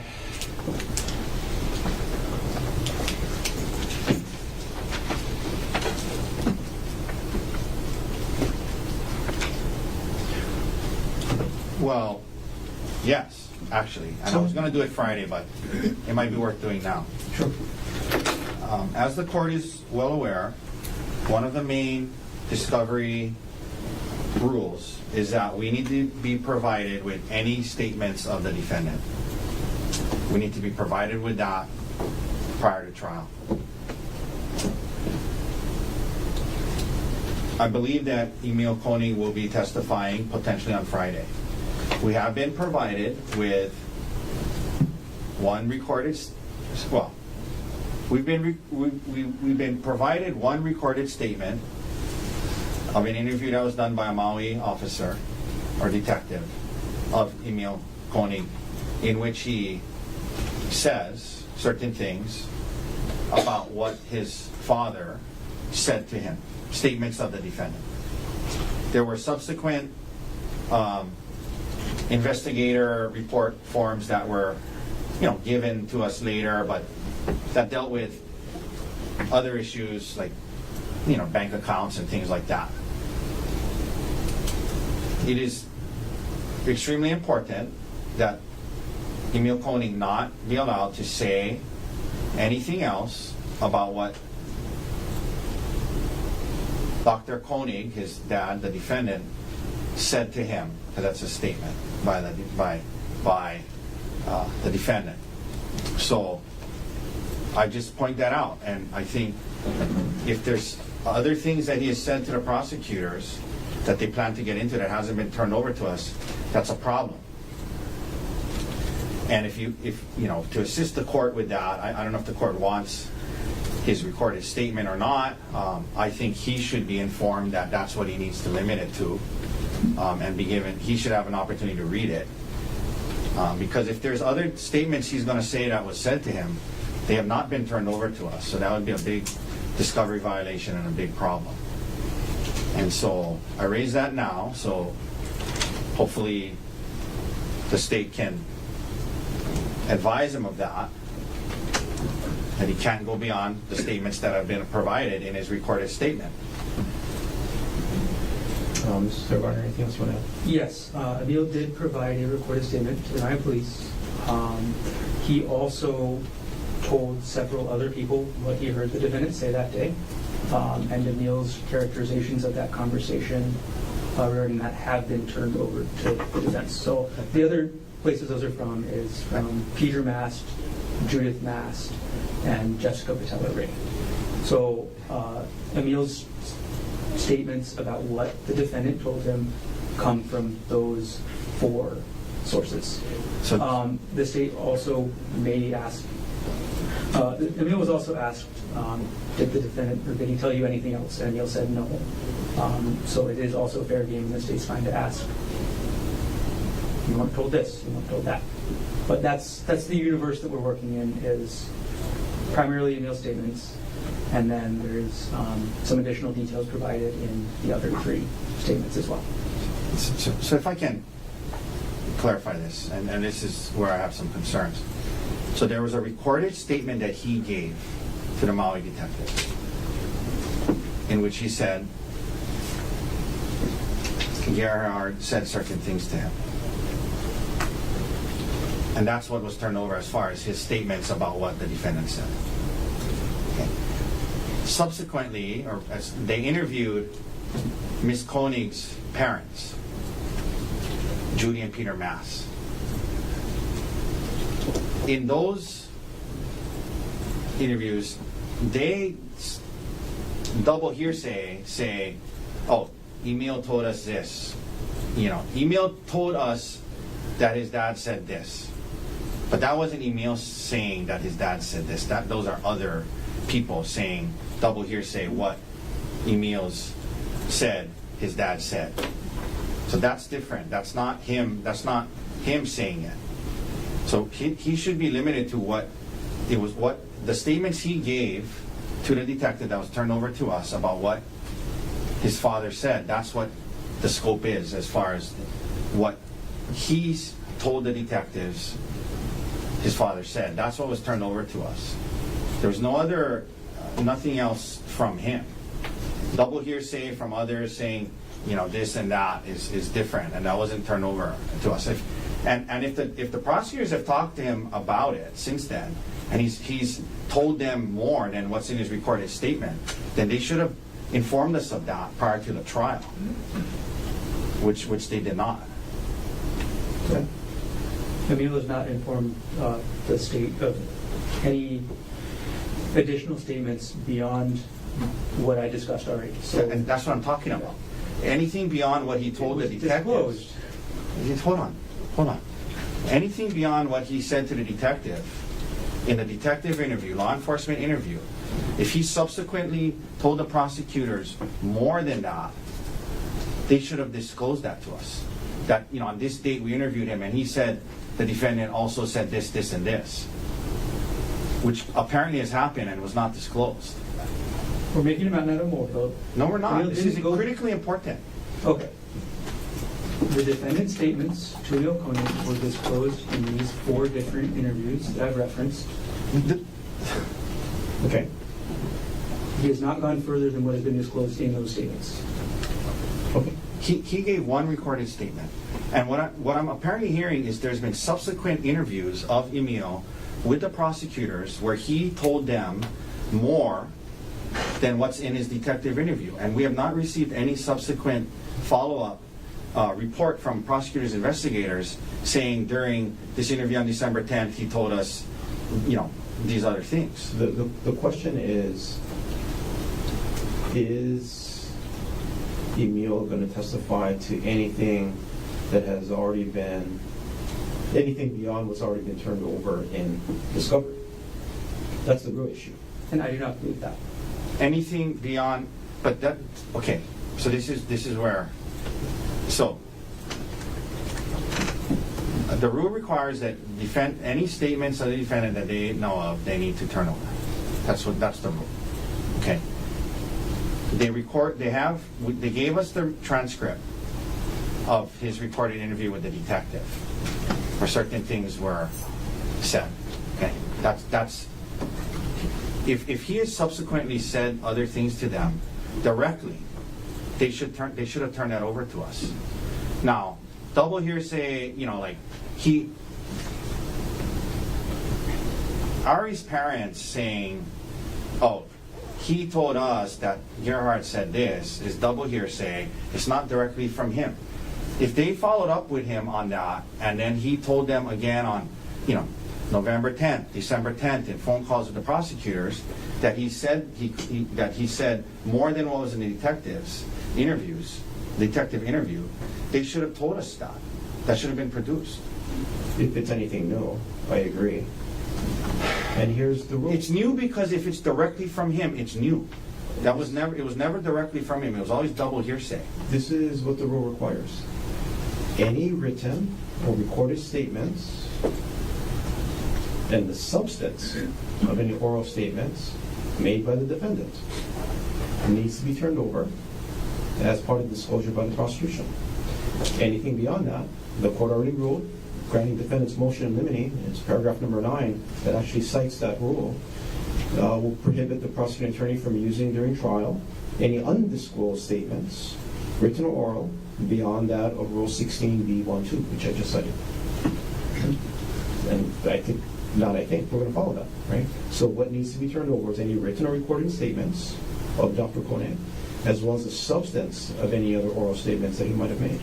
And if it's in the discovery, that's going to be the substance of the oral statements. That's why I asked, is there anything beyond what has already been turned over? And if the answer is no, the answer is no.